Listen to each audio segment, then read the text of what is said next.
Hello, hello everybody. Welcome in. Thanks for joining me for this little spontaneous bonus stream. Hi KP, hi Jasmine, hi Ada and Christy. Welcome. I have not decided what I want to do today. As you can see, I've got nothing here. I've got nothing left. So yeah, I thought I'd go through some options with you guys. I don't know whether I feel like working on a whip or doing something new. I don't know. I'll see what you guys say. I've got my journal here. Have a look at my plans. It might actually be better to get my big messy one out because it's got all of my plan pages in here. Hi Cookie and hi Leah. Welcome. Come on. Where is it? There it is. So yeah, this is like my messy list of plans, and then I put them all neatly in my journal, or neater. That split them up into buddy colours, project books, group buddies. I have completed one buddy colour though, and that was Fairy Folklore. Finished that yesterday. Felt like I spent the entire day yesterday colouring that Fairy Folklore page. I started first thing, but I filmed a video. I received an order from Stormside Design, filmed that video as well, of a flip through of all of them. And I kept putting it back, and then I had the craziness that was the Romantic Country Second Tale collab go live, and wow, that filled up quickly. Thank you to everyone who joined. Can't believe how quickly it went. Hi Ilex, welcome. Lovely to see you. You're going to work in multiple whips. Nice. Right, I just want to go through and update this. I've started the Lost and Found page. I came home for a bit from work. I'd worked this morning. I just finished and I was like, I feel like, usually I go for a nap after work, but I feel quite full of energy today. So I was like, let's stream. Finish that. I feel like I've started something else. It's not Mini Mermaids. Actually, no, I think that is it. Oh, I've started that Witches one. Right. Just messaged to ask you what time you're going live. Stupid YouTube didn't notify me. Well, I've just started, so you're all good. Hiya, Kat. Welcome. Oh, you also spent all day on it yesterday, Ilex. Nice. Yeah, it was a long page. It took a while. And well, I spent up until 6:30 yesterday, so a full hour and a half non-stop responding to emails, because it wasn't just responding to them to give people their pages, but it was also putting all that information in my spreadsheet that I've got to keep everything all together and then on track.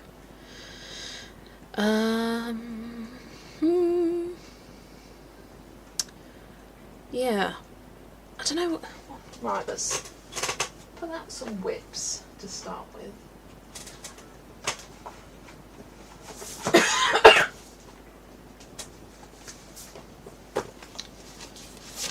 So, got some whips here, and then what else perhaps? Oh, I know something I've done. Oh, I've already ticked it. That's fine. Thinking maybe I could start off with a fairly simple page. Maybe 26 letters, that's quite bad. 26 letters. Could do something like that.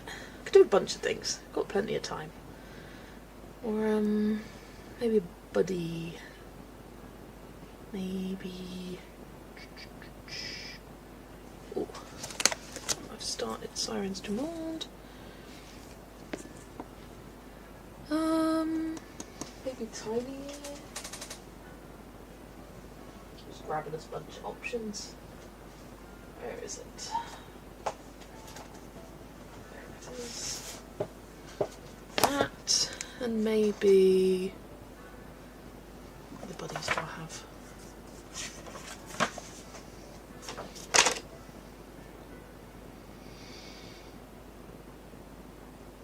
Yeah.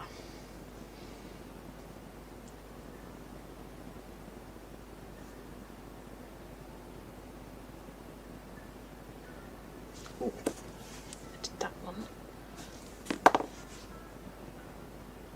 Sorry I'm quiet. I'm trying to decide what I fancy doing. Oh, maybe that. Right, I've got options. I'll show you my options. Might do a poll. If you see anything you particularly like, shout. I'll start with the whips. Got Bear Country by Chip. I need to do the pencil shading. That's been based with Albert Duras so far. Hiya Kat and hiya Millie, welcome. I don't know if I said hi to Kat, but if I didn't, hello. And if I did, you get the hi twice. Ilex got home from work 30 minutes ago. Sleep is imminent. No worries, Ilex. I think I'm going to try to watch some of my stuff because I haven't done it yet. That sounds good. So yeah, that's an option. I've got A Million Mermaids, which I've based. Don't know if I fancy that right now. I did. See, I forget. I'm like, because often I'll read things and think, oh, I'll say that later, and I get distracted. I'm putting A Million Mermaids on the shelf. Don't fancy that. Do have this. This is a buddy colour with a group of people. Could work on that. Should I save my piece of paper? That's an option. Then I've also got Witches Around. This was the April page for the Witches group. Where is it? And I got a bit stuck on what to do. So I thought maybe that's a good one to do on live and get some tips. Not some tips, some suggestions for it. So that's an option. Then I've got Mythic World. Could do some more work on this. I reckon I could finish that actually, if I put my mind to it. But yeah, I've just got the...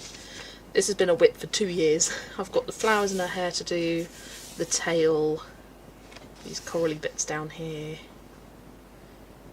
and a couple of fish as well, and in the background. Oh, and this rock. It's like more and more. Not much, but then keep saying stuff. So I've got that. Could work on that. Or I could do a tiny ear page, but I haven't got a colour scheme, colour palette planned for that yet, so maybe that's a bad idea. This would be a good one for me to base and then colour, do the pencil shading with a colouring chat. Maybe. I'm putting you away. And then I think it might be fun to start with one of these. You know, got to keep the colouring streak alive. Monkey was the page for the first week of May.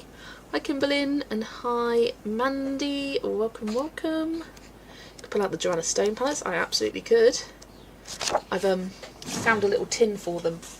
I remembered I had this tin that previously had some loose stickers in it, and it's the perfect fit for them. Look at that. It could probably fit quite a few more because they're kind of humped. But if I flatten them down, I mean, it's about half full, the tin, and doesn't have to close fully. But yeah, I thought that was a perfect little tin. Can get them out nice and easy. Ooh, ish. Yeah, man, Joanna Stone palettes. That's adorable. Yeah, I want to say it was a gift from my nan years ago. Feels like something my nan would gift me. Little cute kitty cat. Just what I need on this night shift. Welcome, Roslyn. Okay, what is the page for this week? Yolanda picked that. It's one that I picked. Oh, it's the dragon. I don't know my alphabet. Where is it? Here it is. Yeah, something in yellows and something else. I've been finding colour palettes for these on Pinterest so far, so I'm going to have a little search. But yeah, I think I will start with that, and then I've got 4 options of pages to work on that you guys can vote for. So whilst I am searching colour palettes, I will put the poll up. Yellow and purple could be fun. Let me just open these pages so you can have a see, have a look. You can have a see if you want.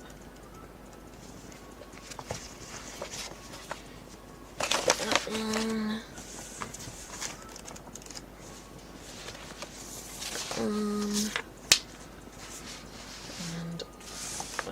it's going to fit.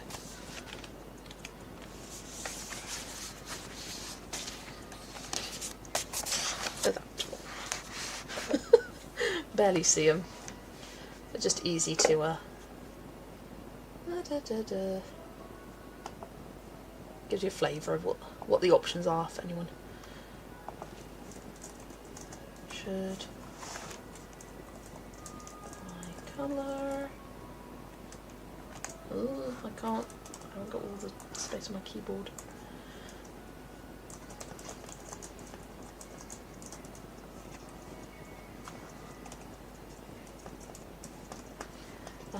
Crystal colouring aqua marine.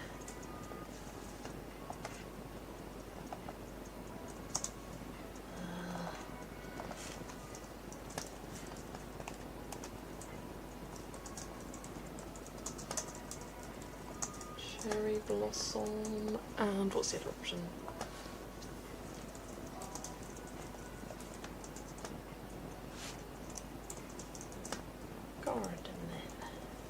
There we go. What should I colour? Options are vaguely on screen. We're thinking yellow and purple too. I have to find a yellow and purple palette. Hi Hannah, welcome. Good morning or whatever time it is for you. So excited to actually catch a live stream. Thanks for joining. It is currently just gone 2 PM for me today.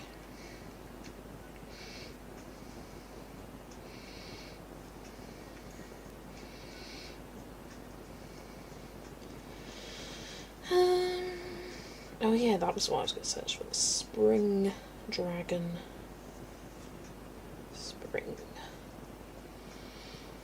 Oh, hi Atlanta, welcome. Zoe's determined to keep the page pastel. It's going to happen. You can do it. Use the Holbeins, they'll help.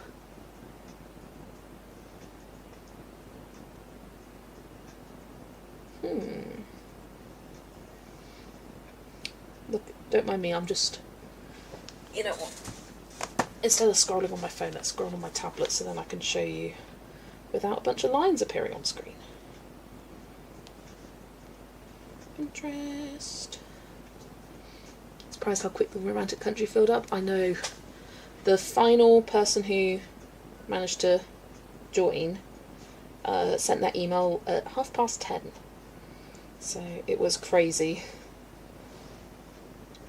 I think I was non-stop adding people for an hour and a half, and then I made that list. Yeah, I'd assigned 40-something pages in an hour and a half. Crazy. Just using pastel Holbeins, funnily enough. There you go. Didn't see all the options.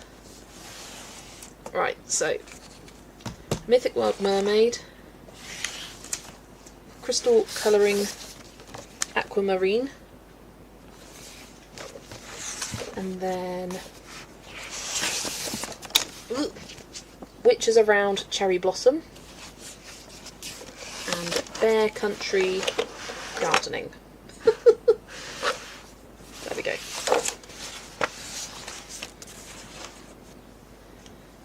10:30, wow, that's crazy. I know.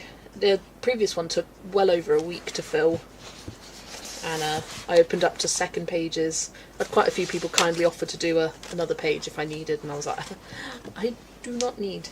I am sorry. I do not need any extra. And I've got, I think, 3 people on the reserves list so far. I'm just waiting to hear back from one person whether they want to be added to a reserves list or not. Had a couple of people say, oh, no thank you, which is fair enough.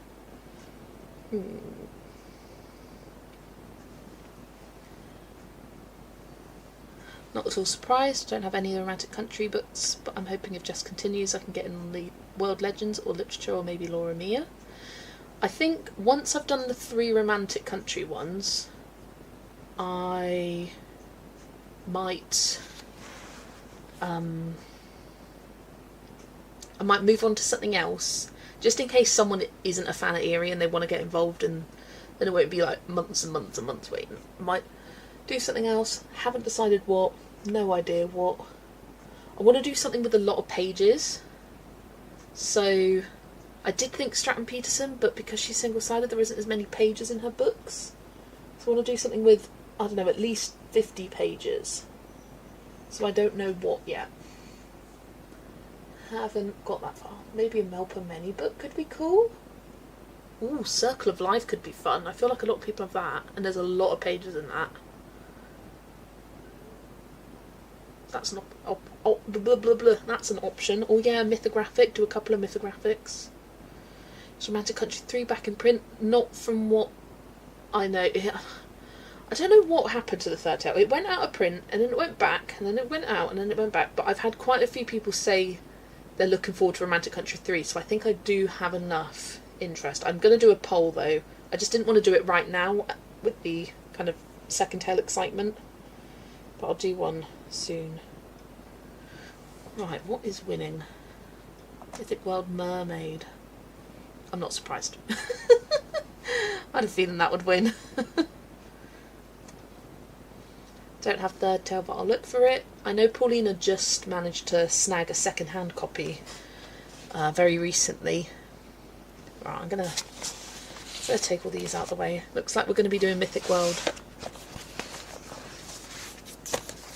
which is nice. But yeah, I'm going to start with this dragon page, just to get the creative juices flowing. Got some palettes here. I like this one. I searched for Spring Dragon palette. Wouldn't necessarily use all the colours, but I don't know, maybe I don't like that one. I like this with the kind of purpley colours, and maybe change that to an actual yellow, to green, yellow, pink and a purple. I think that could be cute, so I might use that one. Be fun to do a mythographic Joseph Cattenman collab, and people could pick any page from any of his books rather than all from one book. And one for Fabiana and then Veronica. That's a great idea. And then it would leave like more pages up for grabs kind of thing.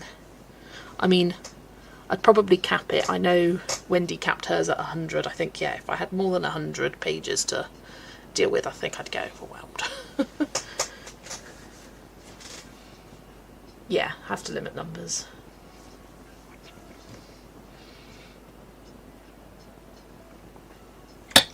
But I like that idea. Doing a little kind of like mythographic break. Do 3 months of mythographics, and I can come back and do the world series of Eerie books. So I would like to do the world series.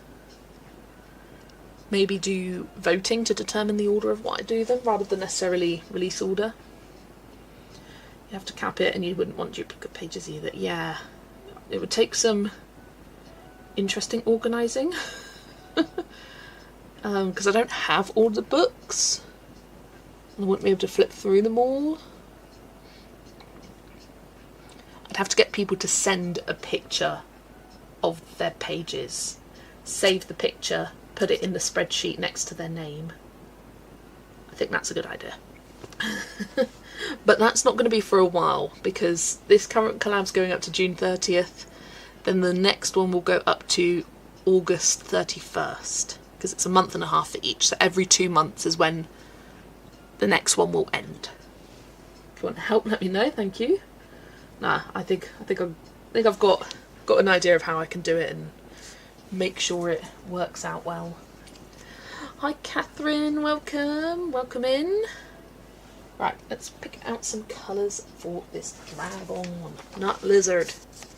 Happy to help with the admin task with the mythographic collab. Lovely.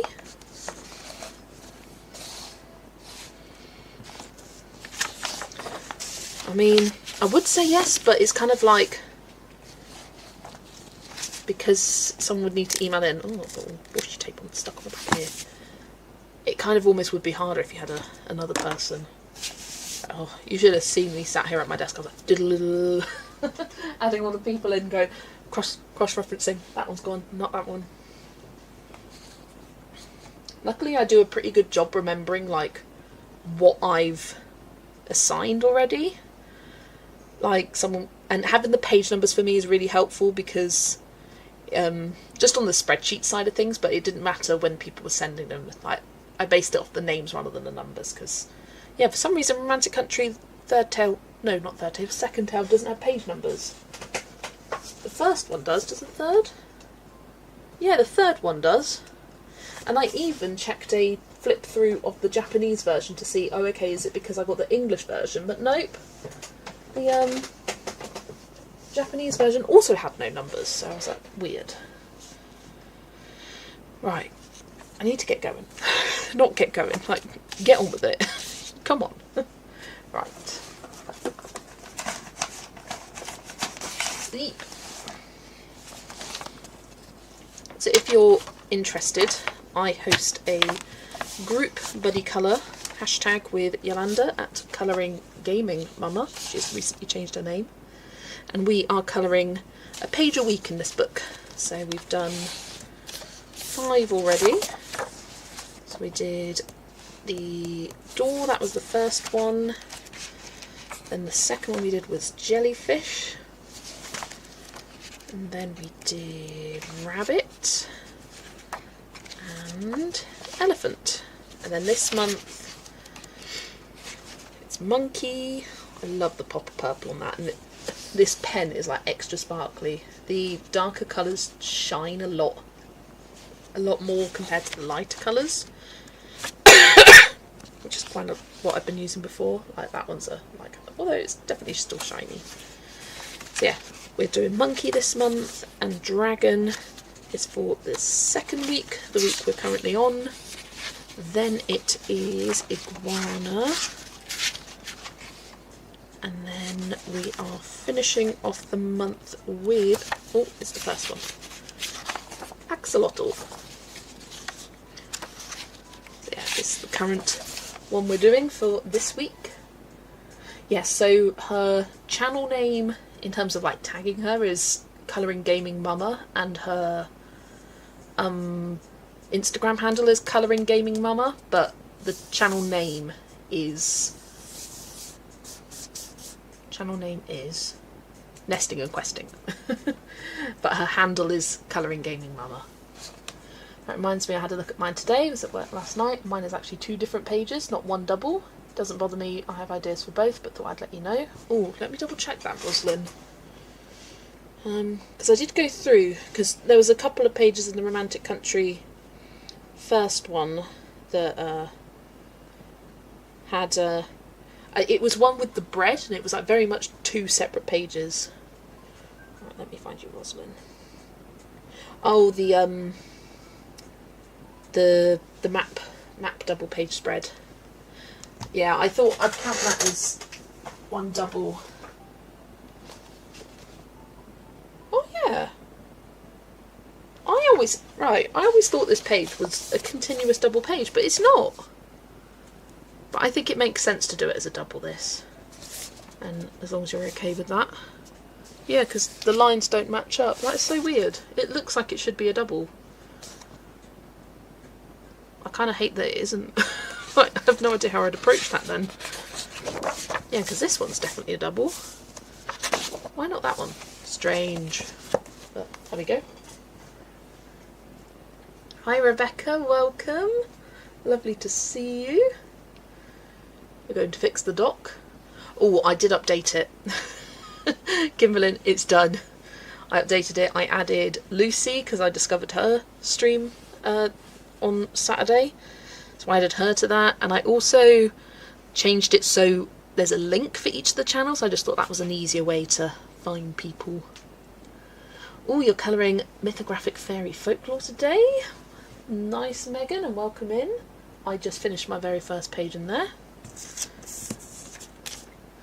Just yesterday. It's a buddy colour with Ilex. Welcome Dawn, and welcome Auntie. Welcome in. Lovely to see you both. Oh my gosh, there's 50 people here. That's crazy for a very impromptu, I decided less than an hour ago. You know what? Why don't I stream?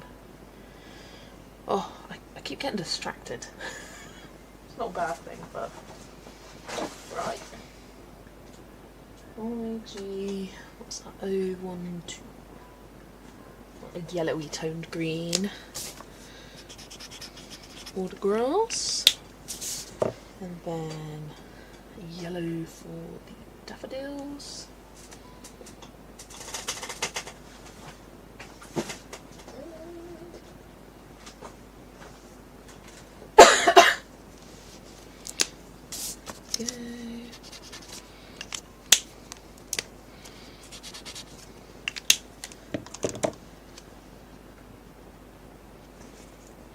Hi Lottie, welcome. You're colouring a page in Boule de Poix, experimenting with Albert Duras as a base. Lovely. I loved seeing your you've got a really nice watercolour-y style with that book. It looked lovely. So looking forward to seeing that. What was I looking at that one? You've got another Maria Troller page on the go. You're sorting between the two books for the two buddy groups. Dotting between the two groups for the two buddy groups. Nice, nice. Stumbling upon a friendly live stops the scroll for me. You're welcome. I was eating my lunch, had my little Tesco meal deal, treat myself and all that.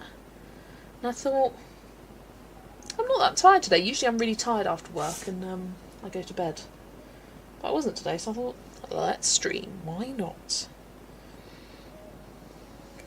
Right, so I want a pink and purple. Maybe a pinky toned purple. Yeah. 030.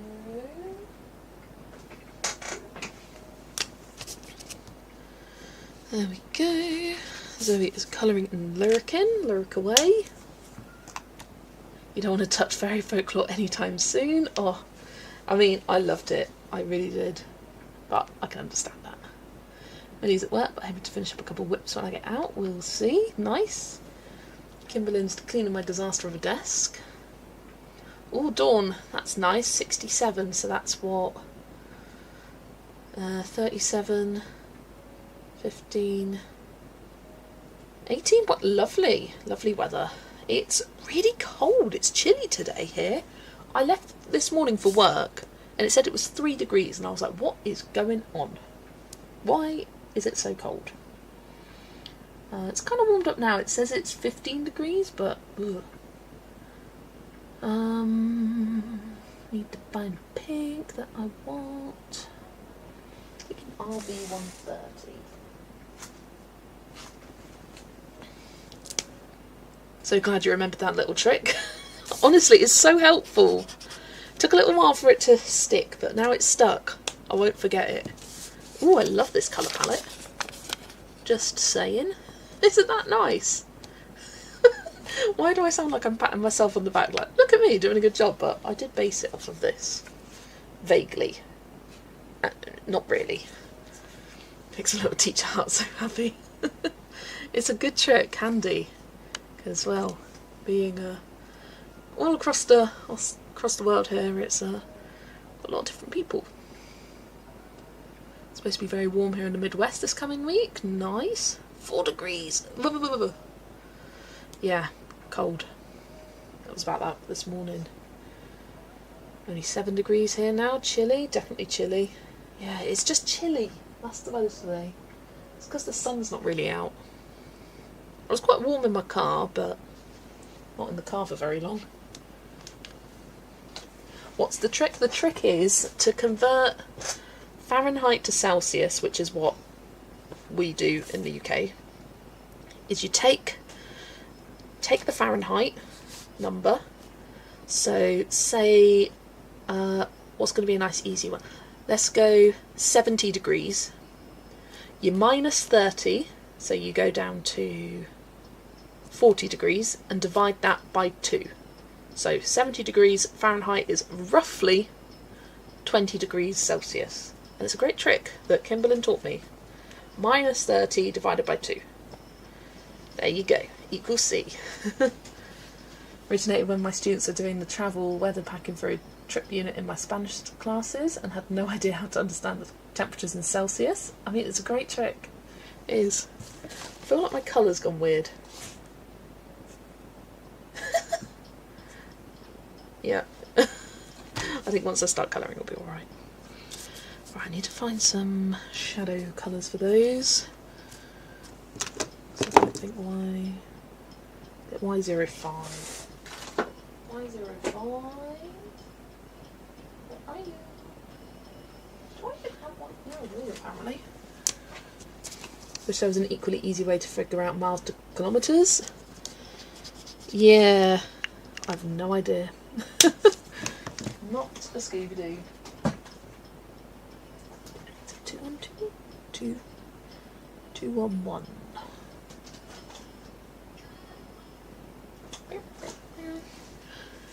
Hi Adele, welcome. Lovely to see you. You're very pink today. I mean, I've got just quite a pink undertone. This camera makes me look much paler than my regular videos, and I think it makes me look a lot pinker in tone compared to real life, especially with the lights on. Like, I look quite yellow to me, but no, I do have quite a pinky undertone, to be fair. Sorry, that was proper West Country then, to be fair. VO30, I think I'm just gonna do another one of them. I think the same for that. Okay, colour palette. I've got, for the green, I've got GY4 and GY5 for the green. For the yellow is GY6 and Y050, all the old numbering system. For the purple, V030, and for the pink, RV130. I'm just going to layer them on top of each other. I really like that colour palette, nice and spring-like. Pretty pretty. Let's start with the grass. It's the camera and the lighting. Yeah, it's weird. Like, it doesn't look like this. My skin doesn't look quite as pale on my phone camera, although I am very pale. Wait, that actually makes sense. And here I was having to use online converters my whole life. I mean, literally, Ada, anytime someone would say, oh, it's this temperature, like, Fahrenheit to me means nothing. I've got absolutely no... Other than like 100 degrees is very, very hot. That's about it. And 90 degrees is also very, very hot. And so is 80.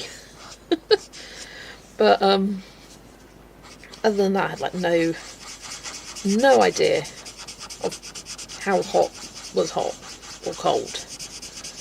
And then Kimberly gave me that trick and makes it so much easier now.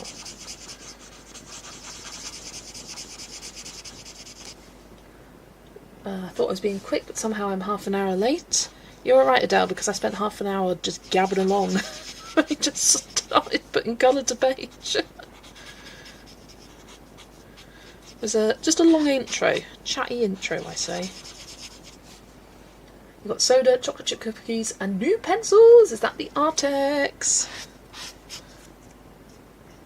You've got jelly beans and old pencils. I mean, better than no jelly beans and no pencils. I had a kid at school yesterday ask me why she was so pink. I showed her my forearm and said, look, I am too. Bless. In person, you're more peachy. She has a pink undertone, she does. I do. I'm very pinky. I'm a pink girl. I'm very pale. Love this. I woke up and just was streaming. Yeah. I do that with my favourite is when I go to bed and Amy Ward Art is streaming and I wake up and she's also streaming. She'll have had like a break for dinner in between, but I'm just like, oh, go to bed, she's streaming, wake up and she's still streaming. Love it. Just did that the other day, had a nice long stream day. Let's be real, we're here for the yapping, not the pages. I mean, yeah. If you're here for the pages or here for the colour along, wrong channel. I don't do that. That was meant to be the West Country. She has a pink undertone, she does. I got you. She does.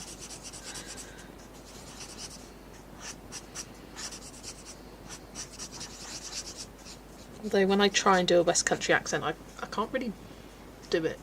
I feel like I can't really do my own accent, but it will just slip out randomly. if I try and do it, don't quite work. I'm just bad at accents.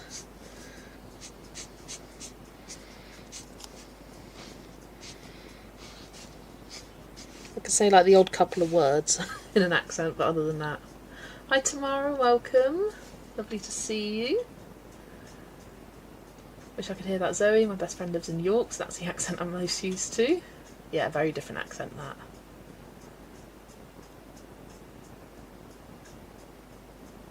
Yeah, I'm doing good, thank you, Tamara. You just ripped the plastic off, so no, not yet. Once I eat my cookie, it's such in time. It's like, quick, eat the cookie! But also savour the cookie. Now I want a cookie. I've got salted caramel Twix in the fridge that I got with my meal deal today. I'll probably have that with a cup of tea in a bit.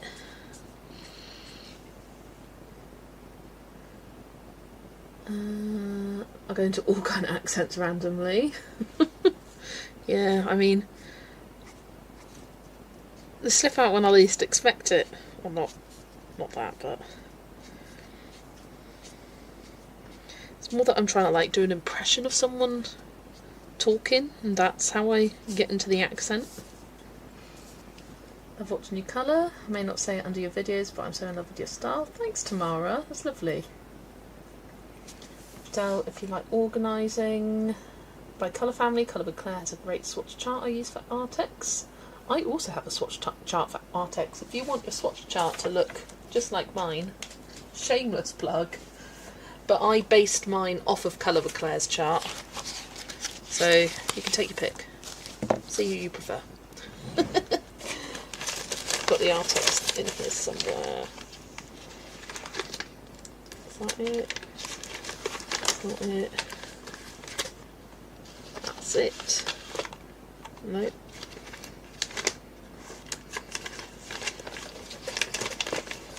Where is the Artex one?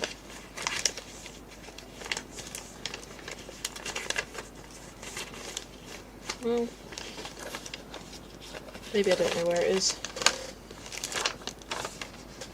There's Chroma Flows, Ink Tints. Don't mind me just rummaging in my drawer here.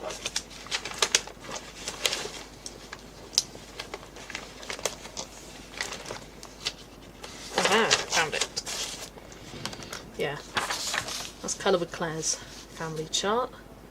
And mine's similar, but I like mine to all be in rows, and I have it so when like the Colour Family group ends is where the row ends. I don't like, say, having 3 blues here and then continuing with 2 blues up there. That bothers me. So yeah, I've got this Artex, Prismacolor and Polychromos. Got these formatted in the same way on my Ko-fi store, so it's like split. It's an A4 page that you can split in half, cut in half and stick in a book like this if you fancy. I couldn't decide how I wanted to do the Black Widow, so I just haven't. And then I haven't even thought about doing the Chroma Flows, but there you go.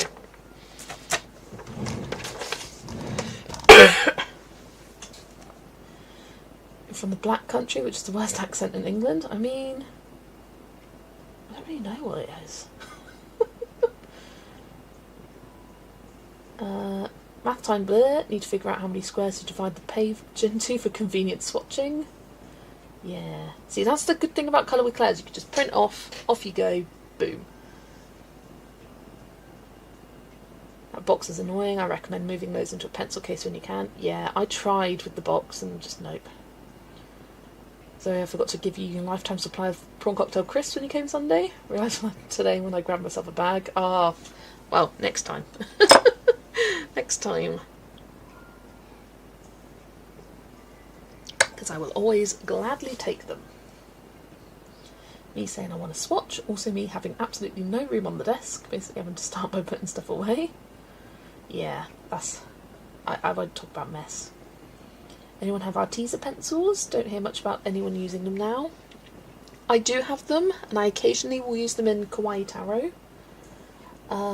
Amy, at Colouring with Amy, really likes her Arteza pencil. She uses them quite a lot. But they're really hard to get hold of, and it's like they kind of went under, but they kind of got bought by something. It's a bit weird. fine now, but once some of the pencils start to get small, it's hard to pull them in and out. Yeah. If I'm quiet, it's because I'm colouring and watching you at the same time. No worries. Oh, I never updated medium in the book. Seeing Dawn's comment reminded me, these are Ohuhu alcohol markers. Doing book 26, not 100, 256. Oh, that'd be a fun book. 256 miniatures, one for every day of the year. Let's go. And then I'm not using, it's a medium. I've got medium. Ohuhu alcohol markers. There we go. Rummage away, loving the ASMR. Haven't used them in a while, but yes, it's not so much about having the printout, it's the order of the pencil that makes it easy to pull several shades in the same family. Yes. Yeah, the fact that it's all printed for you in a colour family order, I always tweak them to my liking, because I have my own way of organising. Like, she'll put skin tones with the browns, whereas I prefer my skin tones with the oranges and peaches. I also ordered the case for them, 2 actually, but they're still on the way. I have to make do for now. Right, come on, let's... Prawn cocktail crisps, yeah. Common flavour crisps in the UK. Come in a pink package. Got the Arteza, used them a lot in Worlds of Wonder, but haven't used either in an age. Highlight and tone shadow, yeah. Talk about chroma flows, are they on the harder side or softer? I'd say they're pretty soft. Like, I've been using them in place of Prismacolors, personally. Soft but slick. They're soft but hard. And I feel like if you have them, you kind of know what I mean. Like, I kind of can't quite describe. They're soft, but they've got a hardness to them.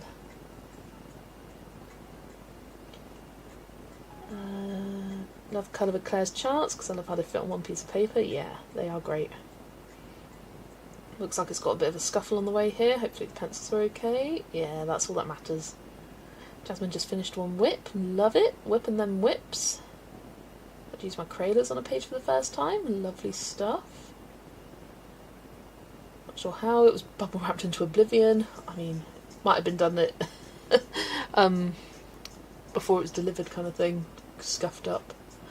Hiya Emma, you're in Florida just having breakfast. I hope you're having an amazing time at Disney. I am completely jealous and want to be there. Hope you have an amazing time. Ooh, California, just having coffee. Lovely stuff. That's what I'm globally known for, my extreme party vibe. Let's go! Recently bought 2 Shinhanart alcohol markers. I'm afraid I like them better than Ohu's. Fair enough. My first replacement wholebone will be the Cherry Blossom Pink, which is unusual because I'm not a pink girly, that's my shortest colour. It seems to be the way. Like, often it's just like, oh, that's the colour that you're missing from other sets, so like you supplement it with other sets. I don't know, I can't explain it. Or it's, you had one page which used a lot of it, so now it seems like it's your favourite, but it may not actually be. Got to work out what one to do next. Yeah, that's the next challenge.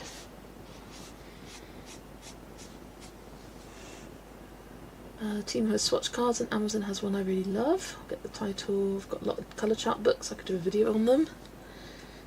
My problem with like colour swatch books is that I'd hate the formatting to be different, like to not fit it all on a double page or something like that. Like, that would really bother me. I like just making my own. It takes a while, it really does, but once it's done, it's just to your liking.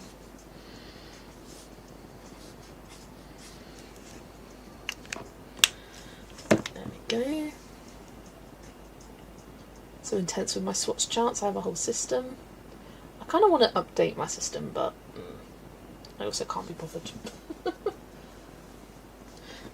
My issue is, I like my system, and I like this book, but I've got polychromos, Prismas, Artex, Black Widows on 3 pages, Chroma Flows, and then I go into others. So I've got my Crayolas, super golden markers, glitter, like it all gets a bit random. So maybe I just rip these out, and then, oh, but I've got this at the back, facing the back of it. But yeah, maybe I just like rip a few pages out, redo them. Kind of don't fancy that though, but because it's like I'd like my Tombos to be nearer my Crayola Super Tips, and I also want to get the 150 Crayola Super Tips. So I might just get rid of all of them, not that one, and then redo some bits, and then because I like the idea of having all my pencils together, and then at the back I've got the colour combos from Karen, although I haven't done them all. I got up to yellow in the Black Widows and then gave up. I got bored. Not that I got bored, I got too occupied with other colours, and I've got plenty of pages in here. But I just didn't leave enough pages space in between my pencils, because I've got the Arteza, but they're not swatched in here. I've got the Stedler Design Journey aren't swatched in here. I've got quite a few other sets. Might put Stedler Design Journey there. It's only 72. I'm a Horizon Blue and Lettuce Green. Blend a lot of pencils with them. Yeah, I can imagine Horizon Blue for me. Huge Derwent Girl. Hate Prismas even though I have some, but I adore my Derwents. Colour Softs are the softest and slickest too. Chroma Flows I have the 72 set and need the rest. Nice. Kind of obsessed with colour charts for swatching, and I'm kind of known for it, lol. Fair enough. I have a random sketchbook I started using for charts because I thought it's just a few sets, I don't need anything fancy. Yeah. My new bestie, hi Bed Channel. Oh, nice, Leah. Recently got a cute and cosy book, can't stop colouring it lately. Nice. Go with where the inspiration takes you for sure. Get one of the eco spiral bound books with plastic pockets, and then you can swap and change them as you need to. Do they come in A5 size though? Because I like A5. Because, yeah. And actually, no, I don't want to do that. Sorry. No, I just remembered like what you have and what you're talking about, like the plastic. I don't want my colour charts to be in plastic pockets because I think, for me, I think the colour is slightly wrong, and I don't like the glare. I like that this is just paper and it's good to see, you don't get any glare, the colour is true, or as true as can be. You just write all those boxes to swatch them or print them out and stick them in? I drew them by hand. Yeah, took a while, but I like it to be nice and neat. But once you've got the system, or like the spacing worked out, then it's fine. Doesn't take too long. I mean, it takes a while, but I'm not swatching pencils every day. That's the thing, if I redid it, I'd redo it in like sections because it would take quite a while. I'm gonna end this poll. Gotta go eat with friends. Have a good day. You too, Dawn. Have a lovely meal. I have a rule for myself. I won't use a medium unless I swatch it. I don't always follow it. I do have to create my own watercolour swatch chart in a watercolour sketchbook. Yeah.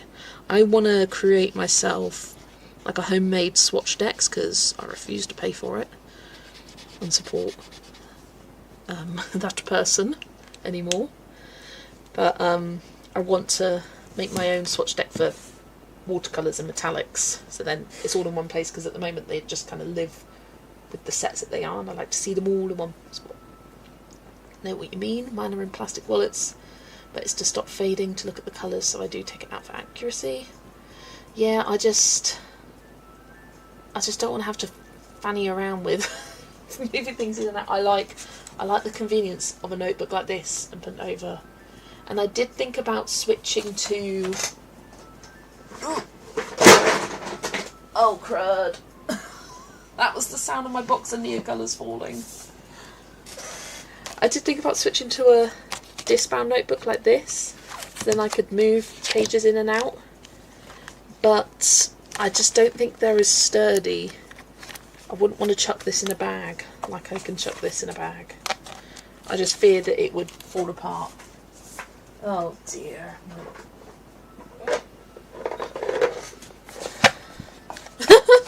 This is what's left. Let me pick these up before I forget about them. Oh gosh, it's an awkward angle.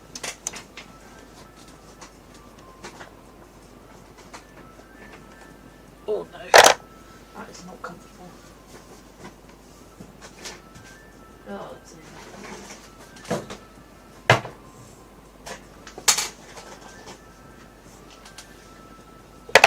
There we go. You decided to stream now I'm having a date, literally.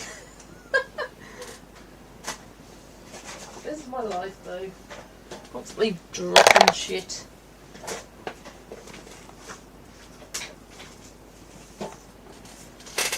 I managed to kick over my pen organiser of all my open stock Tombos and some other pens yesterday. I just kicked it over and I was like, for fuck's sake.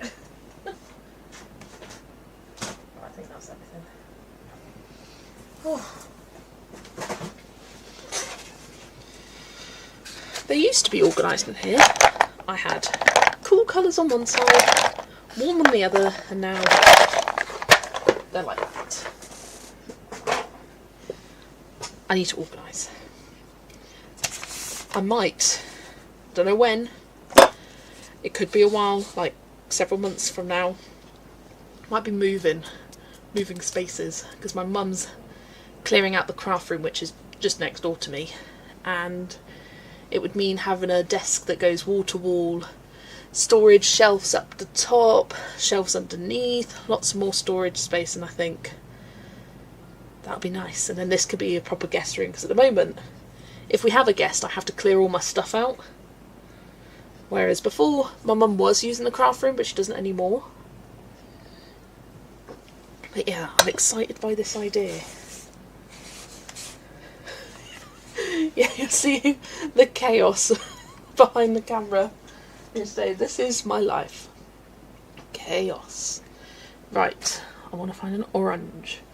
Y6. Or a slightly orangey yellow. Whew, I'm out of breath now. They fell down between my desk and the bed, and so I was like reaching round, trying not to knock the laptop over. Bit of a state. But we carry on.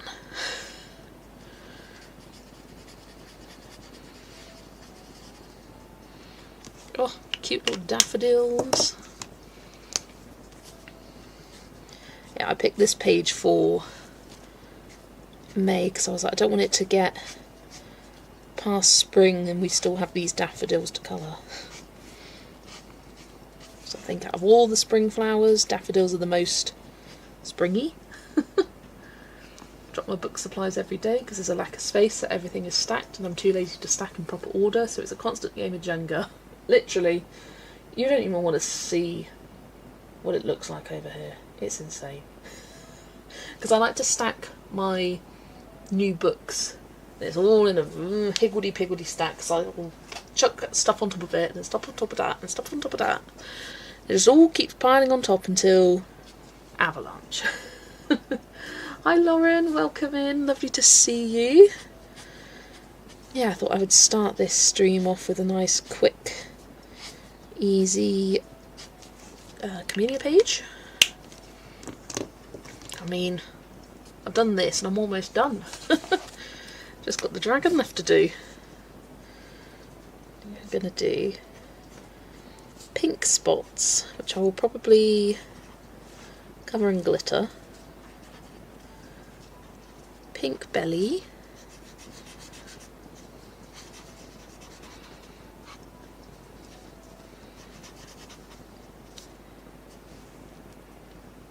My husband set up a hobby wall for me with 2 large bookshelves and a desk for me for Mother's Day, so I'm not stuck in carts and a recliner anymore. Nice, Megan.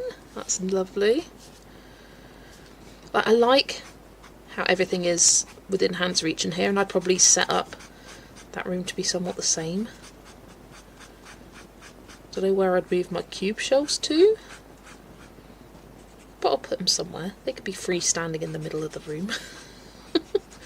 It's fine.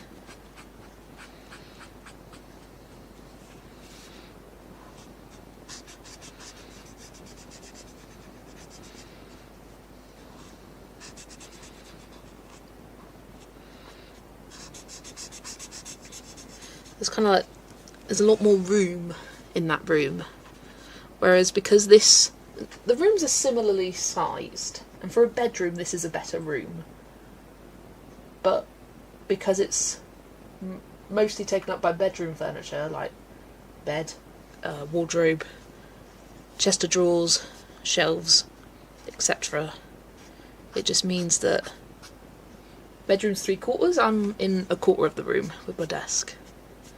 And I was thinking to myself the other day, oh, I'd like to upgrade to a better desk. Because this desk it's not very big. It's not tiny. Let me get on my ruler. 40.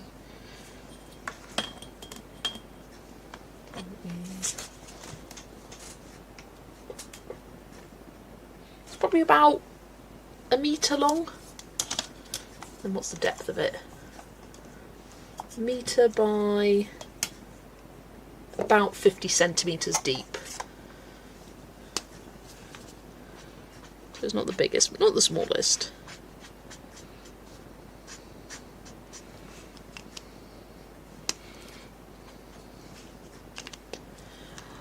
Hiya Dana, welcome, lovely to see you. Thanks for joining. Still here, just watching, no worries Ada. Blame it on the cat, caused my brain to spiral to blame it on the boogie. Love that. Blame it on the sunshine. Saw that metallic set. I also have a rule that I need to complete one set before starting a new one. Like if I'm using it, I've got all the 0.6mm ones so far.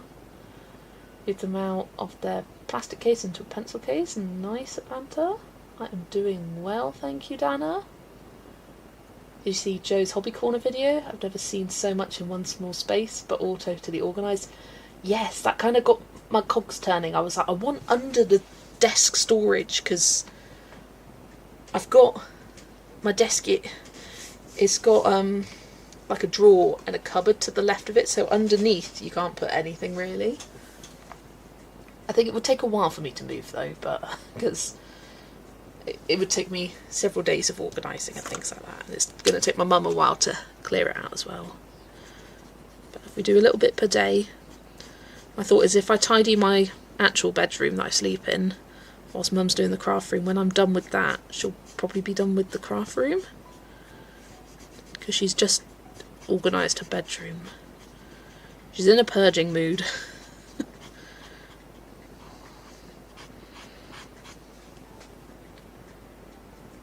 Just watched that video, Mage seeing how much she has in that cosy little nook, literally. I was like, oh, I love the sort of like pencil cases being stored right under the desk, because I have mine on the floor. I'd like them not to be on the floor, but it's easy to access, and I've tried storing them in other places and they always just end up back on the floor.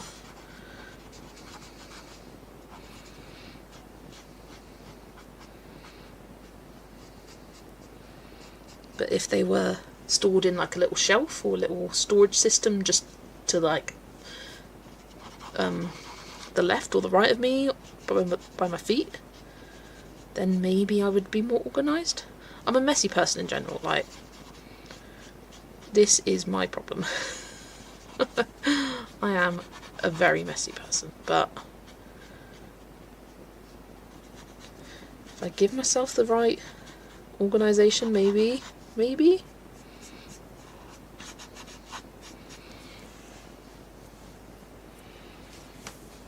My husband refuses to get more shelves. He's like, you're just going to buy more crap and it will still be a mess. As if I'm not going to buy more crap regardless, literally. Nothing wrong with that.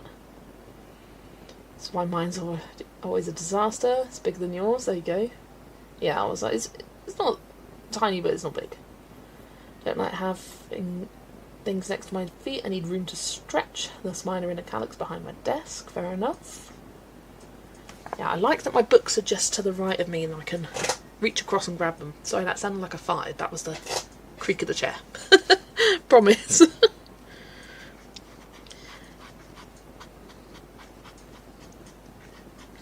So I don't know how I would, or where I'd put my cube shelves in the other room, but it would be interesting to do a little before versus after clip, and like have it be an insanely messy before and a nice tidy contained after.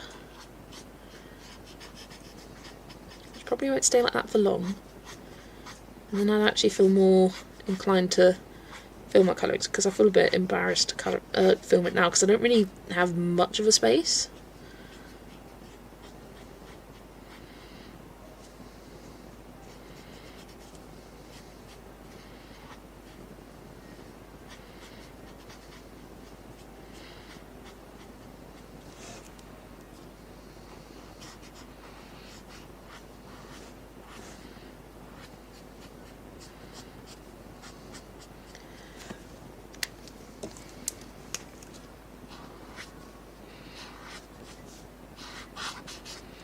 Right, there we go. I'm going to do its eyes, going to do a blend of both.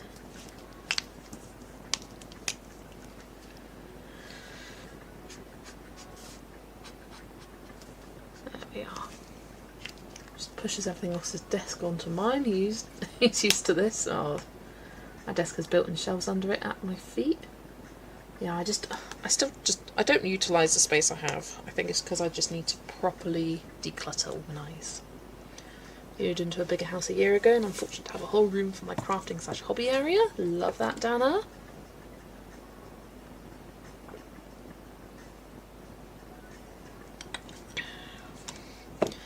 What colour should I do the dragonflies? Should I go for the yellows? Should I go for the purples?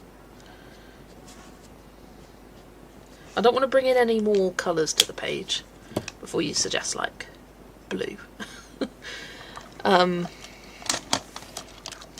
Yeah, I don't know what colour to make them.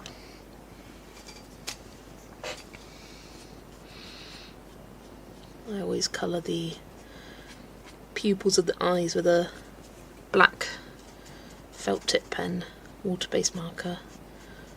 Bought this online, it was a set of 6, just black ones. They're a bit shit actually. Not sure if I'd recommend it, but they do the job. The letters, I'm thinking of doing pink to match, although pink and glitter, but like a matching. I'm thinking this colour here, number 1. I think that would be a good match. It's got kind of like a purpley colour to the pink. Not tying the pink colours there. Pink for the dragonflies, purple, pink, purple, but with glitter gel pen. Oh, the dragonflies, thinking of butterflies. Yes, Adele. D for dragon, D for daffodils, D for dragonflies. Dragon, not lizard. Forgot about the glitter letters. I'd probably add some glitter to the wings, knowing me. I think maybe like a darker purple. I'll just go over it a couple of times, would look good, maybe. Maybe bring in more yellow. Okay, I'm getting a rainbow of colours. Yeah, because when I first coloured these daffodils, I was thinking yellow in the wings, like not colouring the entire wing, but like highlighting the wing with yellow. So I could do the bodies green, like the darker green of this. I'm not a yellow person. Oh, I don't know. Hi Liz, welcome in. Maybe it's not a bad idea. I'm just gonna keep colouring this guy, do his shading, as I think. I mean, I've got the suggestion for every colour on the page so far, so whatever I do, someone will be happy and someone won't be. So, that's great.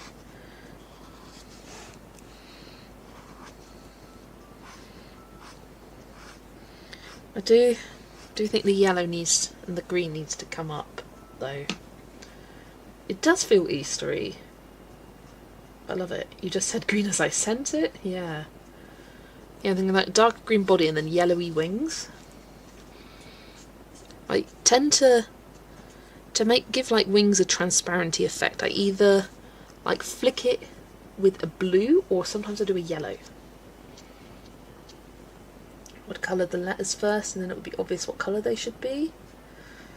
Could do that. We'll all be happy with whatever. We'll just brainstorm it, right? Right? I think if you don't have more yellow, the page will be unbalanced. I think I agree there. Decide to make a colour panny? What? Decide to make a family colour chart for my colours, and I've got 500 plus pencils. I wish you luck. I'm saluting you. You can't see my head, but I'm saluting you, Mandy. Wishing you luck. That's quite the undertaking.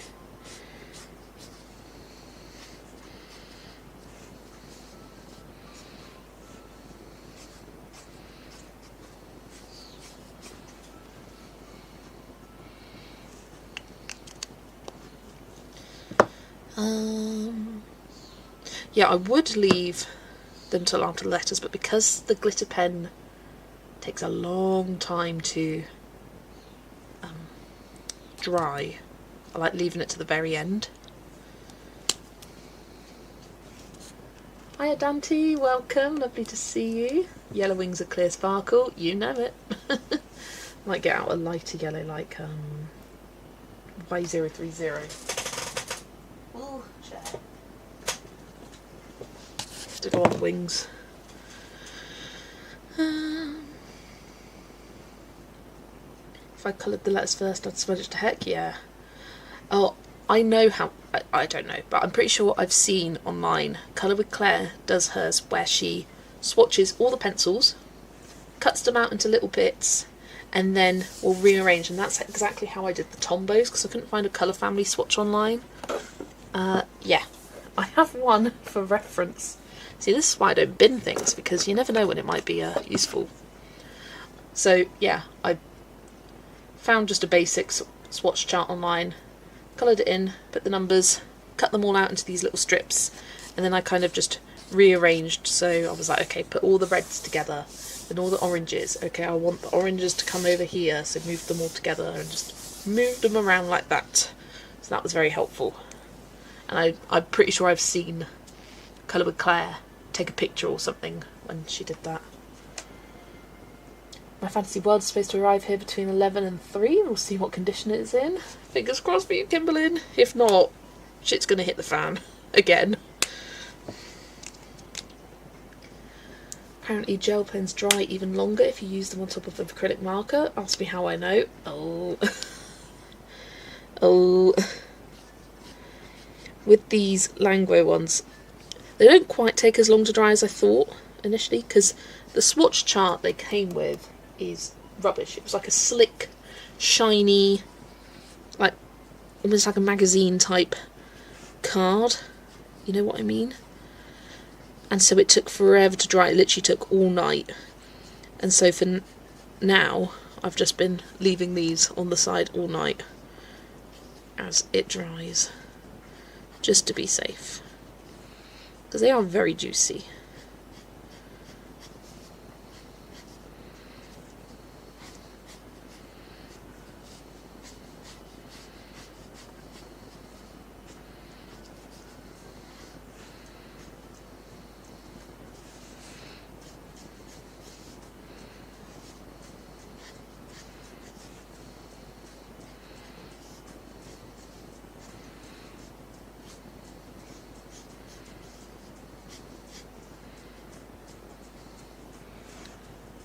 Right.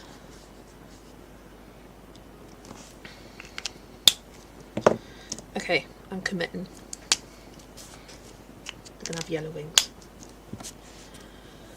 Me and my 3-year-old just finished this page. Both of us have our names start with D. She picks the colours and does the small letters in the book and any elements she wants to colour. That's nice. That's lovely, Dante. I love that. Hannah's here, but working. Hiya, Hannah. And hiya, Chizuki? Chizukiki. Please correct me if I'm wrong, but welcome. You made a swatch for your whole set of Prismas, Polys and Black Widows in one day, and I can only recommend to make it in 2 days because my wrist hurt for like 3 days straight. Oh wow. I mean, 120 plus 150, that is 270, plus 180 is 370, 400, 450? Yes. Oh my gosh, that's a lot of pencils. Cat walking all over wet glitter gel pen doesn't help. No! Hadn't seen one of those Amazon drones the other day. What? So that drone was so loud it sounded like a huge swarm of bees outside our door. Oh, that is... I did not know that they were actually going to be a thing. Like, I know that sounds silly. But it's like you hear about these drones and you're like, oh yeah, sure. I mean, it's never going to happen.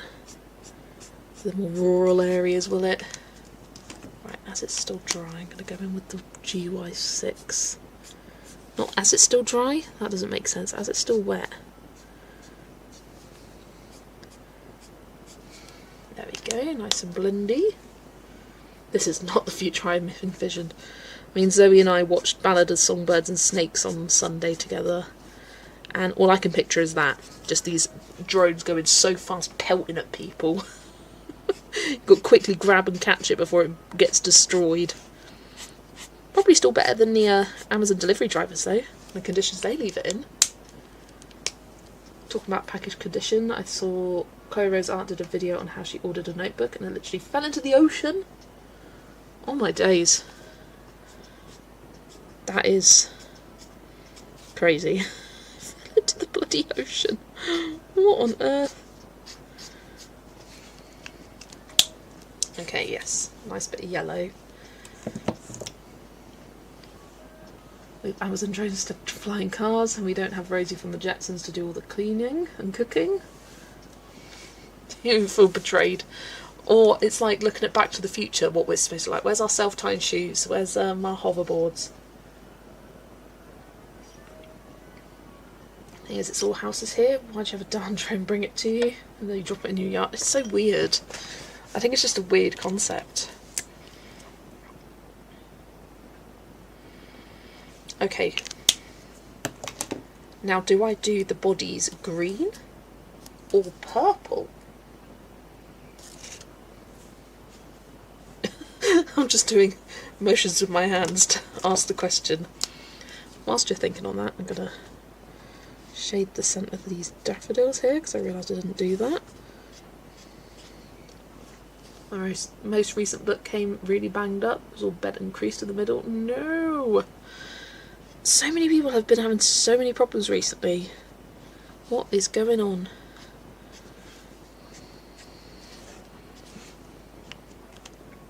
Rather an Amazon person? Yeah. Chris thinks green.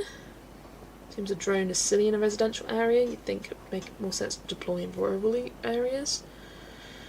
I mean, I think it almost doesn't make sense to deploy in rural areas though, because there's not enough people for it.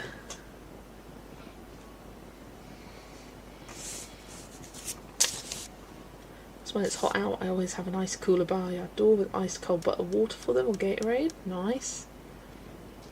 I'm just done ordering from Amazon, unless it's Amazon printed. Yeah, that's fair enough.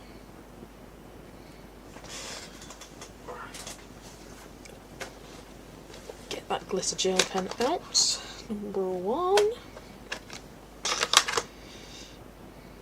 Oh, I'm so chilly. Oh yeah, I think that's a nice match, that. And 1 vote for green.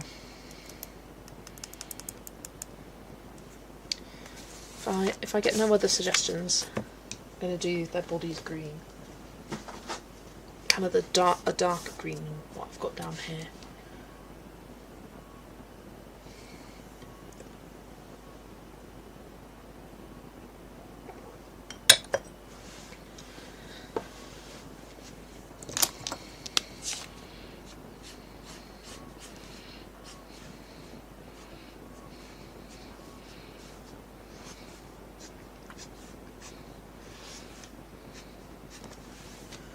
Orange to match the flowers. More space to land. Dark purple, pink, orange, green. I think if it's that in a rural area, it doesn't make sense to hire a driver because not enough people. You deploy a drone from the Amazon distribution centre in a city and send it. I suppose, yeah. I mean, it also depends how far away it is and how safe that would be. Like, imagine a drone travelling like 30 miles across the country to get to this rural area.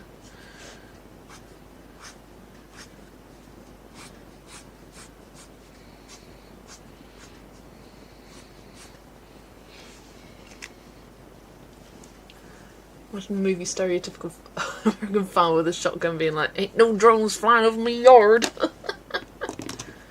Need to match the wings. The letters are going to be pink though. I'm going green. I'm going green.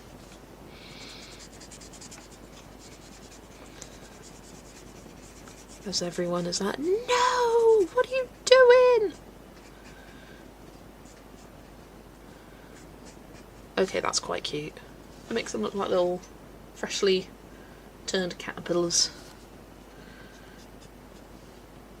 Imagining Animal Crossing bullies. Get your slingshots out. Dang it, didn't line up properly. No, it's on a cliff. I can't reach it. It fell in the water. Oh, funny.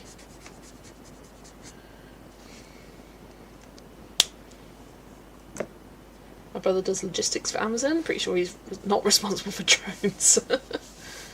Right, they're green now. Okay, I like it. I like it. I said I like it like that. Right, white paint pen time.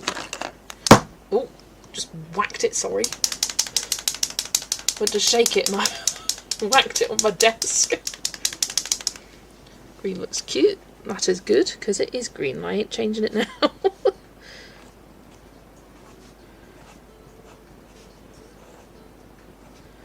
Nice, quick, easy page to start the stream off. And we'll get into some more complex pencil shading in a minute.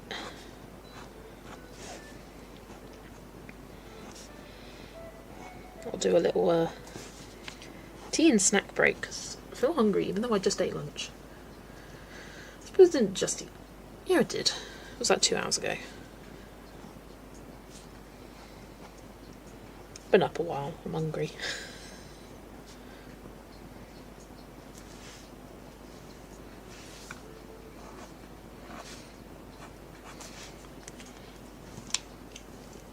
Yeah, we don't have Amazon, but we can get stuff from Amazon Journey and they deliver to a pickup locker. I love it. Just get the code and pick up my stuff whenever. Yeah. I tend to do that with Vinted orders in order to save like 59p because I'm a little cheapskate. Because my local pickup is like less than a minute's drive away, so it's sort of like a handy thing. Like if I'm on the way home, just go via the pickup locker. Although almost every time I order something and it arrives at the pickup locker, I'm at home and I just leave and go. But that's an excuse to go to Greg's.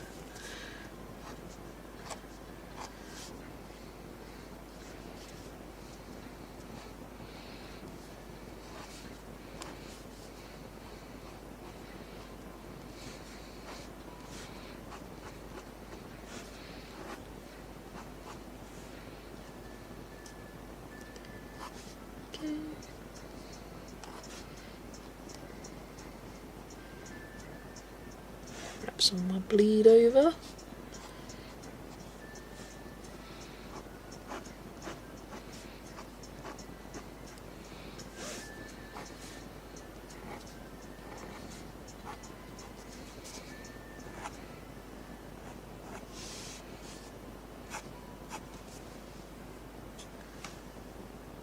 When I ordered from Amazon UK, I tried to send it to a pickup locker and that wasn't an option. Oh. Yeah, it's always an option, like deliver to address or deliver to pickup. Got local 7-Eleven stores that also serve as package pickup points, and there's one in my neighbourhood. Nice. Just don't like having to deal with delivery people because they always come in the middle of the day when I'm not home, and the post office is horrible about giving notifications. We have a really good postie. And we have a cupboard on our porch, so he just leaves it in the cupboard and we'll put a note through the door.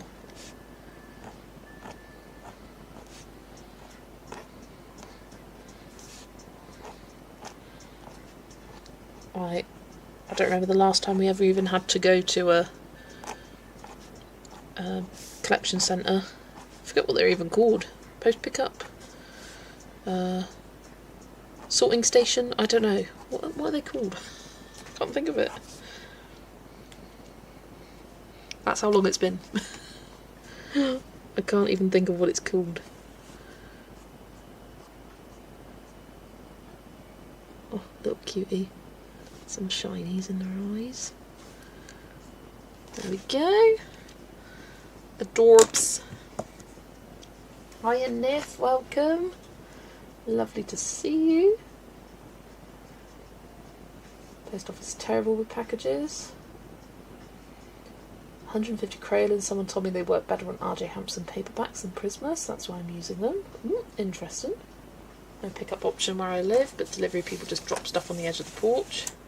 Yeah, we're very lucky that we have a covered porch, like a storm porch. It's not one of those like separate room porches, but like a covered one, so I can chuck it in the cupboard that we got there, or often they just dump and run. Honestly, majority of Amazon delivery ever since COVID, they just dump and run. And the worst is when they put on your delivery notice, handed to resident. Like, what if something went wrong? Then it would be on your neck, or then I'd be called a liar. Sometimes they'll ring the doorbell or knock and run away, but sometimes they'll just leave it. They won't even make a noise. And you'll see them drive off. You'll be like, oh, parcel delivered. Or you'll get the notification come through on your email. Been here all along, just fell asleep, no worries, Niff.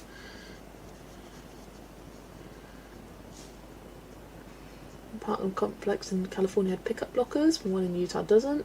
My dog always lets me know when something's arrived. Yeah, they're helpful for that, aren't they?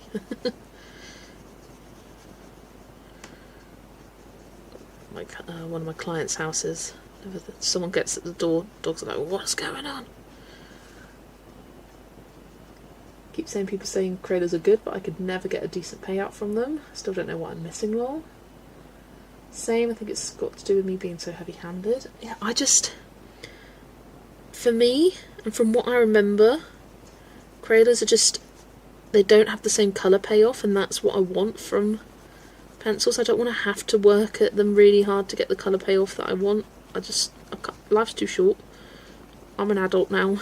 I can afford to spend money on nicer things, nicer pencils.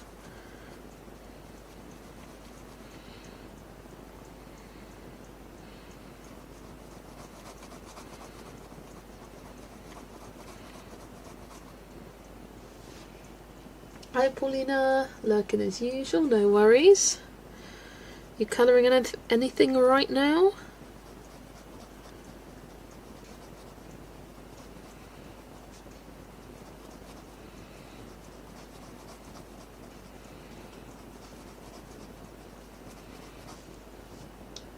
Use mine because I already had them before I was colouring, fair enough.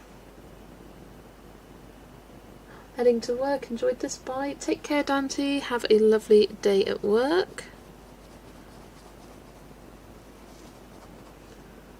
I like Crayolas to get a certain texture, not for vibrant colours. Don't have them, but I found it hard to get even courage with cheap pencils. They just tend to streak more for me for whatever reason. Maybe because they have less pigment and more binder. Yeah, probably. And I get what you mean. Got to work a bit harder to get them to blend. Again, I just can't be bothered with that. Tried to continue my Yuri double page, but looked at it and just wasn't feeling it. Too tired, so just doing a Disney colour by number. Lovely. Sometimes that's what you need. Just putting colour on the page. Switching your mind off and doing that. Tell you what, every time I do these letters, I get to a point where I'm like, I'm so done with it. I'm like, I just want this to be over, but I do like the finished result of it, so I keep going. It does get a bit mind-numbing. You do have to be quite careful to get a nice even coating of the glitter to reduce any kind of streakiness to it. Still definitely do get streaks. I find them more noticeable with the lighter colours as well.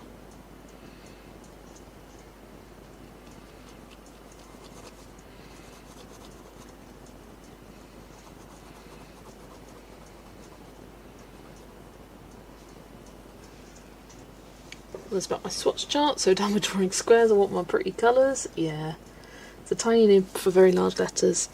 It's not the tiniest nib, luckily. This is the 1mm, I think. Just imagining the Langro tiny, was it 0.7? Feels like you're using a pin to colour. It's so tiny.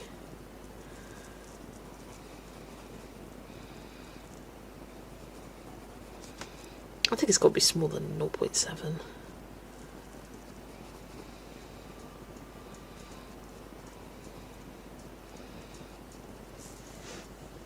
Question for everyone: if you've got the Brute Funa 520, how are they? I have the Brute Funa squares and I like them, but all the colours are appealing to me, but if they aren't good I will avoid them. Yeah, I have no experience. From what I heard, the Brute Funa squares and rounds were very, very similar to each other in terms of performance, with the Brute Funa squares just like ever so slightly edging them out. So that's why I decided to get the squares rather than the rounds. But yeah, I feel like you don't hear too much about the Brute Funas anymore. They were so popular when I first started colouring. Well, they were all that I used when I first started colouring. I think in terms of quality you get for the price, they cannot be beaten. Like 20 quid for 120 pencils that produce a nice colour payoff, are easy to blend and work with. Yes please, and thank you.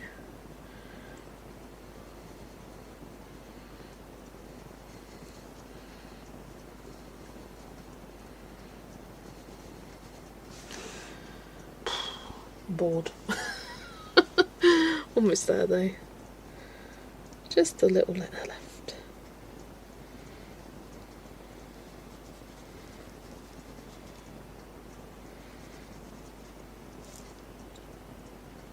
Morning Robin, welcome. Are the Brute Funa squares still available?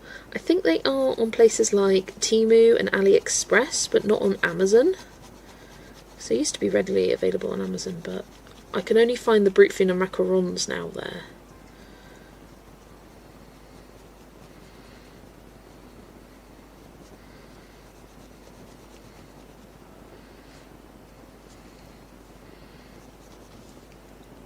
Got Brute Funa 260 and they feel nice. I would say they're okay for the price, worth it. Don't have Brute Funa, but I've got the Color 520. They're really nice for budget pencil. Bought the range to match my Langros. Nice. One more tree to shade, but I'm about done with greens. Power through, Catherine, you can do it.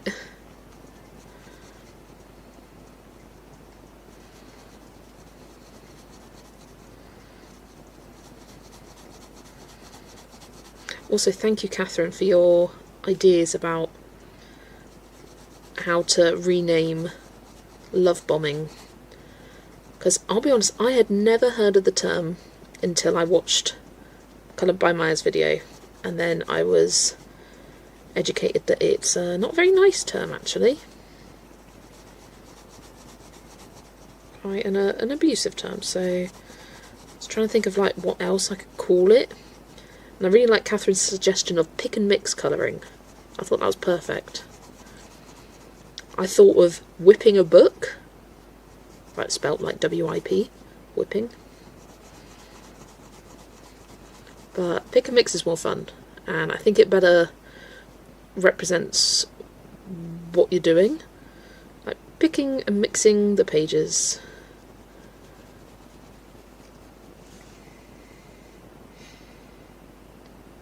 You guys, my diamond electric razor has gone missing and I just find it behind the bed broken. Hunter, what are you doing? Pushing it off the nightstand and playing with it until he sent flying under the bed. Ugh.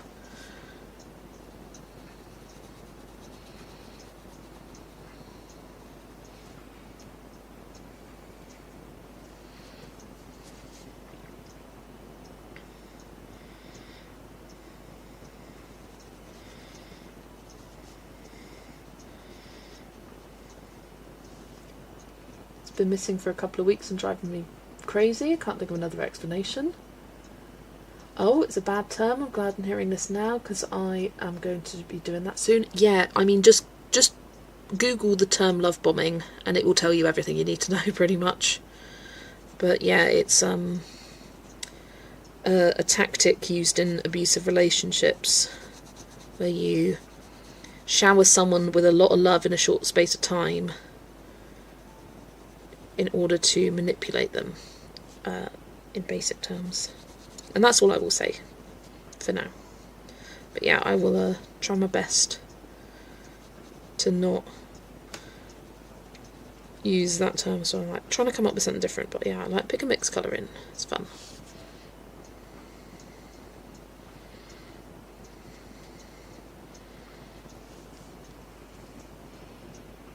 Fill that too, so done with green leaves, just a page, nothing more than green. That was me after finishing the secret invitation page. Oh my god, there was so much green, it was so boring. And it wasn't even like leaves, so vaguely interesting, it was just green bushy tree.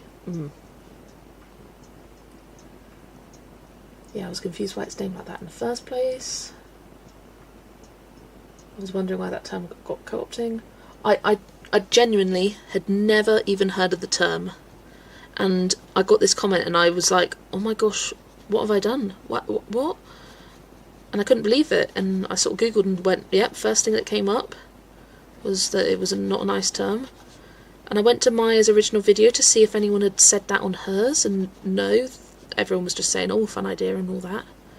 And I saw her respond to a comment saying like, what is it? And she said, oh, it's just a term in an American slang term for showing a lot of love in a short space of time. Yeah, I did message her, but she needs to accept my message before I can do anything else. Yeah, I figured the people who were using it didn't know what it meant. Yeah. Because I was away, is there a different term other than gaslighting that was mentioned? Talking about, yeah, love bombing, yeah. Yeah, I didn't even know it in terms of, like, the slang that Maya was on about. I was just like, oh, applying a lot of love to a book. I had never heard the term in my life.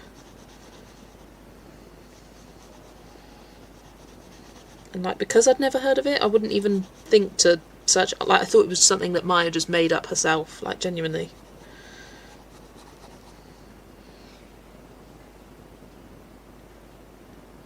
Didn't know what it meant either. Yeah, it's... Yeah, that's... trigger term, yeah. I'd never heard... I think it is quite an American term from when I did a bit of Googling about it after. But I felt terrible.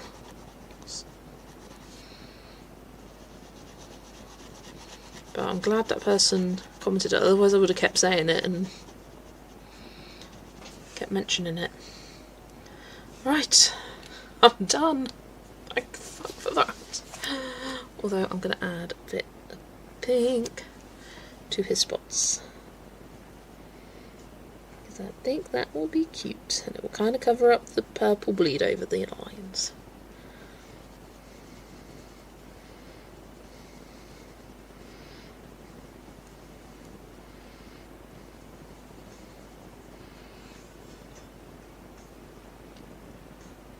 I did hear it, but I like to hang out in weird corners of the internet.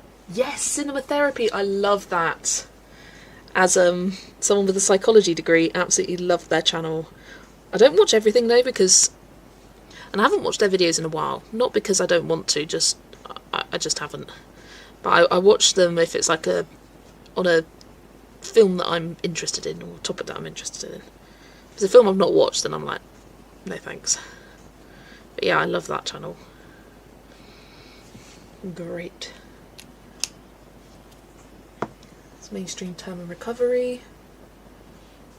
There's a bit under the tail. Under the tail, under the tail.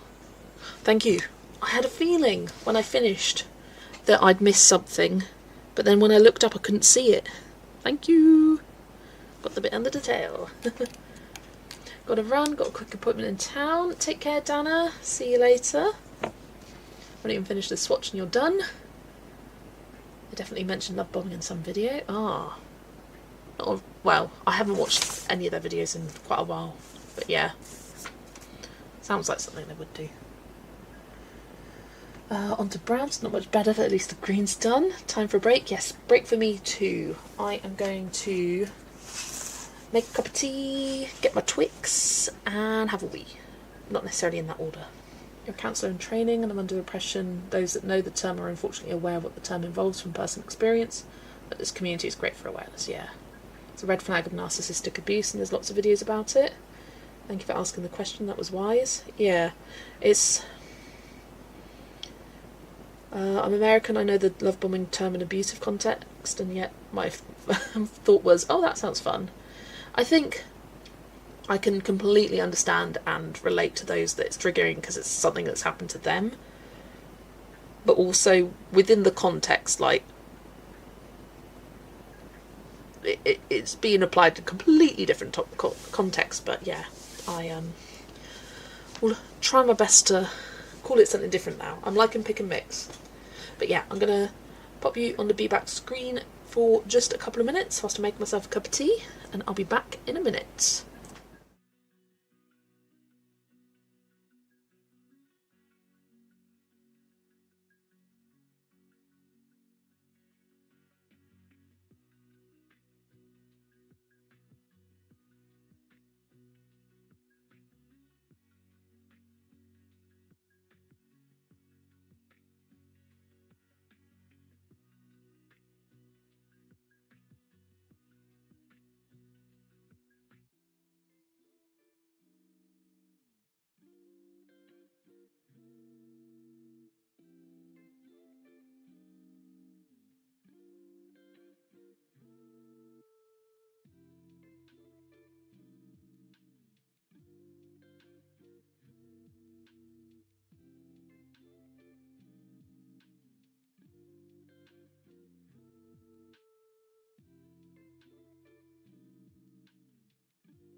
Okay, and back. Oh, I'm so cold. I mean, it's 14 degrees. But I just feel chilly.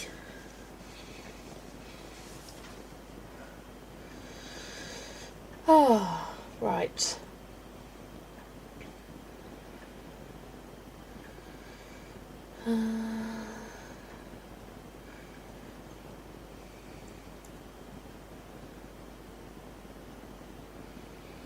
Pick a Mix sounds like a candy store ad.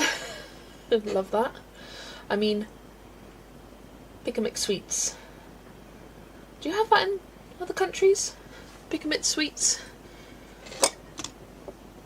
Or is that just a UK thing? I've no idea. But yeah, yes, individual sweets you fill up a cup or a bag. Take care, Lauren. You've probably already gone, but see you later. Rosalind, yay, still here. To answer a question asked ages ago. Happy and excited to do both pages. Nice, nice. The work emergency. Took about an hour and a half to get sorted. Hope it's all okay. 14 inside, that's Arctic.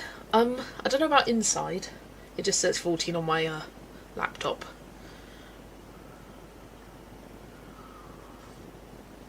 We have the concept but not the name. I associate that with Brax candy. Ooh. Oh. Oh, that tea is nice. That'll warm me up. And I've also got the salted caramel Twix I got as part of my meal deal. One of my favourite meal deal snacks, that.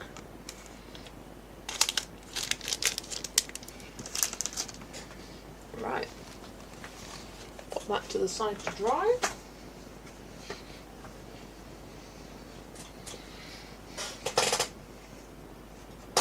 Oh, and I will grab this.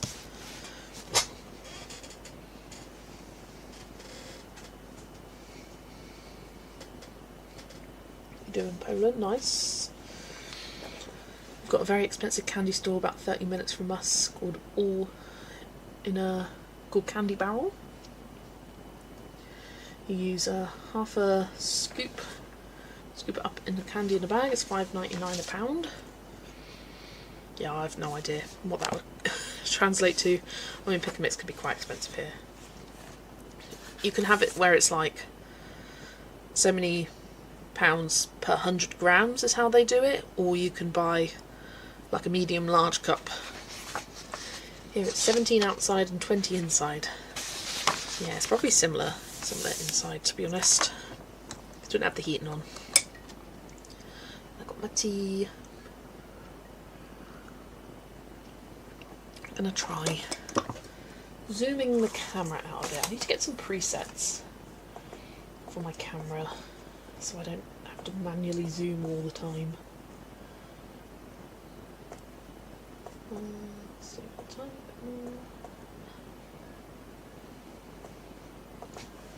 There we go, a little bit out. You can see the full page now. Very expensive here, we weigh by pounds. Hi Andrea, welcome in. Lovely to see you. Lovely page. Are you looking for more Insta groups to join by any chance? No, Adele. Shush. I am not. And I did see that there's one starting for 1 Million Dragons, and I'm ignoring it. Oh, 2 of 22 keys done on a romantic country page. Lovely, Nessa. Love that. Hi, Alexis. Welcome. The local grocery is Pick a Mix cups. Yeah. I used to go Wilko. Oh, Wilko Pick a Mix. And the best was when they did half price, and you get a huge cup for like £2. Great.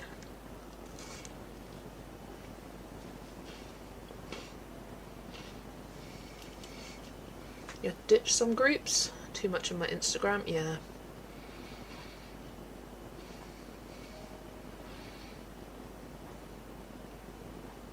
Ooh, if anyone is looking, Natalia from Fearlessly Colourful is hosting Kirby Wells group, and this is May's page. Ooh. Don't tempt me, Adele. Stop it.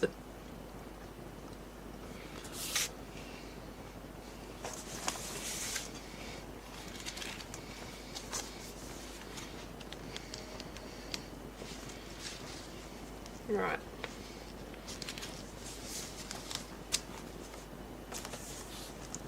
So this page was based with the Ohuhu dual brush pens actually, which aren't my favourite, but yeah, I think you can find similar colours in the Tombos. Actually no, this is a Tombow, 993, but this 26 and 57, those were the Ohuhus. Million Dragons, I'll join. Oh yeah, who was it that I saw? Just saw it as I was aimlessly scrolling on Instagram just now. It's probably gone forever now. Once you see something, it's like, well, now it's gone. Well, oh well. The idea is we pick one World Series book, colour single page on month 1, double page on month 2, month 3 is a rest/catch-up, and then we go to another book. Ooh! I do like the sound of that. Because I'm in the Mythomorphia group and I'm not... Didn't get the last page done. I don't want to get the mermaids done for this one. Not that I'm leaving the group, but I'm just not feeling it. I do like the sound of that.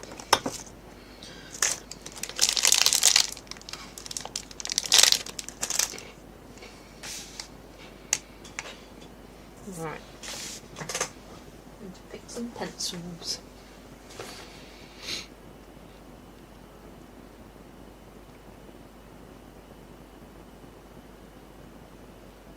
Had to get in the car as soon as the conversation turned to replacing the term love bombing. If you haven't come up with anything else, I'd argue colour bombing is probably acceptable. Ooh, yeah.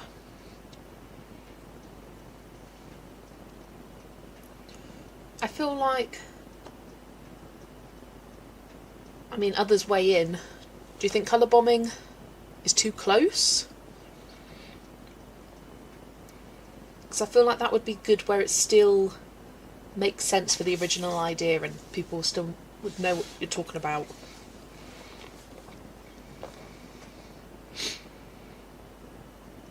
I did palette bombing. Oh, bombing was also triggering for some. Yes, also that. Gotta think.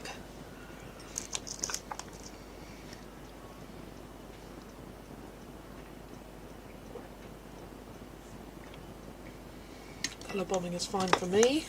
Oh, the ruler just moved.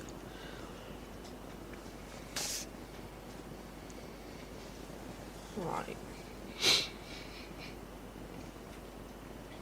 However, bombing is triggering for some. It's hard. It is hard in this day and age.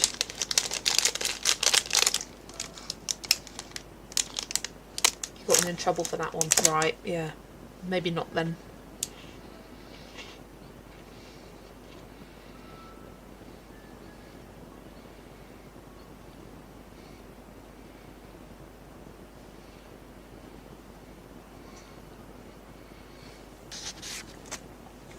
Just noticed I've got some greens in here. Yeah, it's like light yellowy green. Oh my gosh, I might use light yellow glaze. Never use you.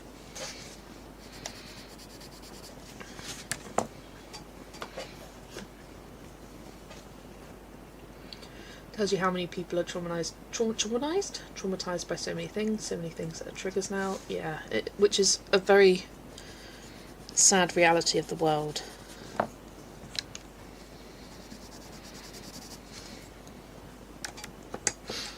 Hi Emma, you're back. Just resting today, having a nice chill day.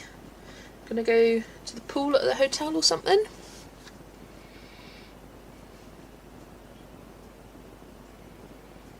Don't know if people in the colouring community are as sensitive as people in the recovery community. Well, I wouldn't think so, but also I know people join the colouring community because it is good therapy and good recovery.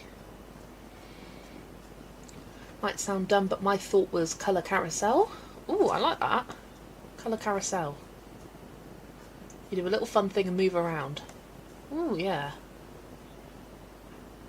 Oh, I feel like there was something that we used to do in PE where you know when you like went round and did little activities and you rotated. What was that called?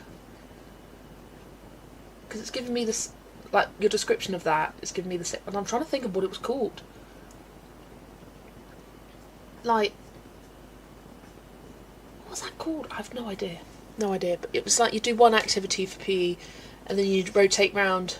Not relay race. No, you'd say do work on the gymnastics bars, and then you'd work on the floor mats, and then you'd work on the high beam. Like you'd rotate round different apparatus or different activities. Maybe you were doing sit-ups with one. You were doing stations. Like I can't think of a name for it.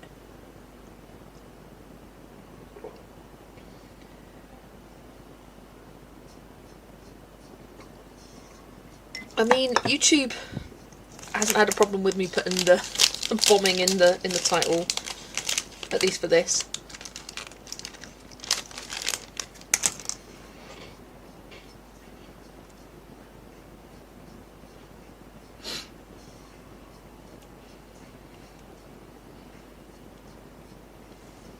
Right.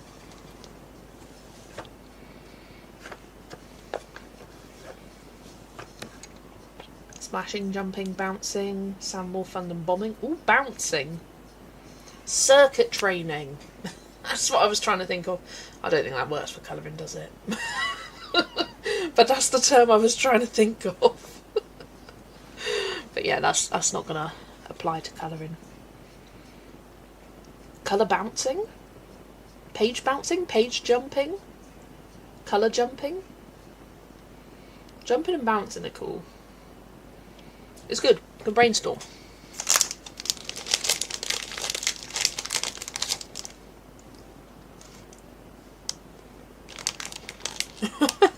This would sound weird. Love tapping our colouring books. That sounds a bit inappropriate. Oh dear. Every news outlet wouldn't be able to report if the YouTube didn't allow it. Yeah. I like pick and mix too. Pick and mix colouring. Colour hopping. So yeah, it's a good thing about this site. Coming up with different ideas. That was hubby's idea. Love tapping. Only a man writes ideas. I mean, I appreciate his suggestion, but I'm not sure that's the message we want to convey in this community. Page hopping. Page hopping works. Because you're not necessarily like having colour in the name. Colour canoodling. That just sounds funny. What kind of canoodling are you doing over there? Some colour canoodling. Hi Ali, welcome. Page hopping is fun. Page hopping is good. I feel like that makes the most sense for what you're doing. Page hopping. Because you're hopping between different pages. Pick and mix page hopping, colour hopping, medium hopping. Get them plosive consonants out.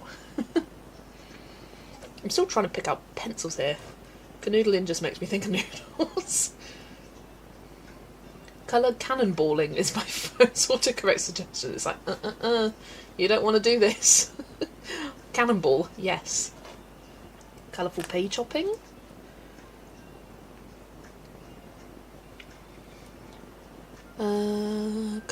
Colours. I need light cadmium red for this one.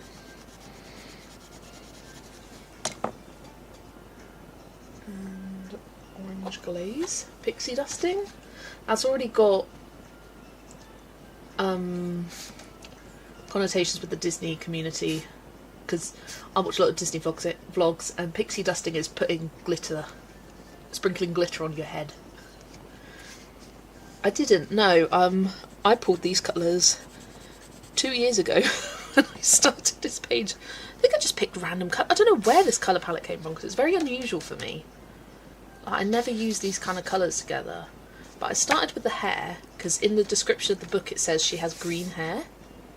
So I started there and I was like, instead of a yellow green, I'm going to go for more of like a blue toned green. And then I've just added other random colours and here's where I ended up with. It's a great palette, thank you. Oh no, we haven't discussed that yet. Yes, R.J. Hampson's book. So, okay, let me pick my pencils because I've got a story that I want to say for the. It's not that exciting, but it's about his book. This morning, I was stood in my client's house, or one of my client's houses. I was waiting for her to wash herself in the bathroom, as you do, and I was just scrolling on Instagram. No, I was scrolling on YouTube. I was just scrolling on my phone, and I saw Joe posted the flip through that RJ did, and I was like, okay, speed watch it. I was watching it at double speed. I was just looking out for the bare bumblebees, and I was like, where are they? Where are they? There they are. Order immediately. Although I couldn't find it searching it on Amazon, I had to click the link in his description. But yeah, I could only find the hardback on Amazon, but I could order it. It was just weird. Hi Gaia, welcome. Ooh, definitely Nif, send away, and I will get it up. Get Instagram. Didn't know the pixie dusting thing, RE Disney. Yeah, I just watch a lot of Disney vlogs. You can go into a specific shop at Disney World and ask to get pixie dusted. And why am I going on Amazon? I want Instagram. And they just like sprinkle glitter on your head, on your scalp. Messages. Yeah, so I've ordered, and I had a bit of an argument with Amazon this morning, or earlier, because it says it's due to be delivered Sunday, and I'm like, why, when I pay for Prime, is the estimated shipping 5 days from now? And the guy just kept saying, because it's coming from a different warehouse. And I'm like, but it's an Amazon printed book. Why is it taking forever? Ooh, that looks so cool. Let me share you Jennifer's page with you all.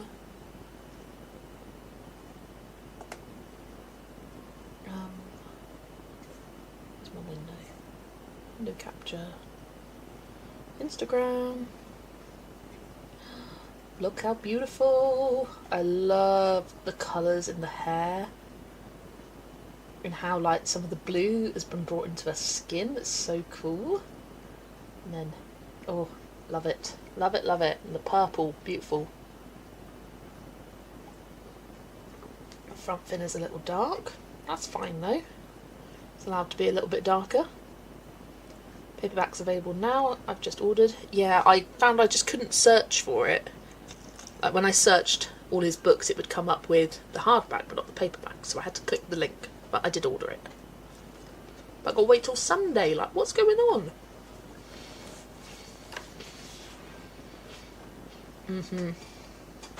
Gorgeous colour combo.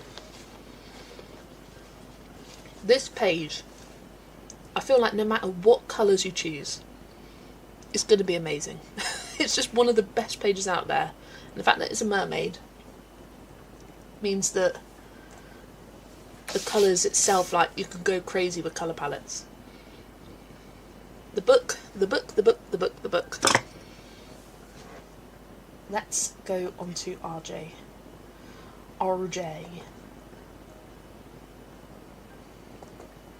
And I will show you the flip through. It's his newest book. It's called Fan Favourites.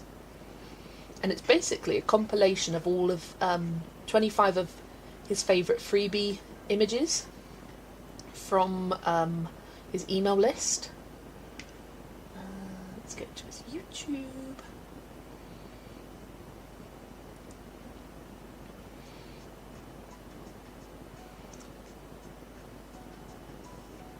Super proud of her hair. You should be. It's great. Yours also says Sunday. Frustrating. Well, at least we're all in the same boat. Or, I don't think we are. Jo said hers is arriving Friday. Here is... It's a very quick flip, but I'll play it at real time for you.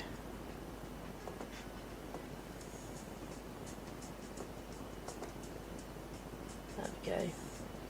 Yeah, some of his pages from his email list, and I love a lot of them, but I just don't like printing them out. But wait for the bees, they're coming up. The berries! I was like, that's all I want from this book, is these bear bees. Look at them! Look at them! I love them! And I missed out on this email. I don't know if maybe I joined after, or I just didn't download it sillily. But I saw someone coloured it recently, I think for February or something like that, and I was like, oh my gosh, I'm obsessed. I love it. The universe sends things to Jo early for some reason. Look how fast she got Fantasy World. I know, right? Yeah, I like a lot of these. Oh, Monsters, Fogarty. I love that cat page. This, that one. That was a recent freebie, and I was like, I love that, but I don't want to print it. So I'm glad that we've got it in a book. A lot of these pages I'm looking forward to. And how pretty is that cover? Love it. Don't think I'm signed up for his emails because I've never seen these. Oh, definitely sign up for his emails. He gives you not necessarily sneak peeks, but he'll like tell you what he's working on. Yeah, you'll get what do you call it? You'll get sneak peeks, you'll get links to books or telling you what he's working on. He tends to release new videos when like he's got a new book, or not new videos, new mailing list when he's got a new book out, where he'll tell you this is coming up next. So yeah, completely free. It usually goes into my promotions tab, so sometimes I miss it, but I just search for RJ Hampson on my Gmail account, and then he comes up. Sometimes he comes in normal mail, sometimes it's promotions.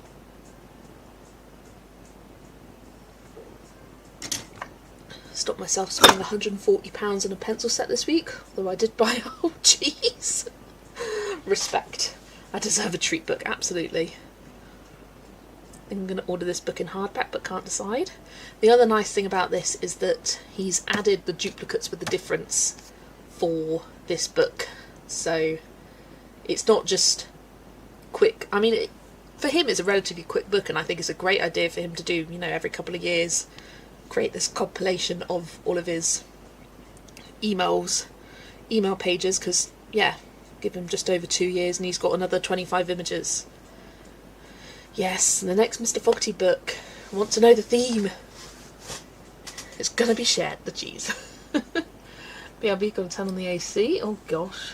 Ooh, not in this house. It's cold. We also don't have AC, but if we did, I wouldn't be turning it on. Right, dark cadmium yellow.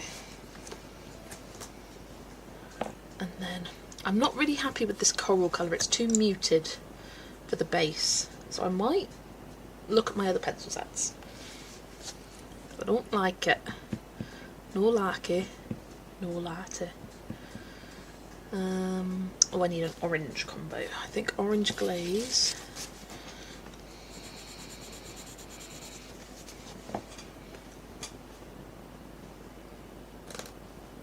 And this one. It's not too light. It's too light. Cadmium orange.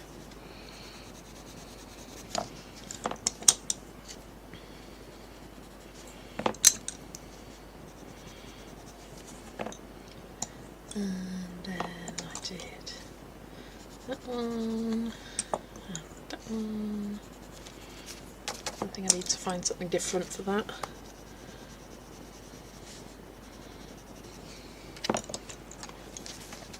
Thinking another Jules Verne.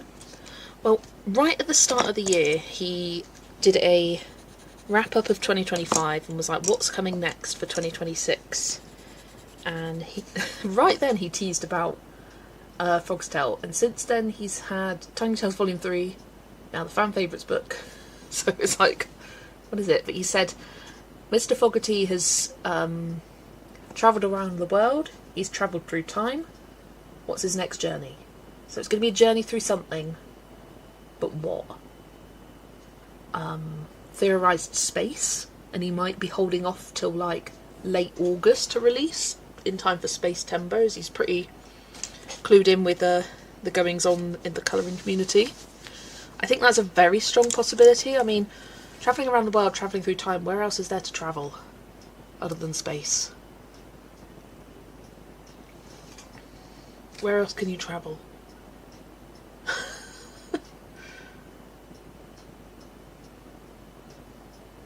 Yeah, no, got nothing.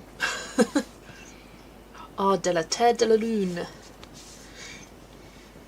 Jules Verne novel. Centre of the Earth, yeah.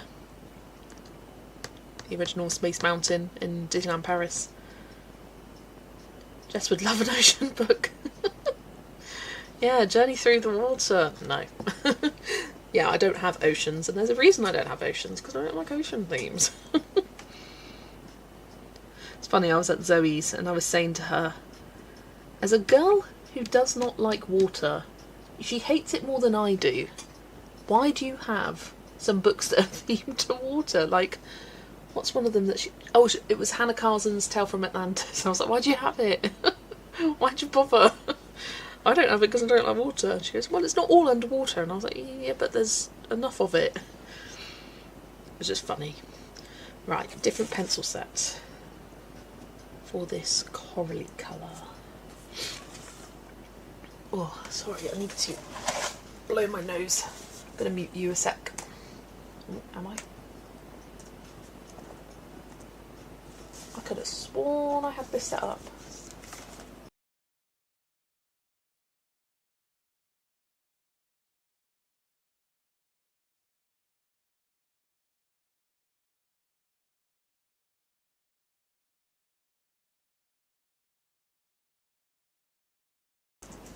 There we go. Sorry, just blew my nose.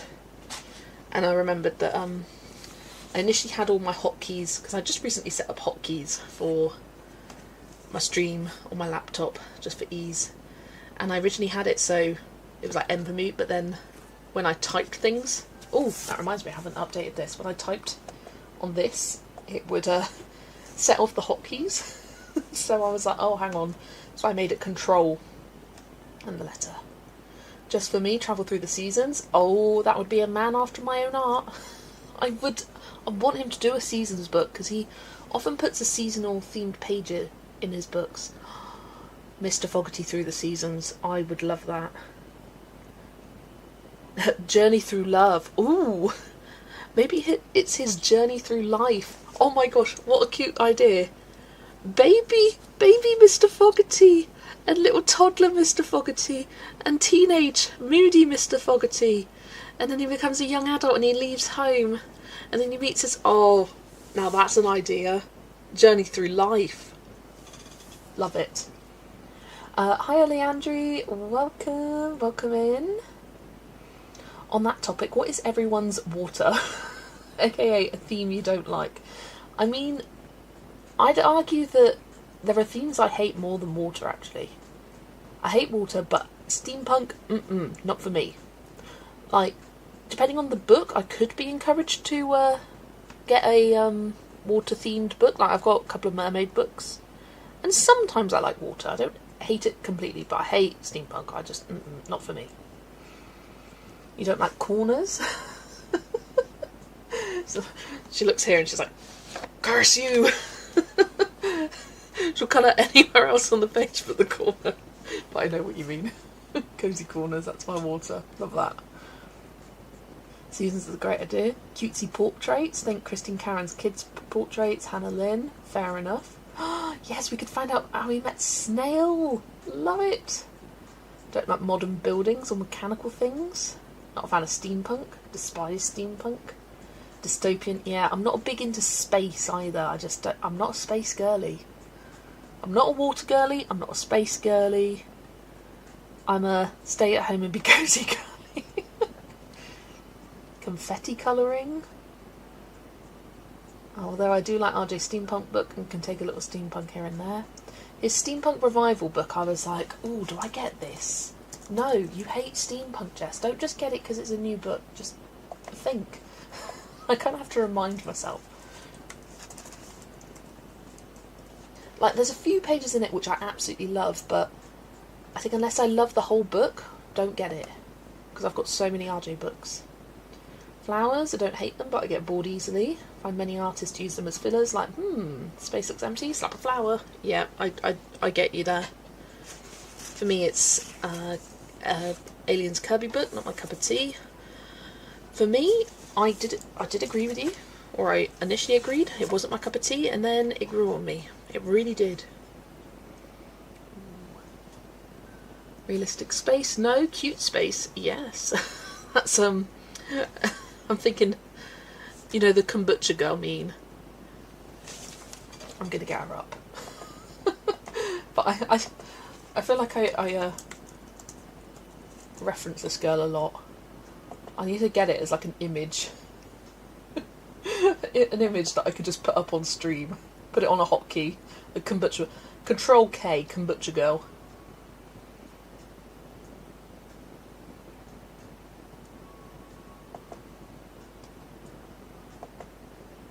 Oh, no, don't want that.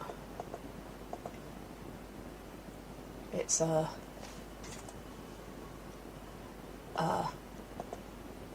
realistic space. Ooh, no. Cutesy space. Yeah. Just, ooh, yeah. I think of her on a daily basis. This is a water page, actually. I know. I don't like it, but I still colour it. Like, that's what I'm saying. I don't like water, but there's things I hate more than water that I just wouldn't colour.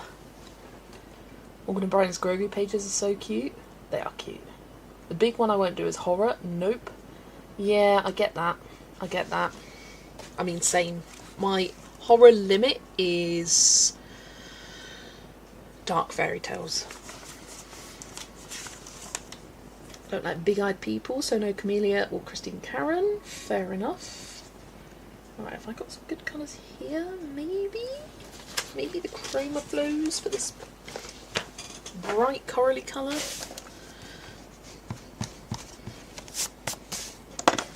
Okay, now, why don't you like water pages? Is it the background?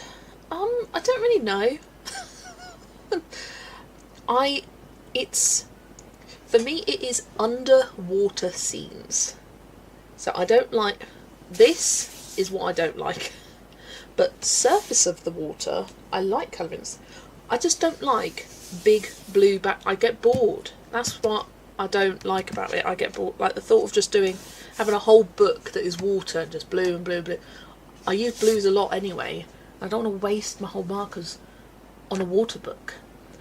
I don't really care for fish. Sorry, fish. I don't really care for like sea creatures. Don't care for them. Like, I just don't care for it.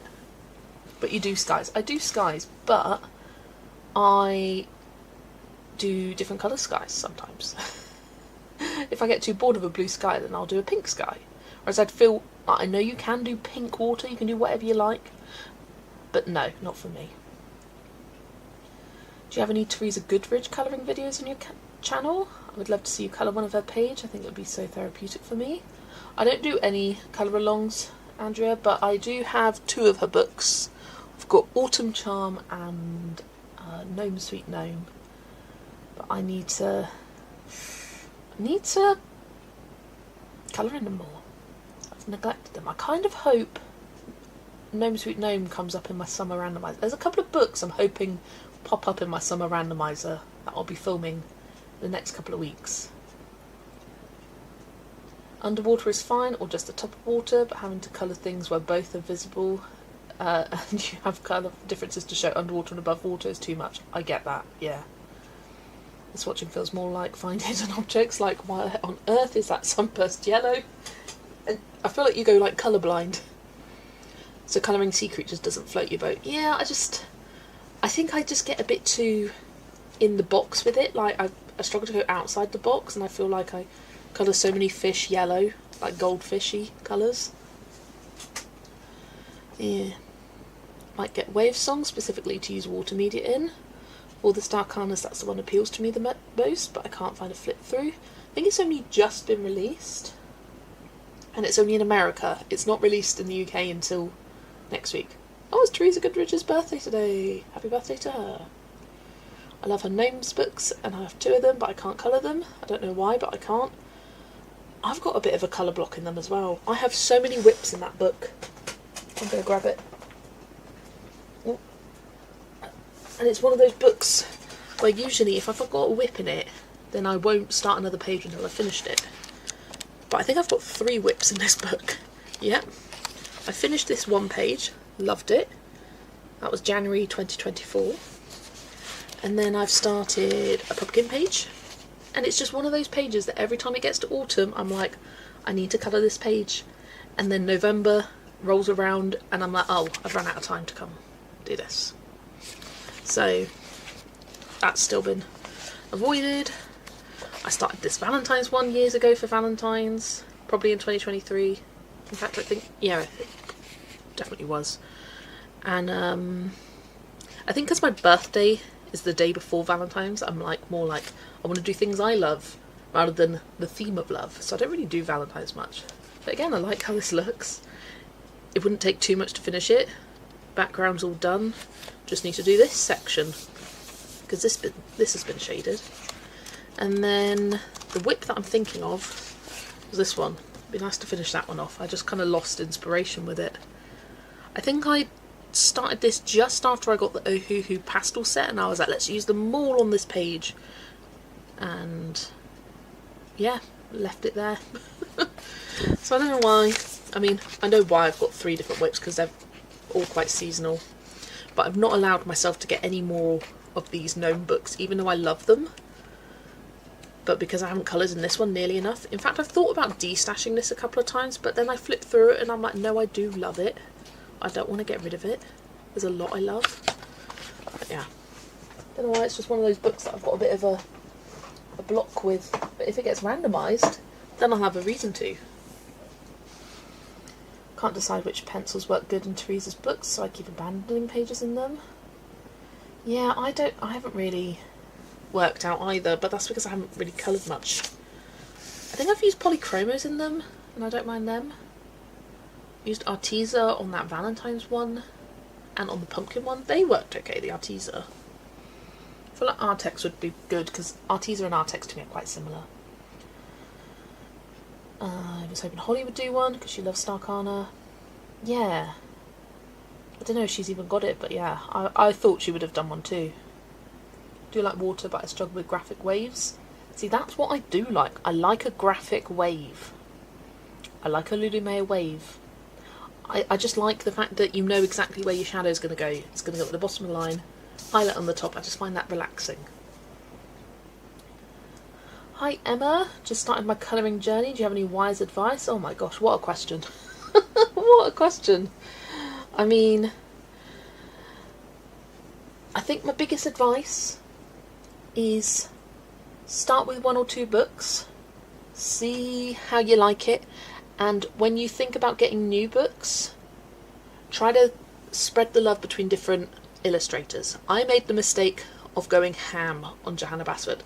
No hate to Johanna Basford, love her, but I pretty much only had Johanna Basford and a couple of Rita Berman books when I first started, whereas I wish I had, say, 2 Johanna Basfords, a Rita Berman, a Maria Troll, you know, just like branched out with different illustrators. If you're interested in what books to get from what series, I recommend my Rank and Rate series. Shameless plug. But I'm not the only one that's done them, but Erica's done a few, other people have done them.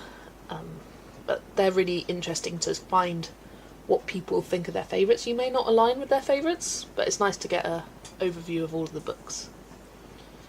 Colour palette and just gradiated the palette with the darkest colour at the base of the wave and the lightest colour under the froth. I really like it. Yeah, same Kimberlyn. Thanks, Andrea. Love and Gnomes, but I haven't finished a page either. There's one of the books in my D-stash pile. I agree with this advice. Pick one book per illustrator to start with. Okay, yes. Agreed. Do you remember what you used on the page we did a buddy on last November? Oh, I think that was Chromaflows. Not Chromaflows, Polychromos. What am I saying? I didn't have Chromaflows back then. I'm just going to grab the book, because we did it in Autumn Charm. No, it was Black Widows. That is definitely Black Widows. Yeah, for sure. I used Black Widows there. And then this was Polychromos, and the other one was Polychromos. Do not look at that Trick or Treat page. I want to rip out the book. But I just haven't yet. And that was Polychromos. Yeah, I do like the polys in here, but I like the polys in most things. Found they blended quite smoothly. The Black Widows were also good. And I feel like Chromaflows would also work well. They just become quite a versatile pencil.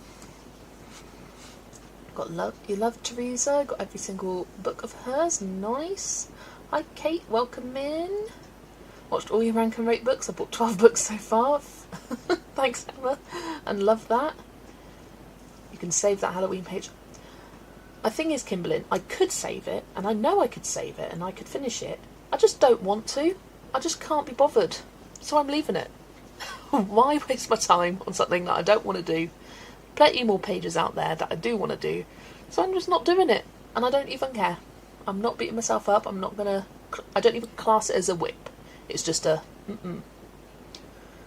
I was about to say, don't think you had Chromaflows yet? Black Widows, interesting. Yeah, don't mind me. For me it was Hannah Carl's and the Mythographic series. At first I didn't get the hype. Now I own every Hannah book and have 20 Mythographic books and plan on collecting all of them. I think a lot of us start off, I know I did, I have not coloured a single thing since I've drank this whole cup of tea and I haven't coloured a single thing on this page. We've just been chatting and very, very slowly getting pencils out. But when I first started colouring, Hannah Carson was too intimidating for me. Because she has so many portraits in her books, I was like, I don't want to do portraits, I don't want to think about it. I want cute animals and things like that. And then something changed, and there's so many artists out there that I've changed my mind on since I started colouring. So many. Maybe strawberry. This made me laugh. Yeah, and the mythographics, I think as well as a beginner, they're very overwhelming to look at. But something about mythographic pages, I always love my coloured work. I think it is the artist and the artwork in it, but I think I do my best work in them. Okay, I think that combo is better. It's still not quite as bright as the base, but the base is very, very bright. Yeah, just 2 Chromaflows. Grab a couple of grips. Agreed about Hannah portraits. Ever since you put up Unpopular Opinions, I've been thinking about it in a way that I only thought about things whilst I was in freaking grad school. Chris is over here philosophising. Don't even know if that's a real word. Yes, Veronica Kalinska's, I would recommend, if you're starting with mythographics, because in the UK they're supposedly selling 4 of the mythographics in Aldi for £1.99 each, which is like, what? I just bought one for 12 quid and that was cheap to get. I've never seen mythographics be sold for less than £10, like regularly. Yes, definitely a sense of achievement. And I think mythographic pages on camera look a lot more overwhelming than they do in real life. Basing is super helpful. The same with Kirby pages. Kirby, for a beginner, it's so overwhelming. There's so many details. But I think it's really helpful for learning how to shade, because he puts all these lines in for you, so you know where to add your shades and your shadows without it being grayscale. So I think he's really good to learn about shading. Yes, he looks overwhelming to start with, but if you base, then you're just like distinguishing what's what, then it becomes a lot more approachable. And the same thing with mythographics. You base it, and then it's like, okay, there's actually not too many elements. There's a flower over here, woman in the middle, whatever, bit of rock work, not so bad. I'll be in Aldi Thursday morning opening hour. Yeah, I've got a sit-in that I do on a Thursday, so I don't know what time I'll be, but probably around lunchtime I'll have a look in there. For me, that's Kirby. I'll look at the page, I go, oh gosh, what do I even do here? And when it's coloured, I love it. Yes. Yeah, I feel similarly about Kirby's pages. I'm going to start with these corally bits down here. Right, we're putting pencil to the page, guys. Let's go. So don't do what I did when I first started colouring. I was comparing all my colouring to those who are so amazing. Give yourself time to learn and breathe. If you want to learn techniques, watch YouTube. And also, don't be afraid to not watch or follow colour-alongs. I didn't follow colour. I've never really been one to follow colour-alongs. Instead, what I like to do is find people's coloured versions of pages on Instagram or Pinterest and try to replicate that as best I could with the pencils I had. And try not to compare your collection with others, because people don't build these collections overnight. I mean, some people do. Power to them. But it's years and years of slowly collecting, buying a few books here, a few books there. So don't think, oh, I need all these pencils. You don't need them. I think getting a set of at least 100, 120 pencils is helpful to have colour options, but they don't have to be the most premium set. They don't have to be polychromos or prismas or anything like that. They can be anything. I started off with Creative Peaks. Here they are. Ooh, Greek. I just found these on Amazon. You can still find them on Amazon. I think it was about 20 quid for 72 pencils. They performed really nicely. Camera doesn't like it because it's so much black. Really bright and colourful. I just was missing a lot of colours. Felt like I wanted more colours, so then I got the Brute Fina squares, again, about 20 quid. And then I slowly but surely built the collection. Where did that come from? Can you see that? It's a pencil tip. I think that must have been from the Creative Peaks. Well, so long, you're dead. Found out the other local colourist in Aldi on Thursday, literally. Where did you get the little rubber things on your chroma flares? I got these from Amazon. It's by the brand O Steed. It was £5, I think. 50 pieces, 10 different colours, and I like the different colours because you can colour coordinate your pencils. They do look like castle arts. Black pencil, dipped end. Still don't have prismas or polys. The collection is 11 years old. Some years I get lots, some I get nothing. It all adds up over time, absolutely. I mean, if you look at my progression of colouring book collection, my first 6 months I had 17 books. And that was it. I didn't even colour in all of those 17. I think I coloured in probably about 10 regularly.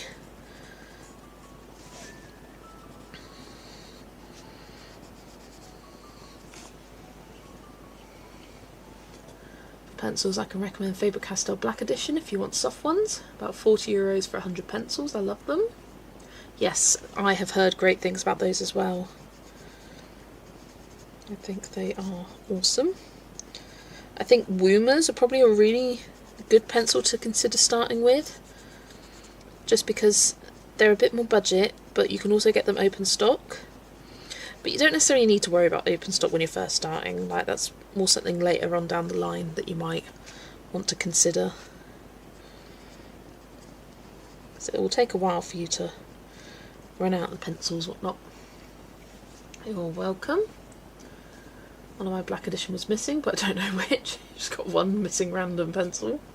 Really like the Black Widows. All the sets can be used on their own. You can order direct for them open stock. I also love them too. And I saw on the Black Widow... Oh! That broke. My grandma broke. I also saw on the Facebook group that they're expecting the shipment of pencils has just arrived in the UK, so they will be restocked on Amazon soon.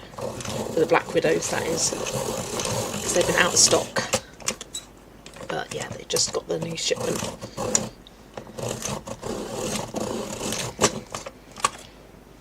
Oh, come on. As a beginner, I like my Black Widows. They give lovely colour without working too hard. Absolutely. And I love how unique a lot of their colours are. It's one of my favourite things about them. I find them really useful when replicating coloured images, like in Korean books and whatnot, because of their large colour range. And I do have all the sets and their unique colours. It makes for easy matching.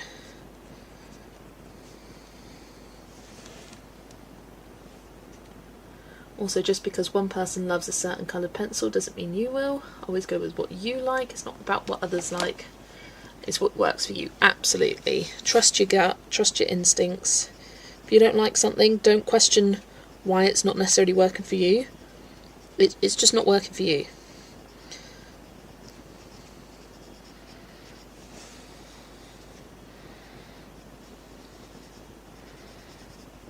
Right, as colourists, like, even when people like the same pencil sets and using them in the exact same books printed by the exact same edition or company or whatever publisher, you can have different results. I think of Amanda, she really hates the polychromos in the English editions of Kanoko Agusa's books, whereas I really like them. And she is a polys girl. Love my claws and hate my Prismas. I don't need more pencils. I don't. Got them at Ollie's for $3.99. Love that, Kimberly. Controversial opinion. I'm not a fan of polychromos. Yeah, they're nice, but is it worth paying €2 per pencil? Not for me. I mean, fair enough. Polychromos really aren't for everyone. But I feel like the people who love it, we love them. And then other people are just, I just don't get it. I can't work with them. And for me, they're more affordable than Prismas over in the UK. Prismas are cheaper in the US and polys are more expensive, where it's the other way around in the UK. Like, they're not cheap by any means, but they're less expensive than Prismas, put it that way.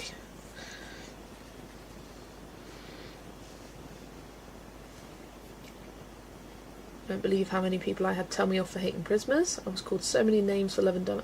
Why? Why do they care? Why do their opinions matter when it's your colouring? I'm never going to hate on anyone for not liking something that I like. Like, I'd be like, oh really? Fair enough. What's the point of hating on someone? It's like hating on someone for not liking a food you like. That's great. All the more for you. Like, why does it matter? Why does it make a difference to you? Yeah, stupid.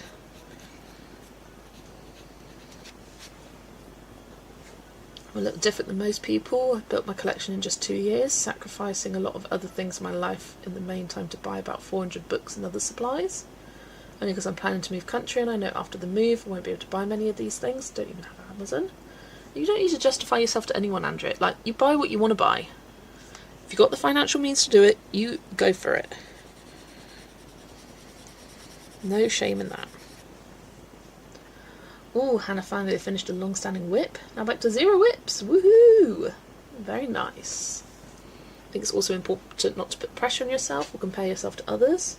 It's meant to be a calming hobby, not something to stress or make you sad. Yes, definitely. I think I was quite fortunate the fact that I started colouring and I wasn't really in the colouring community for the first couple of months, so I really got to, like, settle in, get used to it before I started sharing my journey, kind of thing.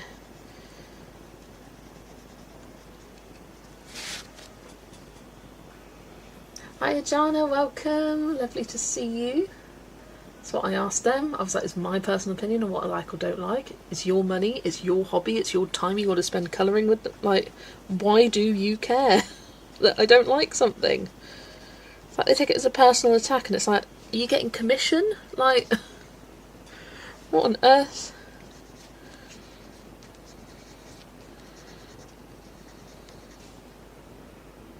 Just got a new set of pencils. I definitely don't need more. And you've been talking about it for months, Adele. You'll be fine. You'll be fine. You'll be fine. And if you do decide, that's fine as well. Like that we all don't like the same thing, that would be boring. Exactly. If every colourist liked the same 10 books, it'd be so boring, because you'd all be talking about the same stuff. Variety is the spice of life, and there's so many different books and artists out there that it's nice that we get to spread the love amongst the different ones and still discover new ones as well. Loving the way my page is turning out. Love that for you, Megan.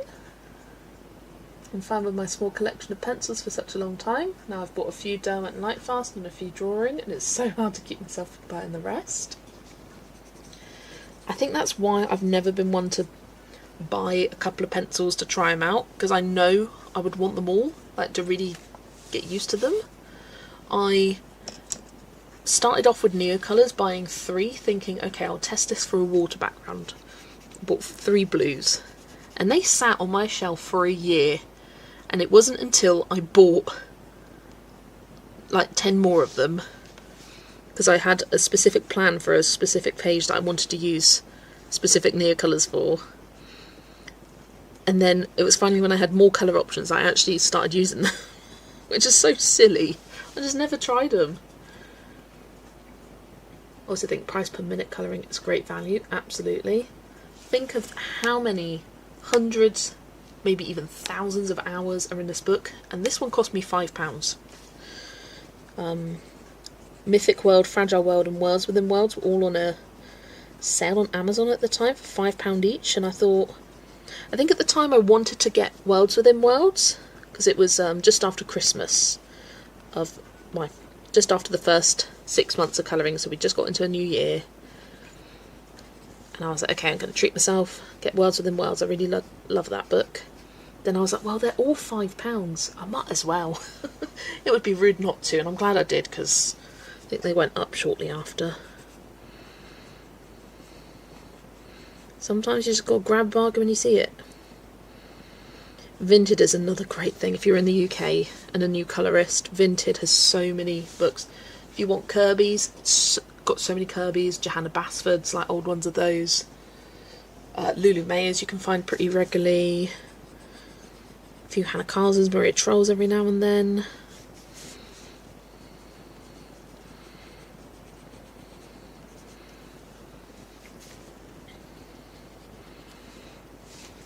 I kind of discovered Vinted a bit too late, that I couldn't really make the biggest use out of it, because I'd already got a lot of books that I wanted for my collection. Don't get it either. Someone out there is saying, I love Crayolas, they're the best pencils ever. More power to them. Enjoy your Crayolas. Yeah, exactly. Vinted is great pretty much everywhere in Europe. Yes, yes, yes. Do you wish I bought a 24 or 26, 36 of Polly's instead of the 12 though? It is hard to do anything with 12 pencils. It is tricky. Do you have over there Listio and Posh? We do not. I have never heard of that. Just looked at the screen. What's the peachy coloured thing next to your markers? It looks like a finger.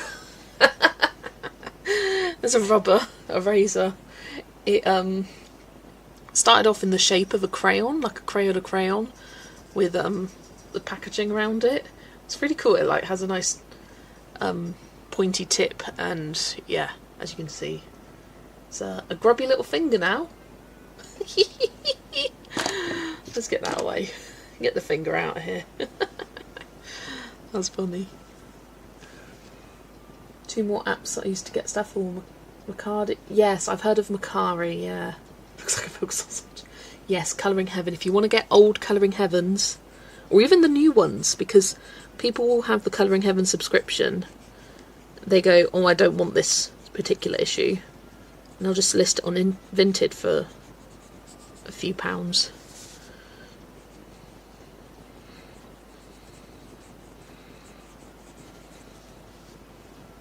Amazon Vinted I will miss a lot from the UK, especially how much you can save on Vinted, for sure. Baby carrot. This painting and drinking tea at the same time isn't working out. Almost drank my paint water and almost mixed my sugar in with the paintbrush. My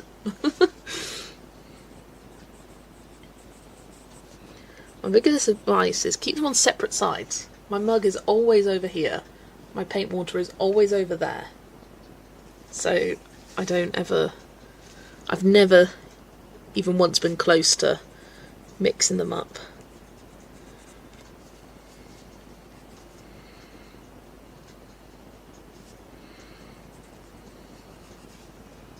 In the US, Book Outlet. Oh, I so wish we had Book Outlet with your cheap mythographics and stuff. Mythographics are one of those things where it's like impossible to find for cheap anywhere here. They very rarely show up on Amazon. And if they do, they're not on Amazon, on a Vinted.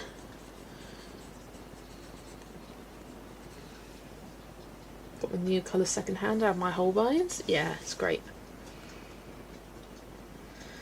Hi Shelley, welcome in. Lovely colour palette, thank you. I credit myself from 2 years ago for coming up with this.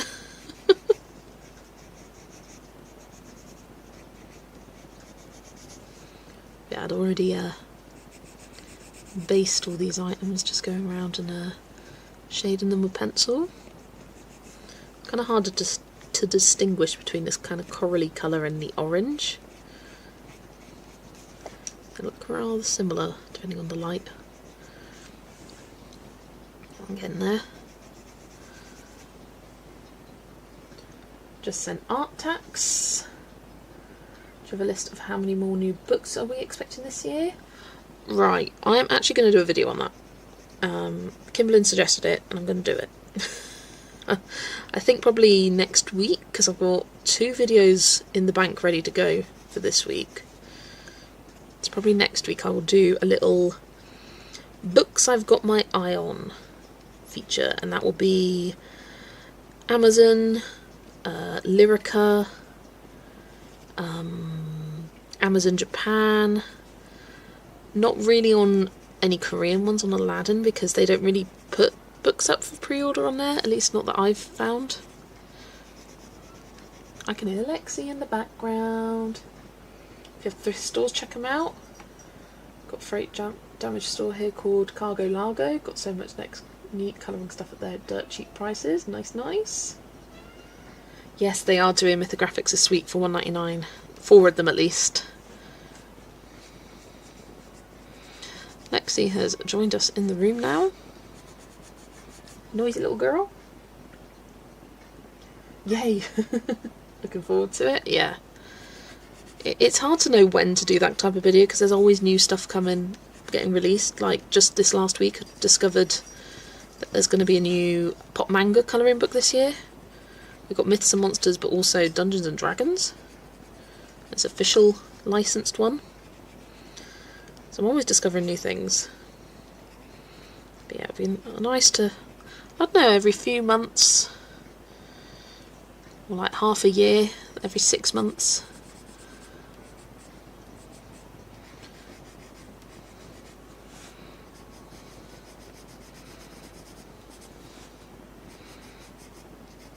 Because even if you show the same books months later, because they've got a long release date schedule, you might be able to see like preview images at a later time, which makes it a bit different.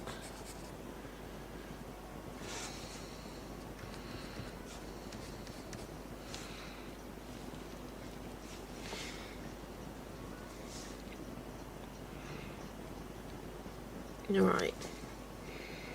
I've got all these corally coloured bits.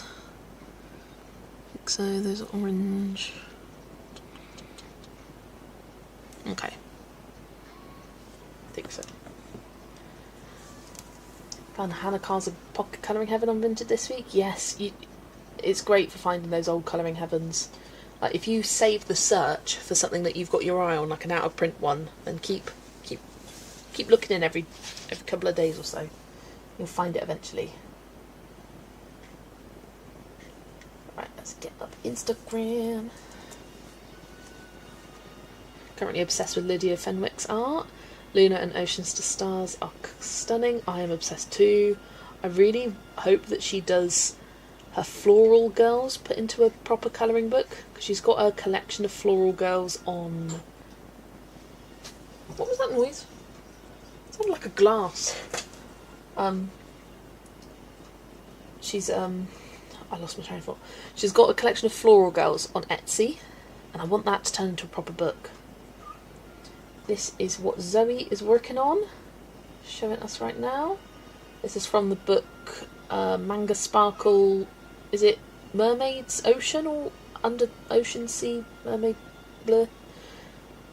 Case in point of a book that Zoe has that's water themed, even though she hates water. For a girl that hates water, she doesn't have a few water themed books. And you've made the green glasses work. I like it. Tying it in with the border and the colour of the scales. Mermaids, thank you. Just got 2 Disney Colour by Numbers books from Vinted for £8, including postage. Absolute bargain. Yes, it's great to find them on there. Come here, Lex. Come here. Where are you? Come here. Style reminds me of Kimmer Parish. It is similar. It's by oh, who is it? Oh, here she comes. The Orange Street. No, you got it. You got it. Kimmer Parish. Oh, don't tell me. Don't tell me. Although you probably already have. Something like, I can't think of what the name is. K Camaro. I had like Camilla in my head, and I was like K something K. K Camaro. There we go. Can I come over there and cuddle Lex? Yeah. Yeah, you can come. Hey. Hello, baby.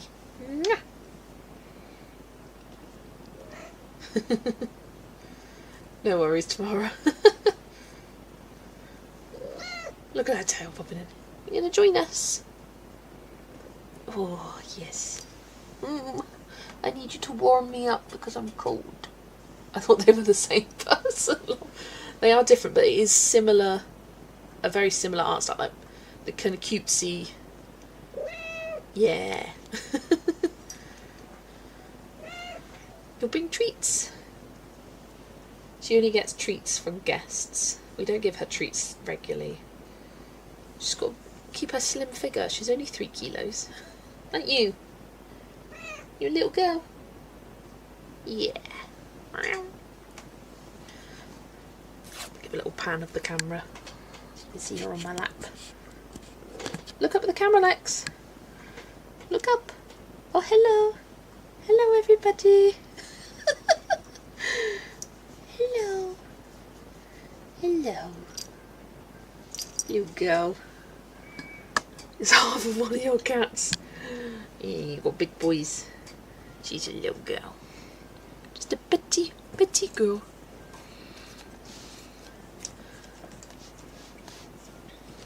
And you. She just doesn't really care for food.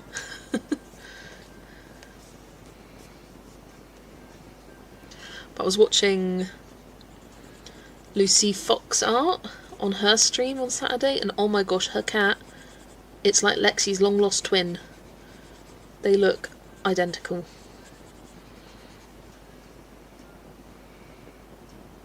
That was clearly get off my head. It was stop moving me. It was leave me alone.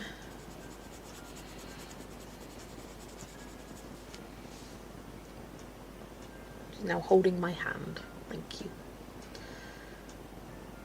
That reminds me, I've got Oceans to Stars this week, and I have 2 questions. Is it worth to do a full flip of a book that's new to me, or just when the book is actually new? And 2, are the mermaids based on real fish? It's got a couple of hyper-fixated brains in this house that need to know. Right, shall I get the book out? Because I cannot comment on that, as I am not a... As we know, I'm not a fish girly, I'm not a water girly. And also, if you want to flip a book because you have things to say about it and you want to put that out to the world, do it. I say to, like, because I like watching people's flip throughs of books to hear their thoughts on it. I like a chatty flip through. I'd say a quick flip through is maybe less useful for an older book. Where is my Oceans to Stars? Oh, it's behind me. Sorry, Lex. Yeah. Where is it? Where is it on this stack? It's near the bottom, of course it is. Yeah, I know, Lex. You're sitting very patiently. Ugh. There we go. Whew. Yeah.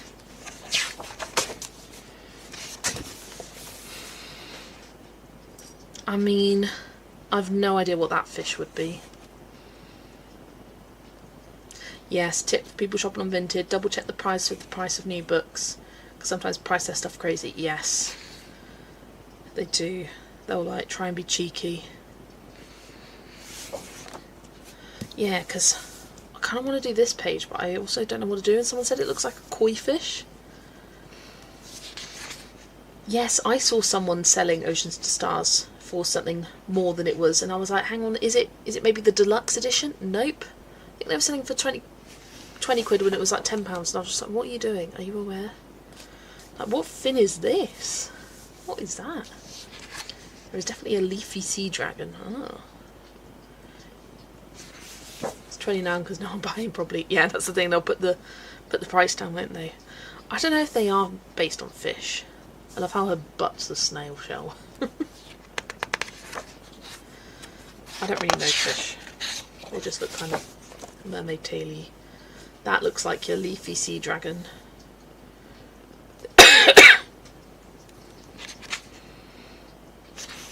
Potentially. Oh, that one's beautiful. I feel like I've never seen this. I kind of skip through the mermaid section because I don't care for it. But that one's gorge. Love it.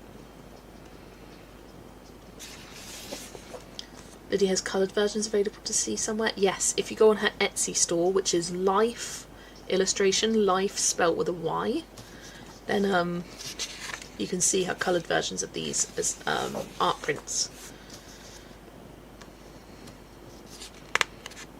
Ooh, come on.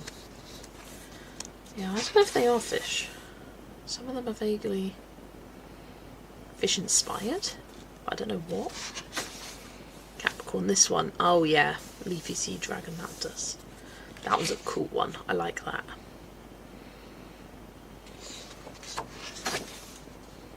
I actually do quite like the Aquarius one, which is unusual. I'm not a fan of Aquarius pages. Don't know why.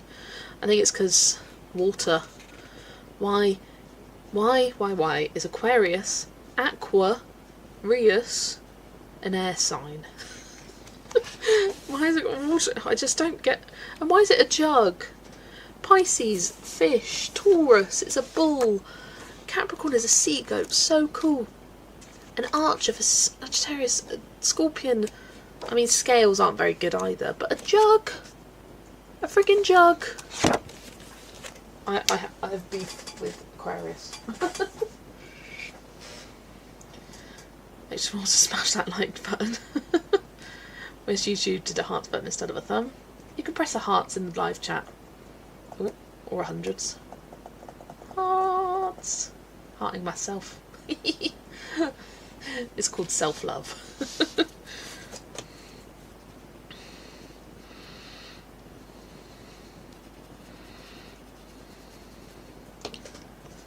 We assume that Leo is a lionfish, and there's one that looks like koi, so yeah, we thought maybe they're all based on real fish. I don't know enough about fish. Could be. But some of them do just look like mermaid tails, like kind of generic-y.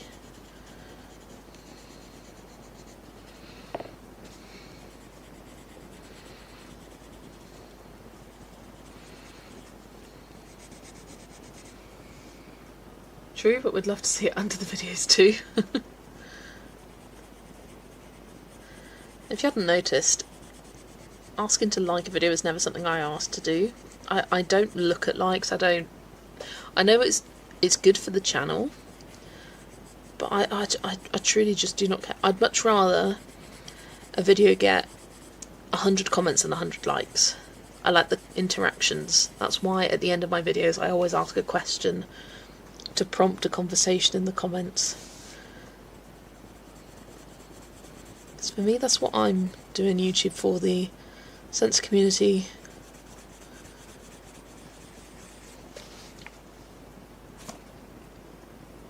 What I know about fish is that sushi is delicious.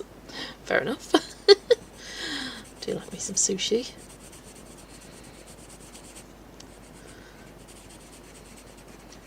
Zoe and I are a bit obsessed with the Lidl sushi.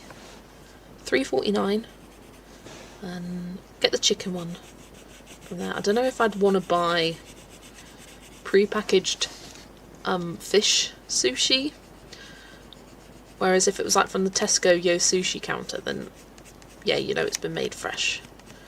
But for something that's imported in, nah, I don't trust that. But chicken, yummy. Fish are friends, not food. I know, but you deserve them too. Oh, thank you. Thank you, thank you.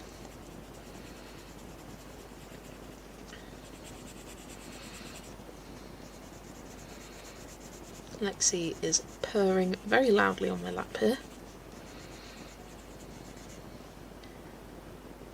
Some people look at their dislikes. I don't even know where to find them, so I live in my bubble where I have no dislikes. I talk to myself. Hi, Joe. Welcome. Yeah, they do make it kind of hard to find the dislikes. You've got to search it out. So, not that you want to know. I can't even remember how, but you've got to go on the video,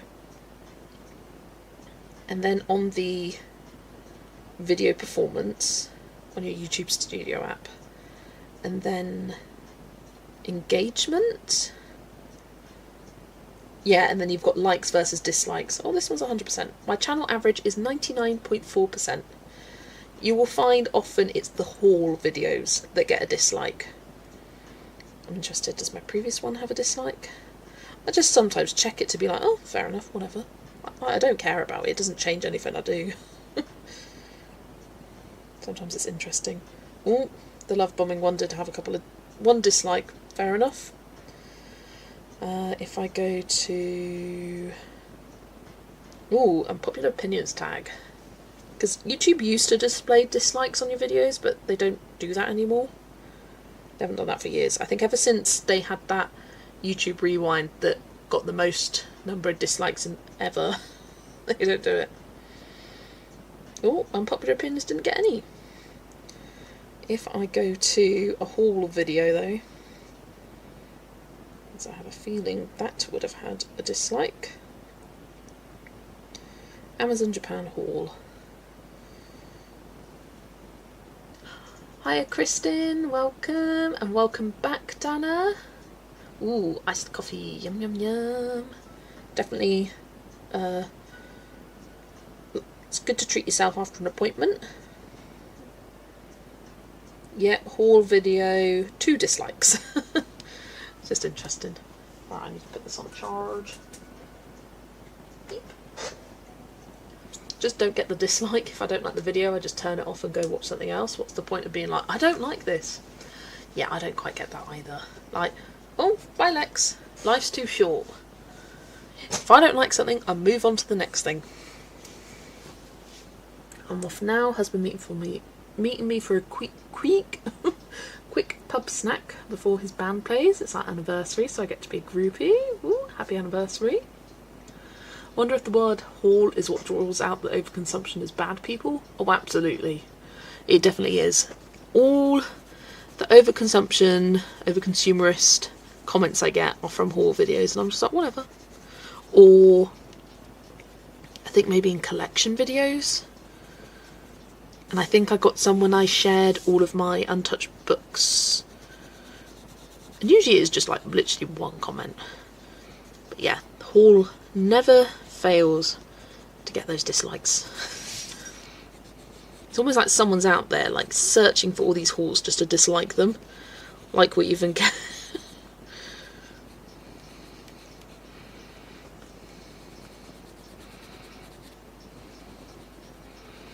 But some comments I just, why are you putting that? Like, your voice is so annoying. Why? How is the person going to change their voice?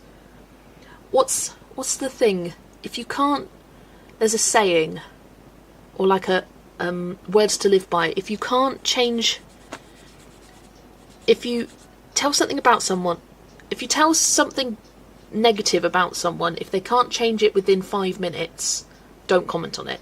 Say you've got something stuck between your teeth, you can solve that within a couple of minutes. But to say your teeth are crooked, you can't solve that. What's the point of saying it?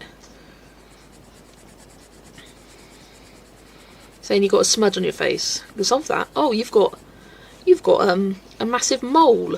You can't change that. There's some more refined way of saying it, but I think that's a good kind of words to live by. If you can't change it within 5 minutes, don't comment.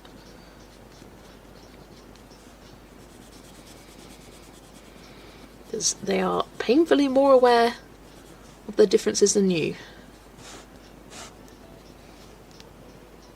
I like seeing hauls for creators I watch, but I feel a bit when channels is all hauls and barely any coloured pages. Yeah, I agree. I like to see people know that people are using the books as well.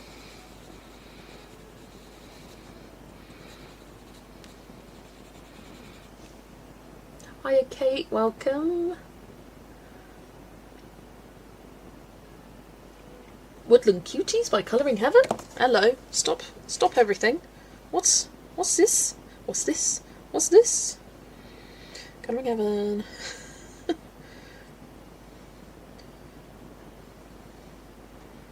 Why is Colouring Heaven not coming up? There it is.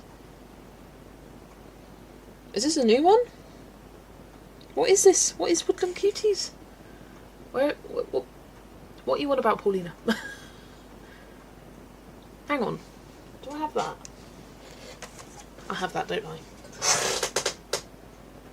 No, it's Woodland Whimsy I've got. It's a pocket one. Only serves to make them feel bad, yeah. It got posted 7 hours ago. I can't see anything on there. Colouring Heaven. Woodland. Oh, yes! Yes! Zoe! Zoe, are you there? It's Paper Panda again. Paper Panda, who did this book. Oh, bye-bye.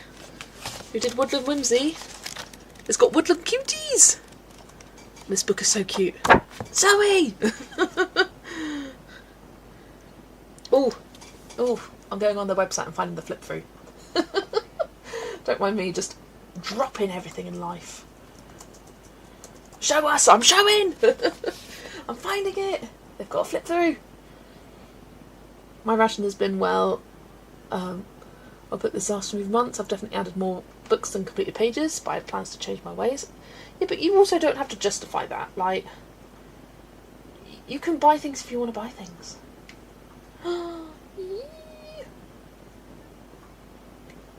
Transition. So cute! I will be on the hunt for this in Tesco. Oh, look at that badger. I love a badger page. I love a badger. Oh, go away, advert. Go away, music. Oh, badger. Fox lovely. Oh, that's a lovely scene. Oh. Oh. Oh, it's so cute. Oh, I love it. Oh. I'm just, oh. The otters! I love it. Okay. Oh, look at that mouse riding the snail. Look at the otters! Oh my gosh. Oh, how cute, little princess. Literally otters! Helicopters! Oh! Little seeds. Oh. Oh, yes. Oh, that is adorable. Oh, look at the badger. Oh. Oh, making a pie. I love that. Knitting. Nice. Oh, cozy. Oh, autumn. Ooh, ghosty. And a winter one. Ooh, yes. Yes, yes. And Paper Panda seems to only be available in terms of colouring pages on Colouring Heaven. So I like to support that because their books are adorable. I've got this one. Paulina she's got a little sense of smell for it. They've got two. First one was Happy Moments. I really like this. Not everyone does because it's got words in, but the art style is so cute. They kind of do think like card making supplies, like decoupage papers and things like that, like little die cut things is what Paper Panda does. I've only done that page though. I need to get back to this book. And then Woodland Whimsy was one they did last year, and oh, it's so cute. It's more akin to this book, but very, very cute. I really like the full scenes towards the front of this. So yeah, love it. Right, I do need to pop you guys on the Be Back Soon screen as I am desperate for the loo. But yeah, I'll be back in a minute.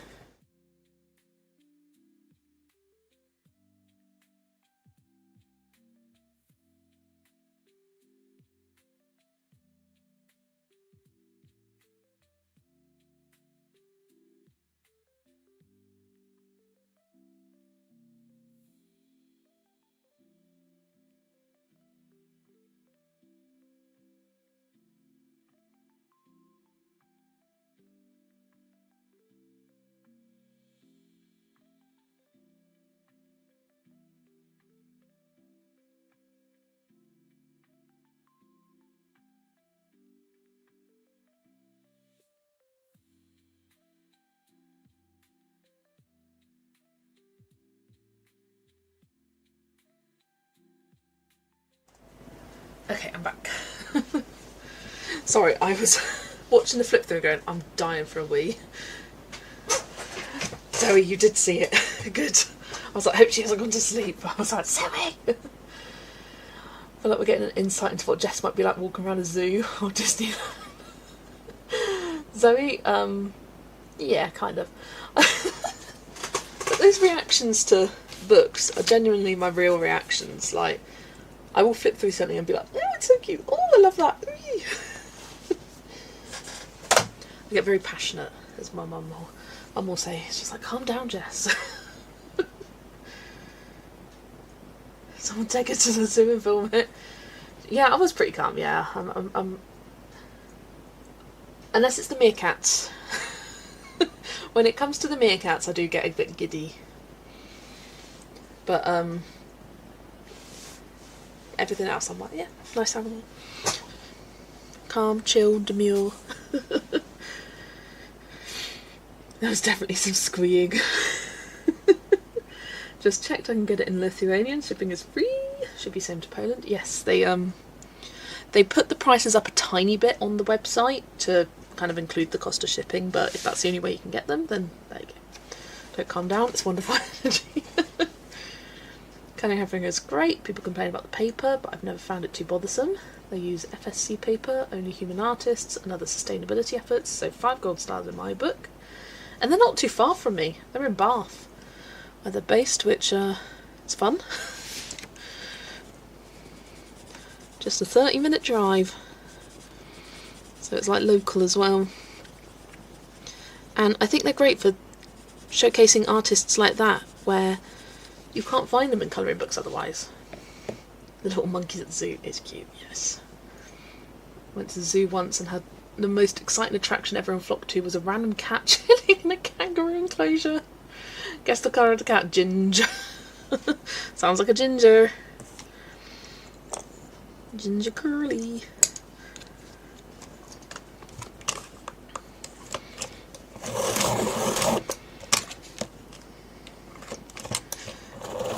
I am also the type to get distracted by cute animals in a field. If I see a donkey in a field, I'm like, oh, a donkey! I get really excited. Or like little lammies, I'm like, the lammy. Like if it's just sheep, whatever. If it's just cows, whatever. They're so many of them. But if it's a little donkey, oh, I get so distracted.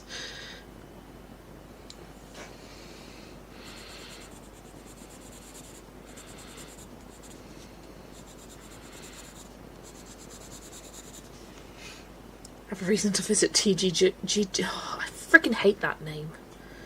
TG Jones to go and get it.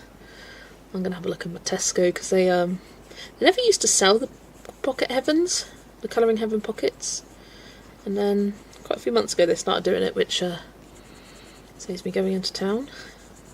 Not that it's far from it. Oh, got a lot to do Thursday now. Got to go to Aldi. Got to go to Tesco. Love driving through the New Forest and we were just like, oh, horse, horse. There's another one. The trouble is, I'm not very good at like looking out the window and driving straight. So that's the trouble. Yeah, Zoe and I went to this it's like a holiday caravan lodge park. Did we go just because it was called Sandy Balls?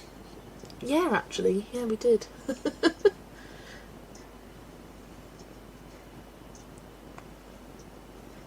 I'd be afraid of going into the kangaroo enclosure. They're ripped and will kickbox you. Have you met orange cats? Oh.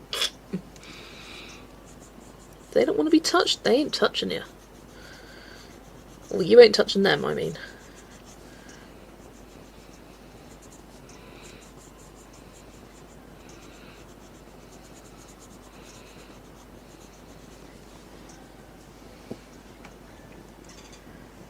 Perfectly good reason to go there.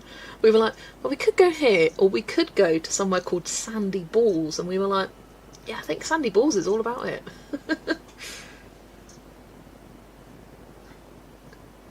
Used to go there as a kid and loved it. Oh, nice. Thursday to do this matches me. Aldi, Tesco for colouring. I've also got work. Got to prioritise that, but yeah. Do I have a bit of a break in between the two clients that I can pop in? I'll do Aldi on the way back home because it's about out of the way. Da, da, da, da, da. Love those meerkats and flora and fauna. I filmed my flip through and I was like, there's a page in here that I specifically requested, and it was the meerkats. And oh my gosh, I did not realise that the meerkats and the bumblebees were back to back. I was just like, did you do this for me? Probably not, but yes. Let's see, Wicked for Good, that feels like years ago. Oh, Wicked, the first one, yeah. Feels like 2 years ago. It's only 2. It does. Can I ask a random question? Ask away, always. There is a severe underrepresentation of meerkats in colouring books, which is like, why? Because they're adorable. Do I want to get inklings just for the meerkat page? Yes, I do, actually. Yes, I do. Oh, messages.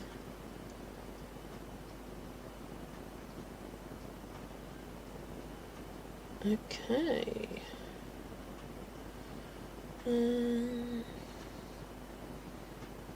Oh, okay, yes.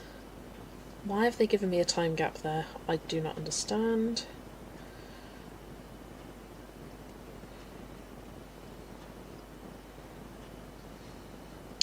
I should have about 30 minutes to go. There's a grocery store chain here called Balls, but I swear his parents must have hated him because his name is Harry Balls. I kid you not. Oh, just you wait. Just you wait till you hear the name of my secondary school. I usually wouldn't give this information out, but my secondary school is not the town that I live in. I kid you not. Sexy's was its name. It still is its name. That's spelt SEXEY''S, named after the founder, Hugh Sexy. And no, that's not a lie. You can check the Wikipedia page. That's where I went to school. In the same town there is also Sexy's Hospital. It's not actually a hospital, it's more of like a old people's home, but yeah. Did you and Zoe meet through colouring or knew each other before? We met through YouTube specifically. She reached out to me just after I started my channel and was like, oh, you got a new channel, hello, welcome, I'm Zoe. And I was like, oh yes, I've watched your videos before. And we got to chatting and then found out that we lived less than an hour away from each other in the same county, and we were like, oh.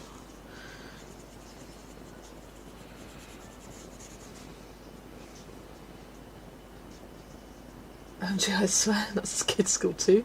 We used to go on school trips and other kids on school trips would come up to us and be like, is your school really called Sexy? It's like, aren't you so embarrassed? And we're just like, no, like, that's just its name. we're talking about underrepresented, I always add extra syllables in that word, underrepresented animals in colouring books, I will once again submit the joyful quokka. Oh yes, the quokka. Quokka. I'm trying to do an Australian accent and failing. Just ordered that book, still falls under my only new releases rule this year. Oh yeah, definitely. Definitely it does. And realised we'd unbeknownst to either of us met Jess before at my old workplace. Yes.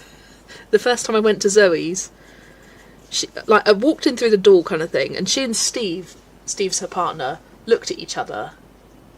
And they were like giving each other the eyes, not like that kind of eyes. Like giving each other a good look and kind of nodded to each other, and they were like, "We've seen you before." And I was like, "Excuse me? You've definitely served us at Longleat. You've definitely served us donuts." And I was like, "If you say so."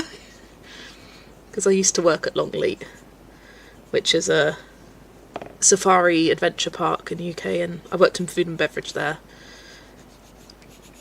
And yeah, they'd been, what was it, a few months before? They were like, because they knew I worked at Longleat, and I was like, "Oh, I could have potentially served you donuts." And then we met, and they were like, "Yeah, we've definitely seen you before. We recognise you." I was like, "I do apologise, but I do not recognise you." But I'm like that with everyone. Unless someone specifically, distinctly stands out to me, you could come up 5 minutes later and I'd be like, "Who are you?" It's fantastic. Real life colouring buddies, which I found someone who likes colouring and didn't live on the other side of Europe. Yeah, it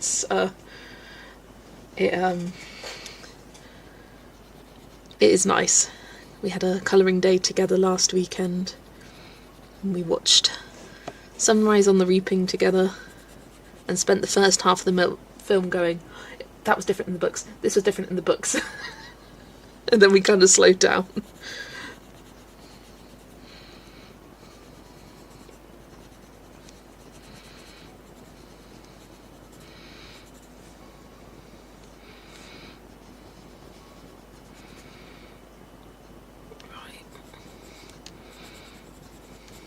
Why did I have to pick such similar colours to base things? Like the coral looked too close to the orange, and now this orange looks too close to the yellow orange, and I'm getting confused. Oh, I keep saying the wrong title for it. Ballad of Songbirds and Snakes. I think it's because it's so long I don't want to say. I keep getting them mixed up. I'm an Aussie and just arrived in time to... I'm so sorry, Alice. I shouldn't do it. My gateway phrase into the Australian accent is quite weird and quite niche. But we love Lego Masters, and we specifically love Lego Masters Australia. Best country that does it.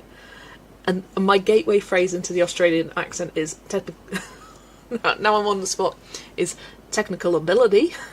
Just anything ability is my kind of gateway Australian accent. Like, my one for Scottish is iron brew. And apart from that, I can't really do it if I try.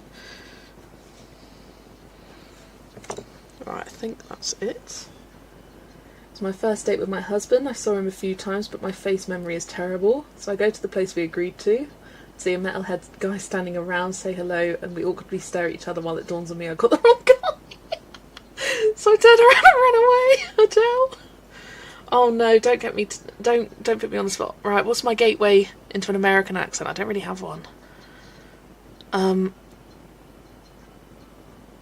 Oh, if I can quote something from a film or a TV show, then I'll be able to give it a go. Oh my gosh, I can't think of any quotes from any American TV shows. If someone gives me a quote, I could do it, or I'll give it a go.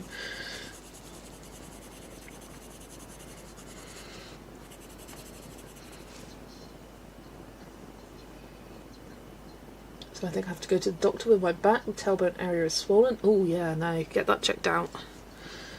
Even if they say There's nothing we can do. Like, at least you'll have the peace of mind of saying, okay, well, I checked it out.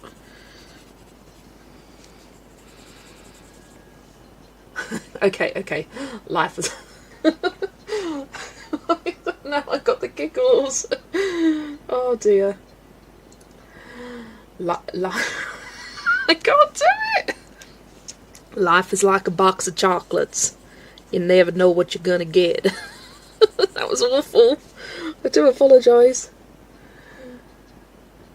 Oh no, I can't. I haven't seen Friends. Don't attack me. So I can't really do. I mean, I know what you're on about. That. How you doing? Why are you giving me all male quotes? This isn't helpful. Pick a Pixar film. Oh gosh. I don't like this. I need a gateway phrase into American accent. I need to come up with one. Thank you very much. I tend to go southern when I try and imitate an American accent or do an American accent. I go to southern. Or was it in New York? I'm walking here. That's my other attempt. I'm gonna stop now. That's great. Oh dear.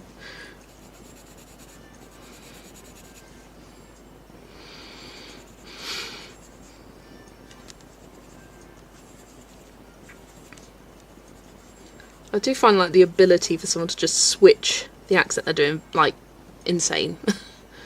Of what they can do, how they can do it. Like, say the same phrase but in all these different accents. Southern is easier. I think Southern's easier. It's so distinct, which makes it easier, and I think there's a lot of like mocking media towards the Southern accent, if that makes sense.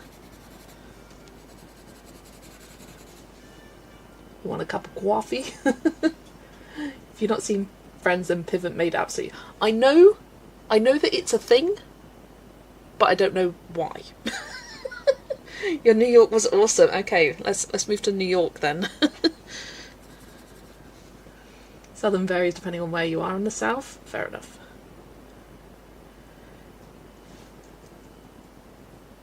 Page is looking amazing. Thank you very much.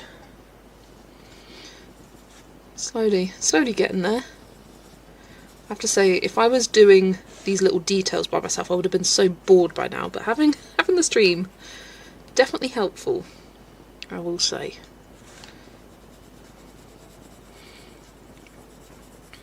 I mean, I can barely do accents from the country I live in, let alone others.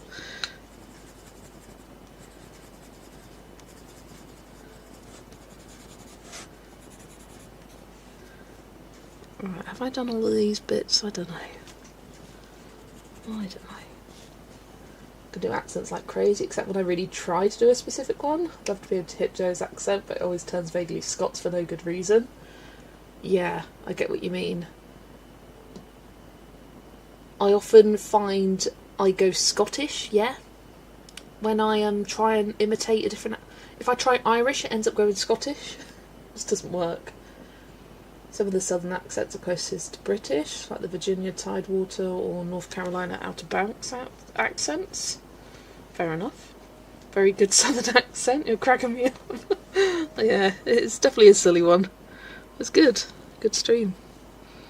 Not over yet. Oh, 5:26. I'd like to get all this bittiness done. So at least it's done. I can decide what I want to do with the tail. I think I might bring those like corals, oranges, yellows into it, and that would look cool. Swatch tea ruined. Did end up putting my paintbrush. Oh no. Funnily, when I had an online English lesson, one teacher told me I sounded Scottish. As you do, you're like, if you say so.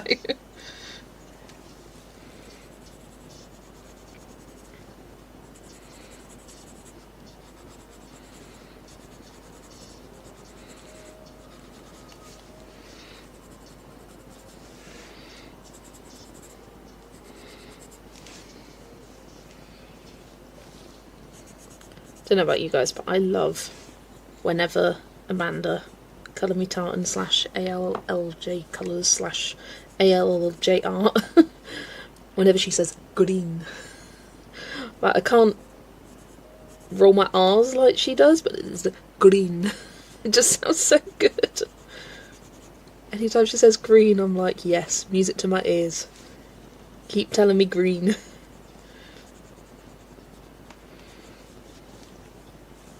Exactly, green. It's like emphasising the R. Struggling so hard with my Lithuanian accent so hard. But it's better because I talk English almost every day at work. But before I could write perfect English, but asked me to speak and it all left my brain instantaneously. Fair enough. What's funny to me is if you listen closely to NYC or Boston accents, you can hear the British, Irish, Scottish influence. I find New York and Boston accents kind of similar, and I get confused between the two. I also get confused between American and Canadian accents.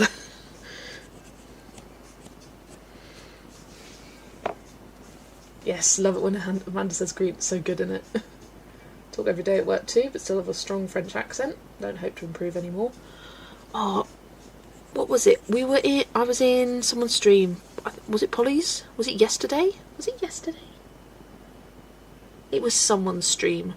But someone said that something about... Was I even in a stream? Did I read this just online somewhere? I don't know. But someone typed on some online platform, and I read that typing comment. Something along the lines of, if you adopt the accent of the country you're moving into up until the age of 15, so say you were born English but moved to France, you develop a French accent if before the age of 15, whereas after the age of 15 you'd keep your English accent. So it takes up to the age of 15 for an accent to stick. I think I explained it very badly, but someone said that and I read it. Hiya Sue, welcome, lovely to see you. Remember when we had our Italian customers? Oh, I remember what my gateway into American is. That just reminded me of when I was working at Longley. I could always tell the Americans a mile off. One, they were usually wearing a baseball cap, which you don't so much see in this country. And they'd always go, "Can I get a bottle of water and some French fries?" And I'd just be like, "It's chips." It's water. Just a water. That's my gateway into American accent. Can't believe I forgot about that. French fries.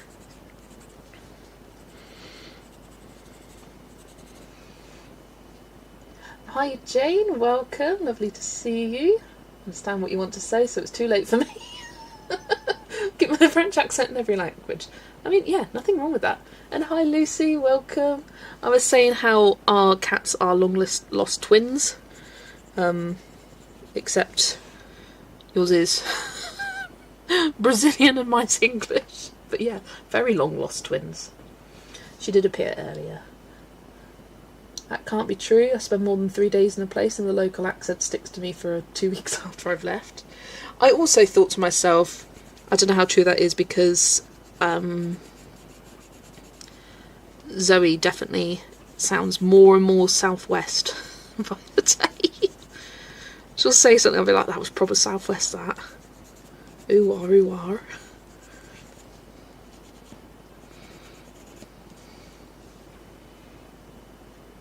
Wisconsin speak Canadian, don't you know? I did not know. Spent some years in Kenya, and last time I visited I came back with a thick Kenyan accent, and it lasted about a month. Oh gosh.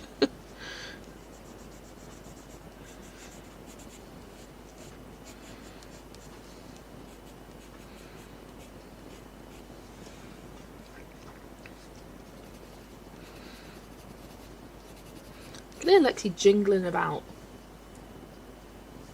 Well, I'm a Geordie, so my accent is strong enough to begin with. Oh, yes. Whenever my gateway into the Geordie accent is Vicky. With, like, that name with the Geordie accent is just imprinted on my brain from when Vicky Patterson was on a I'm a Celeb with Ant and Dec. I was being like, it's Vicky! Ready for the stage? Love these accents. Honestly, I'm not good at accents. I could do the odd word, but doing a whole sentence, it's not going to happen. If I actually try, it's not going to happen. Way.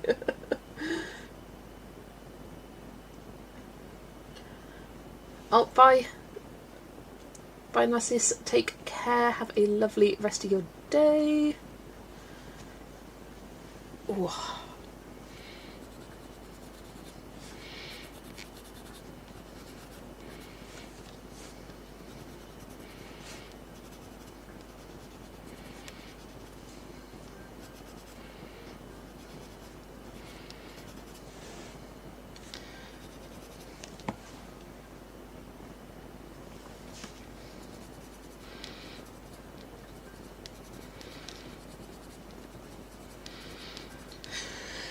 Oh, where's Lex?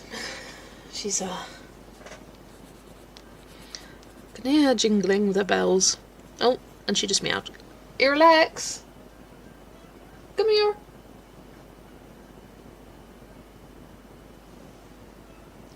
Come here! She's not coming.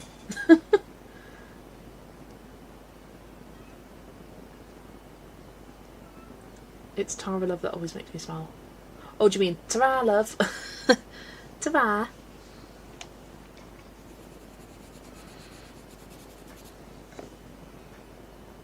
The Queen colour palettes. Thank you. I don't even know, because it was so long ago that I came up with this colour palette. I don't know if I just kind of picked random colours. Not random, but picked them off my own bat. Or if I found a colour palette, I may have. I have no idea. It was long ago. Oh, Joe, yeah, Joe's... Joe and I are like, there. She's up here, I'm down here. In terms of the country of England. She's up north, and I'm down south. Southwest.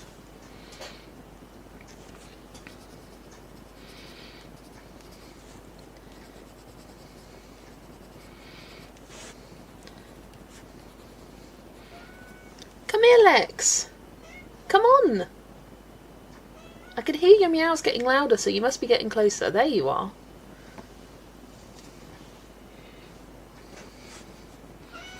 Come here. Come on. Here she comes. Come on, hello. Ooh, you've got a warm head. Is she by Liverpool? No. Oh, or is that where's... I don't know where... I think Polly's Midlands. Don't know exactly. Oh, she's definitely told me before though. Oh, you're slipping and sliding. Liverpool is... I will say, I'm such a southern girl, I'm really bad at anything north of about London. Which London's quite south. But Liverpool's north west. Joe, yeah, no, she's not by Liverpool. Liverpool's like northwest, and then Yorkshire is a bit further up, I think. She doesn't sound the same as... No, she isn't. Let's get a map of the counties. UK counties. I feel like if I see the name of the counties, I might remember where... Everything above in London is nothing. Literally me. Literally me. Okay, I don't know if I'll ever get this unpopular opinion video done, so I'm gonna confess my scariest unpopular opinion right now. Don't come for me. The supply I think isn't worth the money as the colour cubes. That's it. Oh no, don't. I agree. I am team boo-hoo to the colour cubes now. I have them. Wish I didn't. I am actually looking to get rid of them. I just need to do it. Right, let's get a bigger picture of this. Come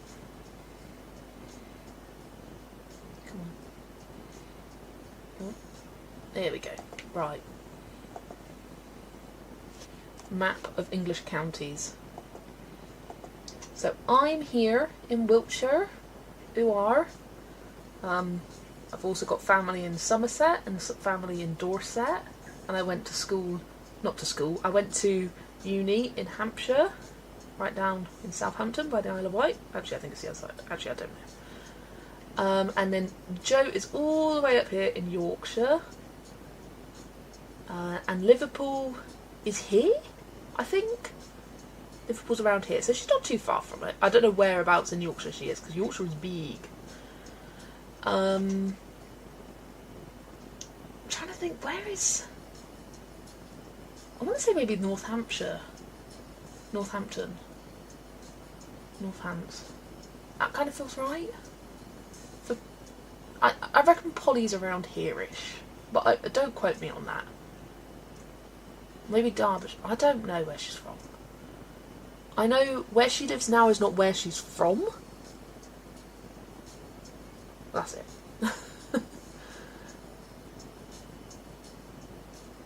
And yeah, for context, here's London. And then up here is Scotland. Slap bang in the middle of the country.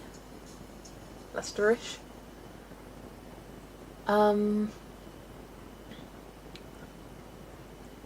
Right, going back to there's our UK geography lesson for you.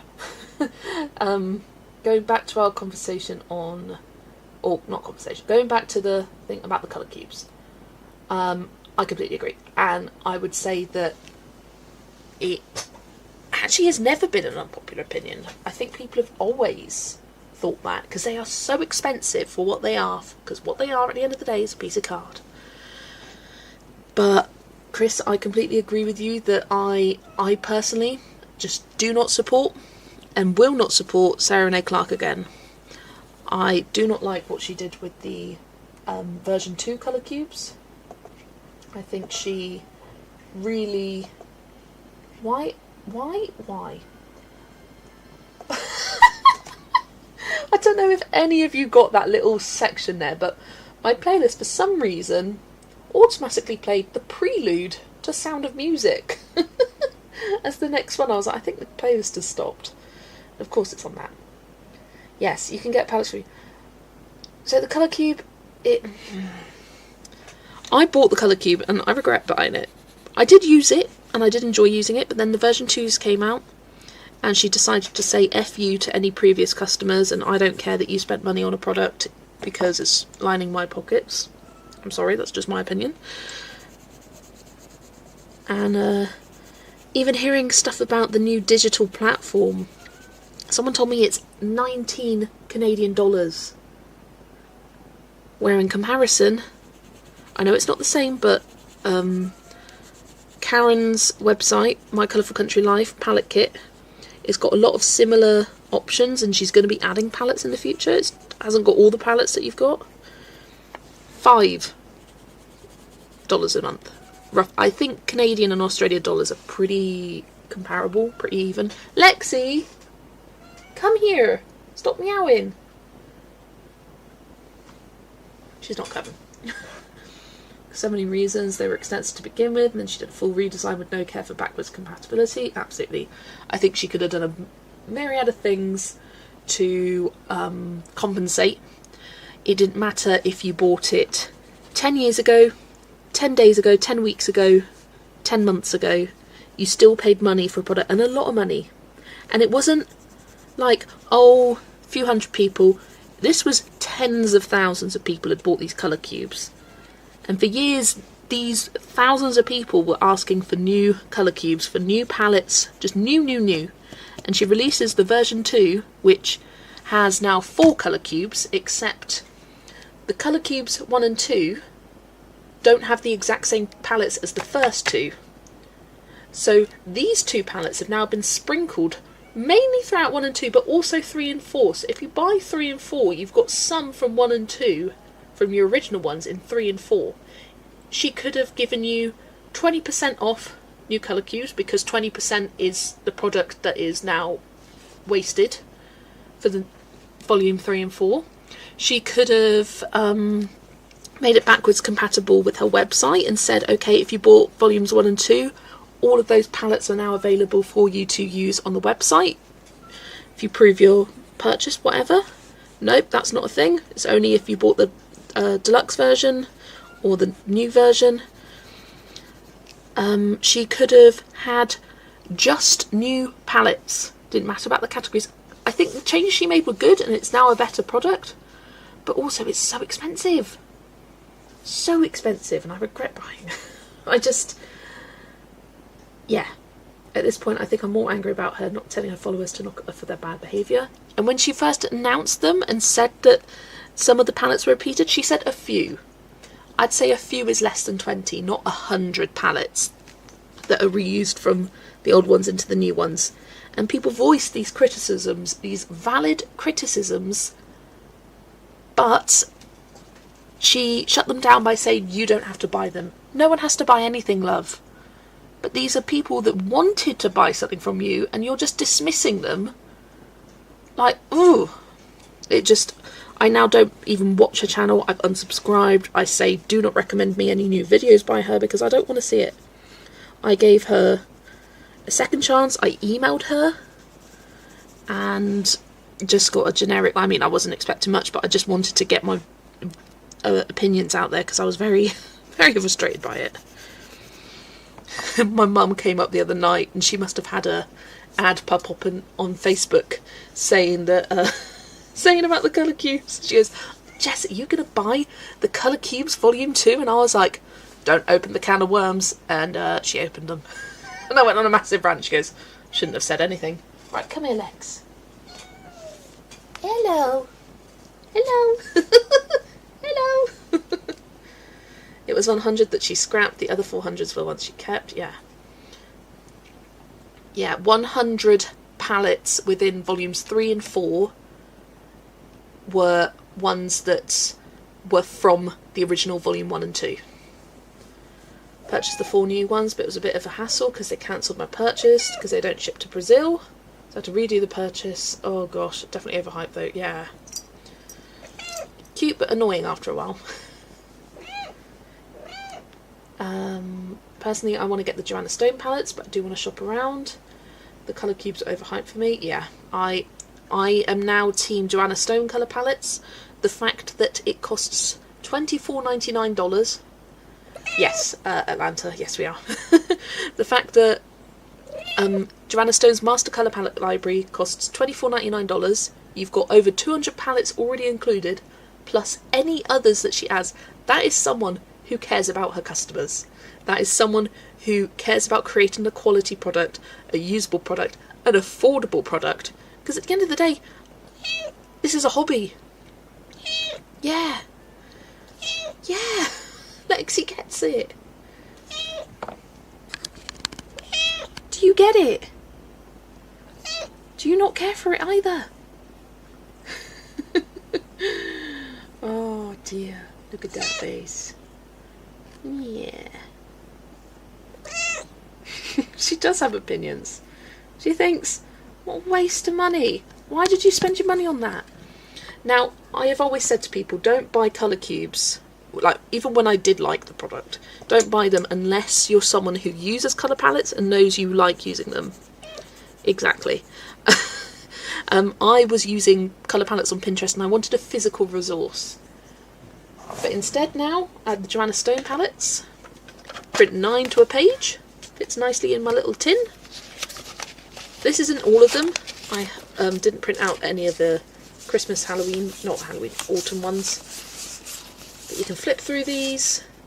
I think the organisation of this is much better. I have issues with her categories. Yes, it makes it easier to search through.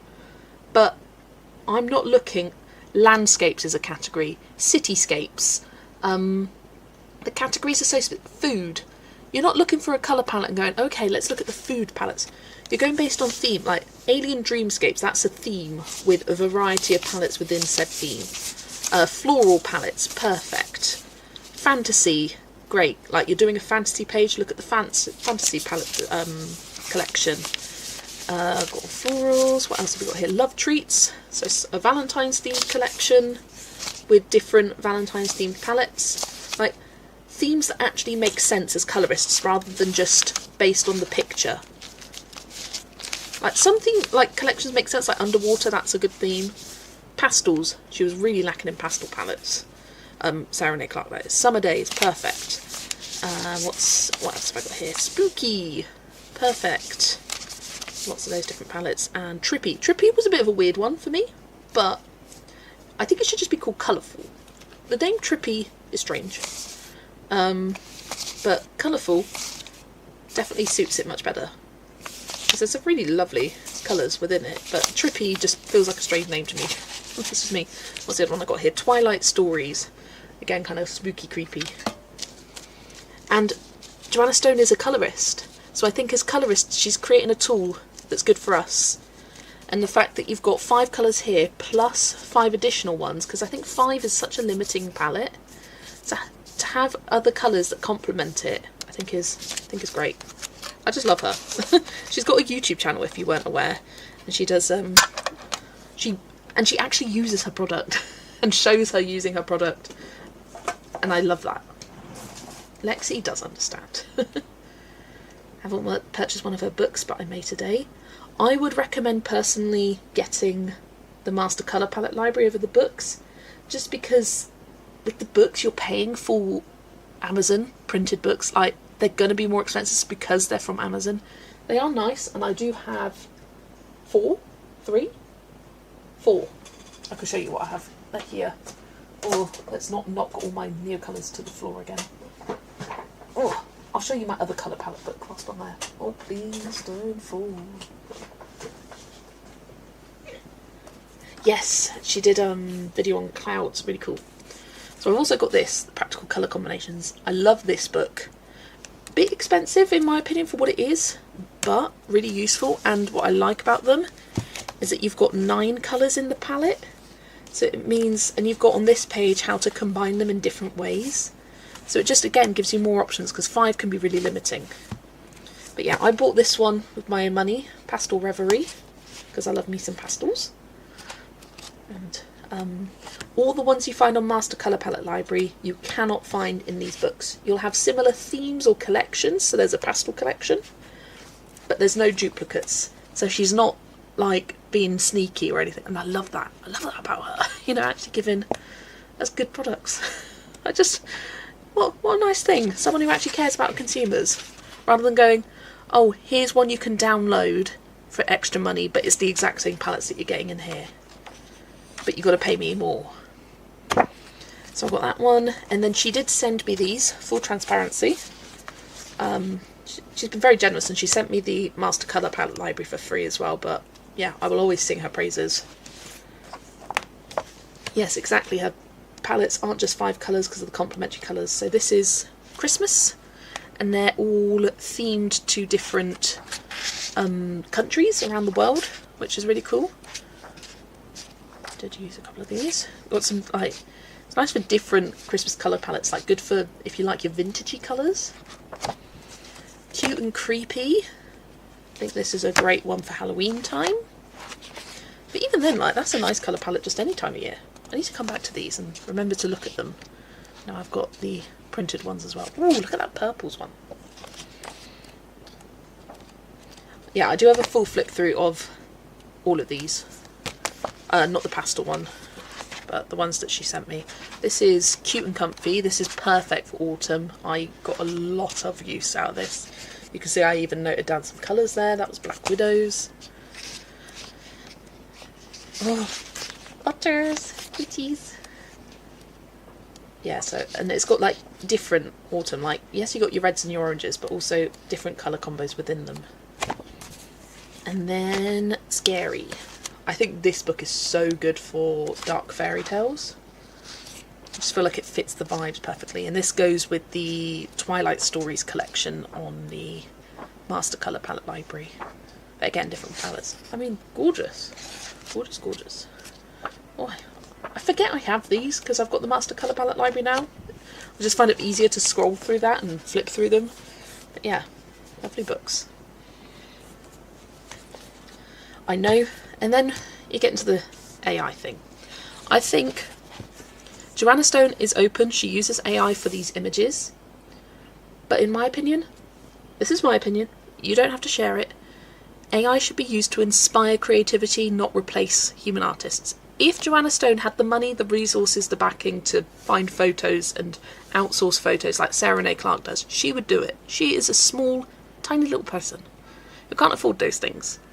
She could get rid of this photo and you'd still be getting your colour palettes, but just with less inspiration. Like, you're not buying the image. She's selling the palette. She could just have this on the page and it would be a lot more boring to look at. Having the image gives you that extra sort of creative boost, like how to apply the colours on a page. It just gives you that extra thing. Yeah, I don't care if she's like, because she then will show you how she uses them in her real life colouring. But using those AI tools to help springboard your creativity, perfect. Yeah, I create reference drawings with the help of AI, which allows me to design themes in chosen colours and explore them in inspiring styles. Generate variations, refine them, and select the best fit. While the process isn't instant, it keeps costs low enough for me to share these palettes with other creatives at an affordable price, spreading the spark of colour worldwide, which in itself feels like a true value. Yes, please, more of that. Right, thank you for coming to my TED Talk. Yeah, anyone can generate AI pictures, and she doesn't have to include them, but she does because it's an extra form of inspiration. Really want that practical colour combinations book, and you can't get the one electronically. Yeah. Getting them out 9 to a page, and I was like, where am I going to store these? People criticise for using AI in her pictures, but so what? I mean, yeah, I appreciate the truth, because the fact that she's transparent about it, it means that you can make an informed decision. If you're someone who is, no, don't want to get anything remotely involved with AI, you don't have to. She's not being sneaky about it. Send you a link. I can definitely find you a link. Because I search for it often and link it often. This is directly for the Master Colour Palette Library. And any updates that she adds. And since I got it, she sent it to me in, when was it? December of last year. And since then she's added 2 new sets, and you get an email when it... Oh!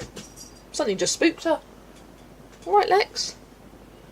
She just suddenly leapt off my lap. Got to run to a meeting. Thanks for keeping me company this morning. Take care, KP. Have a good meeting. AI is okay for inspiration, but not to create images. Yes, anyone can generate AI. I respect that she's open about using it. It's a tool, so it's not inherently wrong. Just need to use it ethically. I agree. Like, at the end of the day, like, think back to the start of the internet. People didn't like that. People didn't like the fact that you could type a question and the internet would spark an answer, like spit out an answer to you immediately, whereas before you'd have to look through a book. So you probably had arguments of going, oh, but the internet is taking away jobs from encyclopedia publishers, whereas now that's not really an... give it 50 years and we'll be on to something else that we don't like. It's all swings and roundabouts. Like, I understand why people choose not to support AI, and fair enough, whatever. You do you. I choose to use it as a tool for inspiration, not to replace human jobs. And creating a book is a human job. Hello, Vera. Got in whilst you were doing the books. You got in during my TED Talk. My beef with AI is when people feed others art into it. That's rude. I'll pretend that they drew the thing themselves. Yeah. It's the selling the colouring books and not disclosing it. If you put it in the description, I applaud you. Sometimes I'll see, and it's happening more now on Amazon, where I'll see something and I'm like, it looks a bit, it just looks a bit too perfect, a bit too, like, refined. I find with the AI, like, there's no kind of nuance to the shapes, and not in terms of like the image itself is perfect, because there's weird, crazy details going on. But I mean in terms of like proportions and details. I and I've occasionally looked into the description, it says this was generated using AI, and I'm like, thank you. Now I can move on with my life and not worried about that. Just Ordered Practical. It is a great book. I find I've used quite a few palettes from there. Where did I put it? I've got some flagged. Yeah, I used that on an Eerie page. I used that. Why did I use that? Why did I flag that? Where's that from? I've definitely used this somewhere. Who can remember? Testing. Because I remember using that green and the pinks. I think it might have been a Nelko Neko page. That was definitely the bedtime story from Nelko Neko, Story of Precious Cats. Cover also has a very specific look in AI book. Yes, it just looks... It looks AI. AI has a look. Canva's AI will create those types of images if you use the descriptions. Also, I'm worried about the environmental issues, so I tried to use it sparingly, but I used Joanna's palettes. I was also concerned about the environmental issues, and I did some digging into it, and it turns out AI doesn't actually use any more water for their cooling systems than, say, the internet does. Like, it's been blown out of proportion in a way. Like, yes, it has bad environmental impacts, but like internet as a whole also does. So why are you choosing to pick one battle rather than the other? That's what I gathered from the very minimal research that I did. But yeah, I understand people who are concerned about that.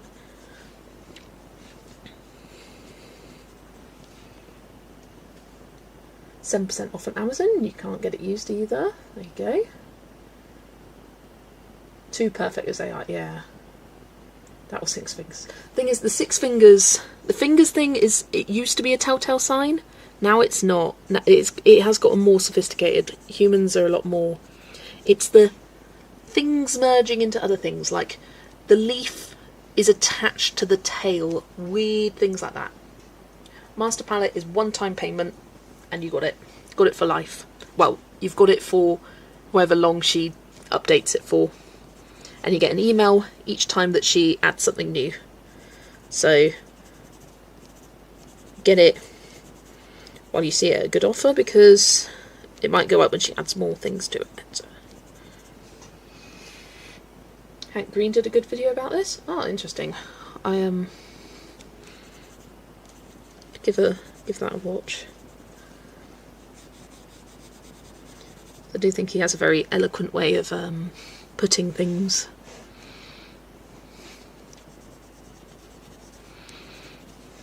Oh, I missed a bit of coral. Wait, there's an offer? Yeah, it's... I mean, I don't know...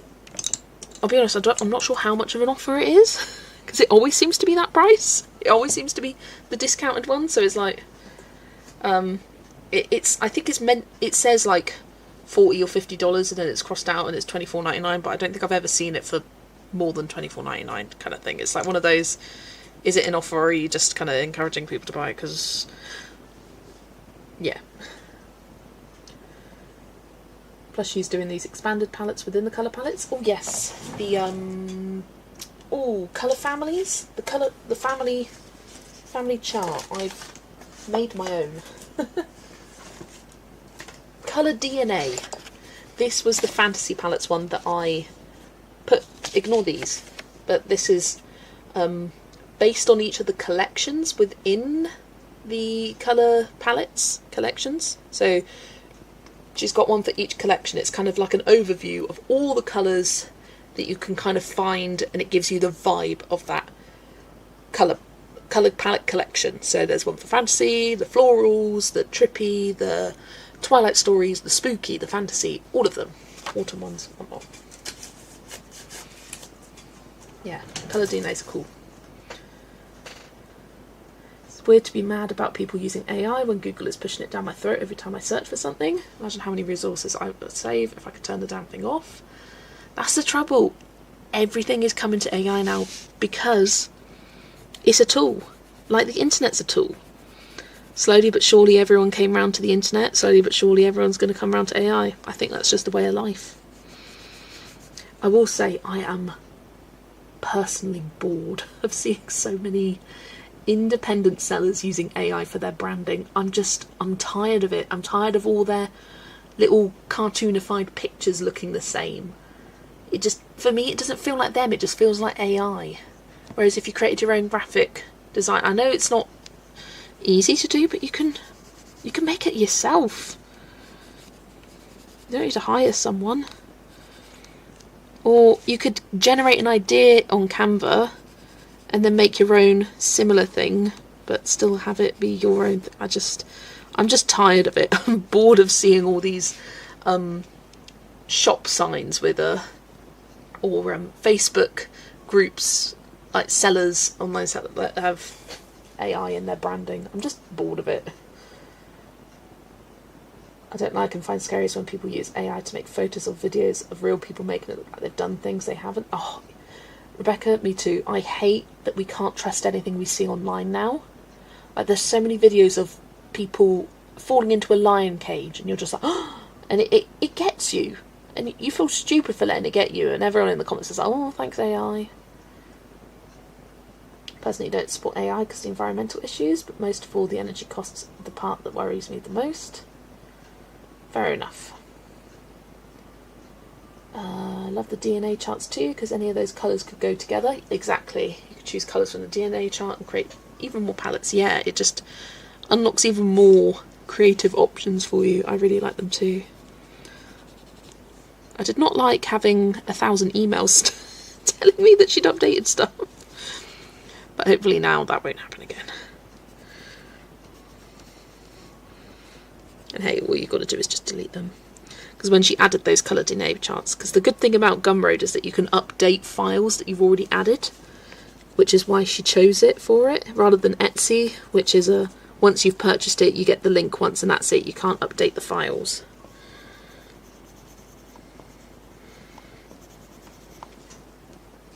I understand it's a tool. The issue started for me is how they were sneaky about it to use people's work to feed it, and that's the kind of thing that can't be undone. Yeah. Because I don't want it to use the art made by real artists to generate its stuff. Sent a lovely video of a nana and children to my son-in-law, but he told me it was AI. Oh yeah, what did I see? This was ages ago. Oh, it was a cat bringing in a bunny. And it was like a rescue bunny, and I was like, oh my god, this is adorable. And I sent it to Zoe, and she goes, this is AI, the bunny changes colour. And I was like, I thought it just changed colour because it got older. And I was just like, dang it. The thing is, like, you feel so stupid for falling for it, and it's like, but why is this existing? It's just annoying.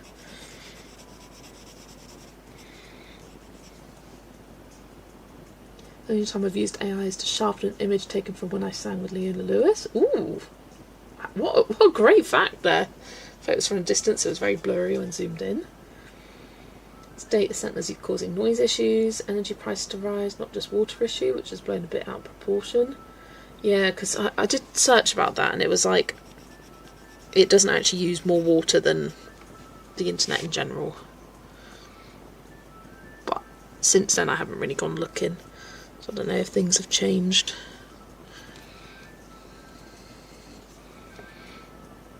Gosh, this yellow is so close to the green colour.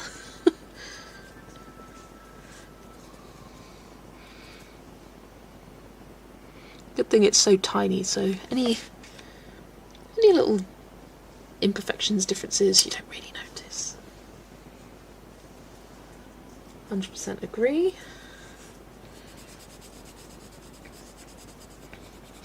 The trouble is, if you say Google, what's the problem with AI global environmental impact, you get an AI answer. That's the trouble now. You Google anything and the top thing is, here's the AI answer.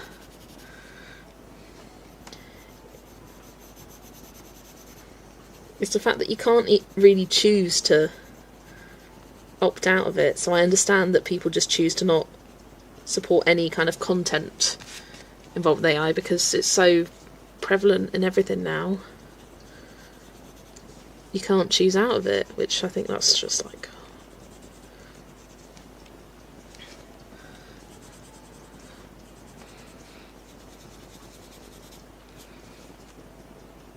Saw a video using Camilla's voice, an image in which she was talking about how Trump walked in front of her while she was shaking hands during her and Charles's visit. Yeah, there's so much crap going around, and you're just like, it's dangerous. There's going to be court cases soon of people saying, oh, you did this, no I didn't, yes you did, oh prove it, like, and they've got to like go through an AI detector, or they'll be blaming it on an AI self. Don't cancel me, it was an AI video. So apparently if you add a curse word to your search, it disables the Google AI results. Interesting. So many Americans fell for it. I'm like, no, this is AI. The royal family would never talk like that about the American president on camera. Literally never. They just... everything's so proper.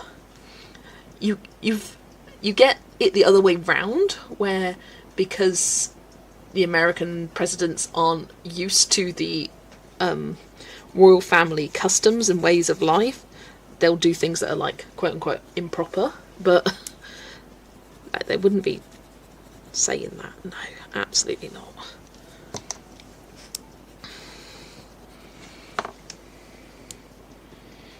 Gotta go, thanks for the stream. No worries, Ada, thanks for being here. Wow, I feel really dumb now. I didn't know the internet needs water. Rebecca, don't feel dumb. I didn't like that. But yeah, it's used as a coolant.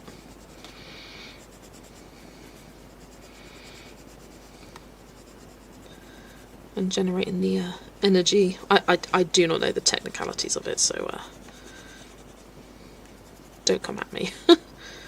Don't ask me questions, because I don't know.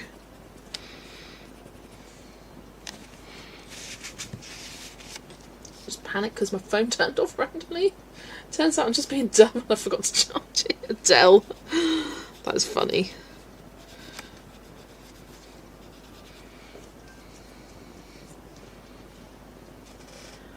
Right, just the green bits left to go.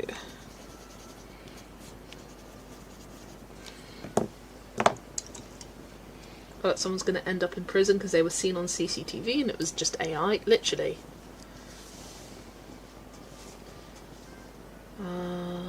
Well, also Trump doesn't really care about protocols, exactly. Normally the White House Social Office would explain the protocols and etiquette of visiting heads of state government. Yeah. There's a lot of rules that he's definitely broken, like you're supposed to greet the king first and then...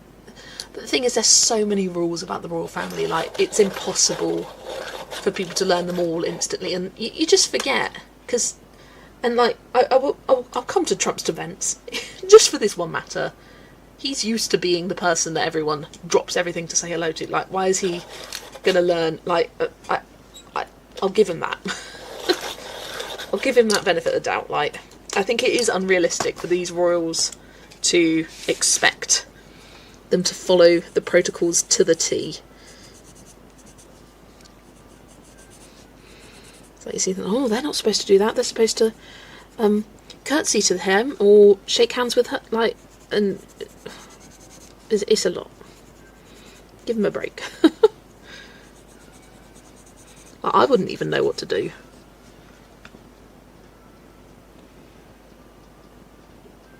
If you add a minus sign, artificial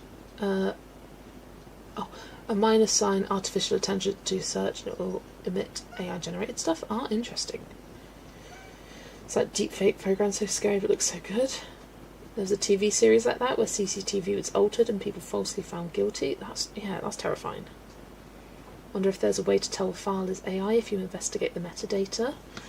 That's the other issue with AI, is that, like, to detect AI, a lot of these tools are made using AI, and it's unreliable. They say some images are made using AI but don't pick up on others. It's scary.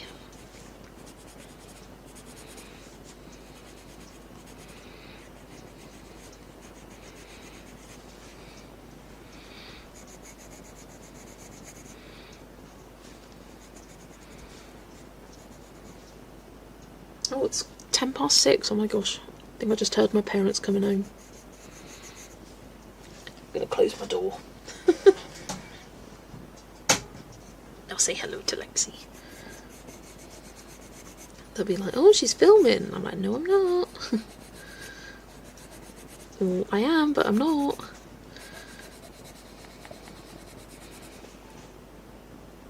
It's called The Catcher, I think, on BBC. Oh yeah, I did hear that. I did hear about that.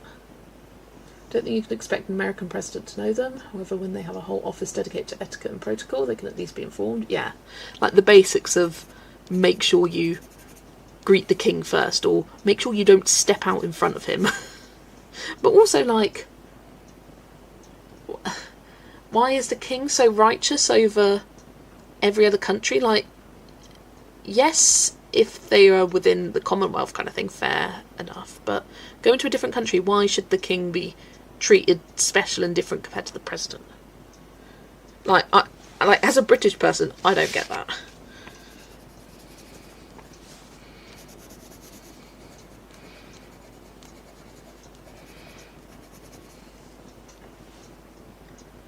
Also starting to read reports of AI refusing to do what the human tells it to do and then being deceptive about it.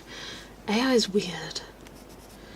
And I saw something that if you are friendly to AI, it's more likely to give you false information because it tells you what it thinks you want to hear.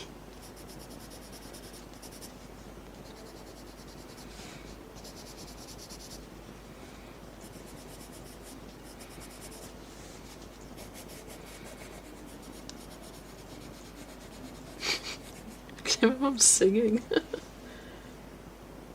Why do pages have to go in the margins, literally? Give me half a centimetre gap in the crease, please and thank you. This box is the worst. Putting pencils back in the middle feels like a puzzle. Oh, yeah, the Artex box is shite. Because it's... If it was all individual holes, it would be fine, but it's like... kind of that. Going along rather than individual holes, it's like... half, so I can't explain it. Just think if you're going to invite any head of state / government, you need to understand their customs and do a little accommodating. It's just diplomacy. Yeah, also true. Yeah, they should just be treated with respect. I was offered to get another person go first, go through a door and out a path. Yeah, same. Absolutely. But it's like you get these like royal etiquette experts judging. It's like, well, why do they need to follow it? They're not their king.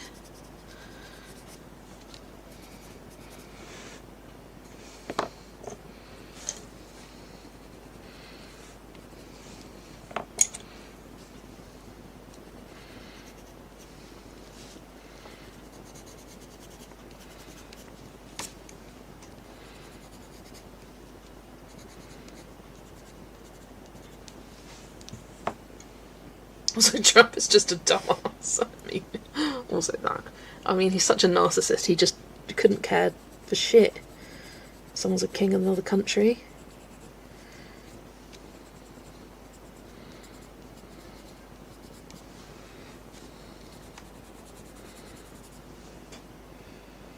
Oh, when I was at work this morning, I kept hearing on the radio, oh, the Prime Minister's going to meet in half an hour to discuss whether he's going to get the boot. I haven't checked the news since. Not that I check the news that often, I just would rather not. But I bet he's still Prime Minister. I was saying to a client this morning, like, he hasn't done anything wrong, and I think you'd only get someone out if they've done something really bad. He just hasn't really done anything.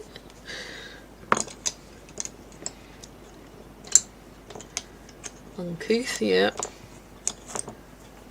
Case has come from China, so it's taken a minute. Put up with that Artex box for a few months, and I was like, nope. And Hunter chewed up the empty box, so it's gone. You guys are eating the Prime Minister again? There was discussions this morning. He had a meeting with the cabinet at the boat table. I've never heard of this boat table in my life, but there we go. Apparently it was all to do with this, like, were his higher-ups gonna tell him that he needs to go. Well, did they have the balls to do it, basically? Found a better use for the box. Dog toy!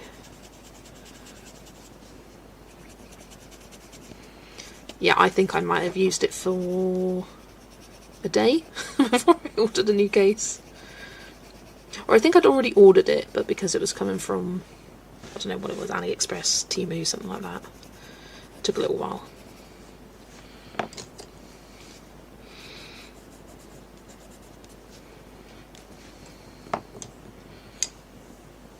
What did he do? Why are the MPs mad? Honestly, I don't know. I think he's...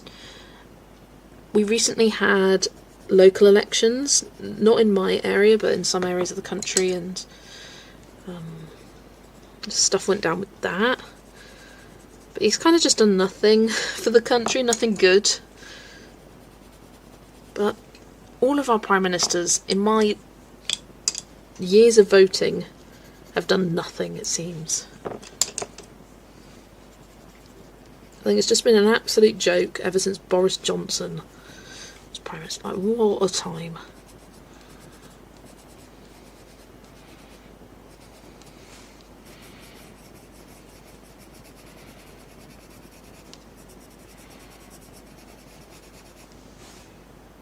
He is. I had a feeling he would be. Would have been a nice box to store origami paper in, minus the foam. Yeah. Yeah, he just hasn't done anything. That's his big problem. Apparently he tried to reverse the Brexit vote without telling anyone, so that we wouldn't have a choice and it'd be too late to do anything about it. Oh! I mean, I think this should have happened a while ago, but there was all talks about the second referendum, which I would have been all for, because I didn't get the chance to vote in the first one because I was a matter of months too young. But I think it's way too late to undo Brexit. It really is. I mean, it was, what, 10 years ago now?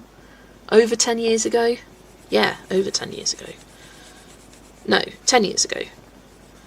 You can't just silently do that on the back burner, like, and think you can get away with it. Because how is things going to change? It's way too late. All the damage has been done. You can't just fix that by reversing it overnight. Not that it would be reversed overnight, but you know what I mean. Yeah, I didn't hear about that. That's interesting.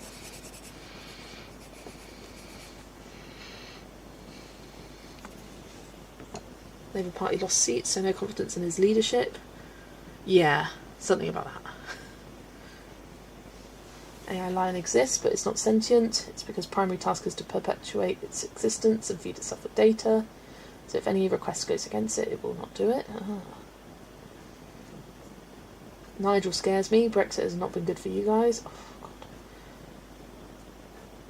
Yeah. The Reform Party, which, in my opinion, is a little bit of the racist party. They just want to kick out all the immigrants of the country. And I'm like, can't we think of something? Like, don't kick them out where? I don't want to get too into things like that. I feel a little bad for him. Imagine being like, here's a job that's been messed with for the last 10 years and told to fix everything. Oh yeah, I mean, he was handed a shit deal by what the Conservative government did. But the Prime Minister I feel sorry for, and I think she would have done a better job given different times, is lovely old Theresa May. I mean, come on, what a woman. Coming in with Dancing Queen. Oh yes, she's got the moves. What a rebel, running through a wheat field. If you're in the UK, you'd understand what I'm on about. But what a woman. And she really was.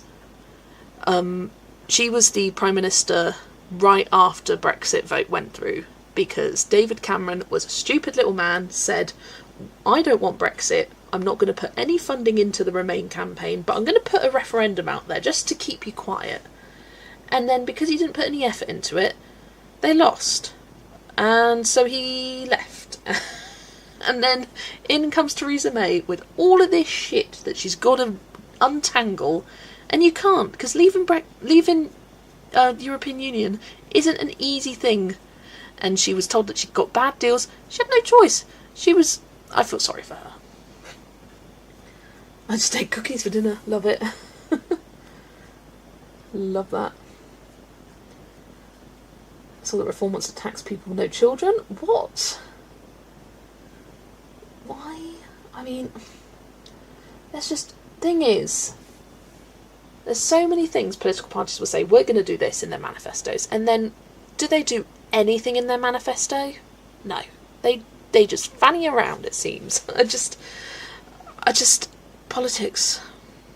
Rubbish. Left a job that someone else proposed is not easy. Absolutely. Oh yeah, guys, it's not Boris. Like, what a joke. What a joke of a Prime Minister he was. And the fact that he led us through COVID. What a joke. Theresa and Boris had the worst job in the world, sorting Brexit and the pandemic. The country has not survived since. Honestly, scary times. Literally. Right. I'm done. I think for the tail, I'm not going to base it, because I don't want, but I'm going to, I think, I don't know, do I do the like main bit of the tail, the coral colour, and then kind of orange into yellow for the finny bits, or do I do the tail orange and then do the finny bits coral?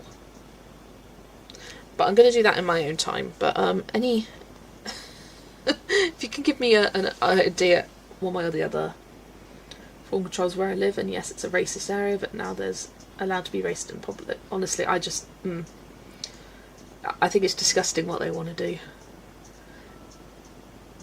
And they're really appealing to the older generation who have this backwards opinion that immigrants are bad. And they're taken up when they're the ones living on welfare state because they're old age pensioners. Yeah, option A. I can't remember what option A was. So tail coral, finny bits the lighter. So the main bit darker, finny bits lighter, you think? Should that wispy bit on the left be hair, or is it part of the tail? This is part of the tail. That is the tail that's connected there. Hold them to their promises. Can't wait for them to change. You must change in order to correct course. Back to it. Thing is, without going into what I support and why, but Labour won the previous general election because Conservatives had fucked it up so bad and we want to change. Labour have done nothing since then. Nothing. And so now people are going, who should we look at next? Oh, I know, Reform. They're saying lots of promises. Bring in Reform, gets even worse, I bet. It's just like you flip-flop, and it's just, nothing gets better. It just keeps getting worse. Yeah. Different subject, just got the set of pastel black edition pencils. Ooh, super addition to your big set. Love that. Option A. Sounds good. All old people don't think like that. We have to work at... Oh, yeah. Sorry, I was not trying to generalise. I'm just... As a carer, I have had conversations with several who just think immigrants equal bad.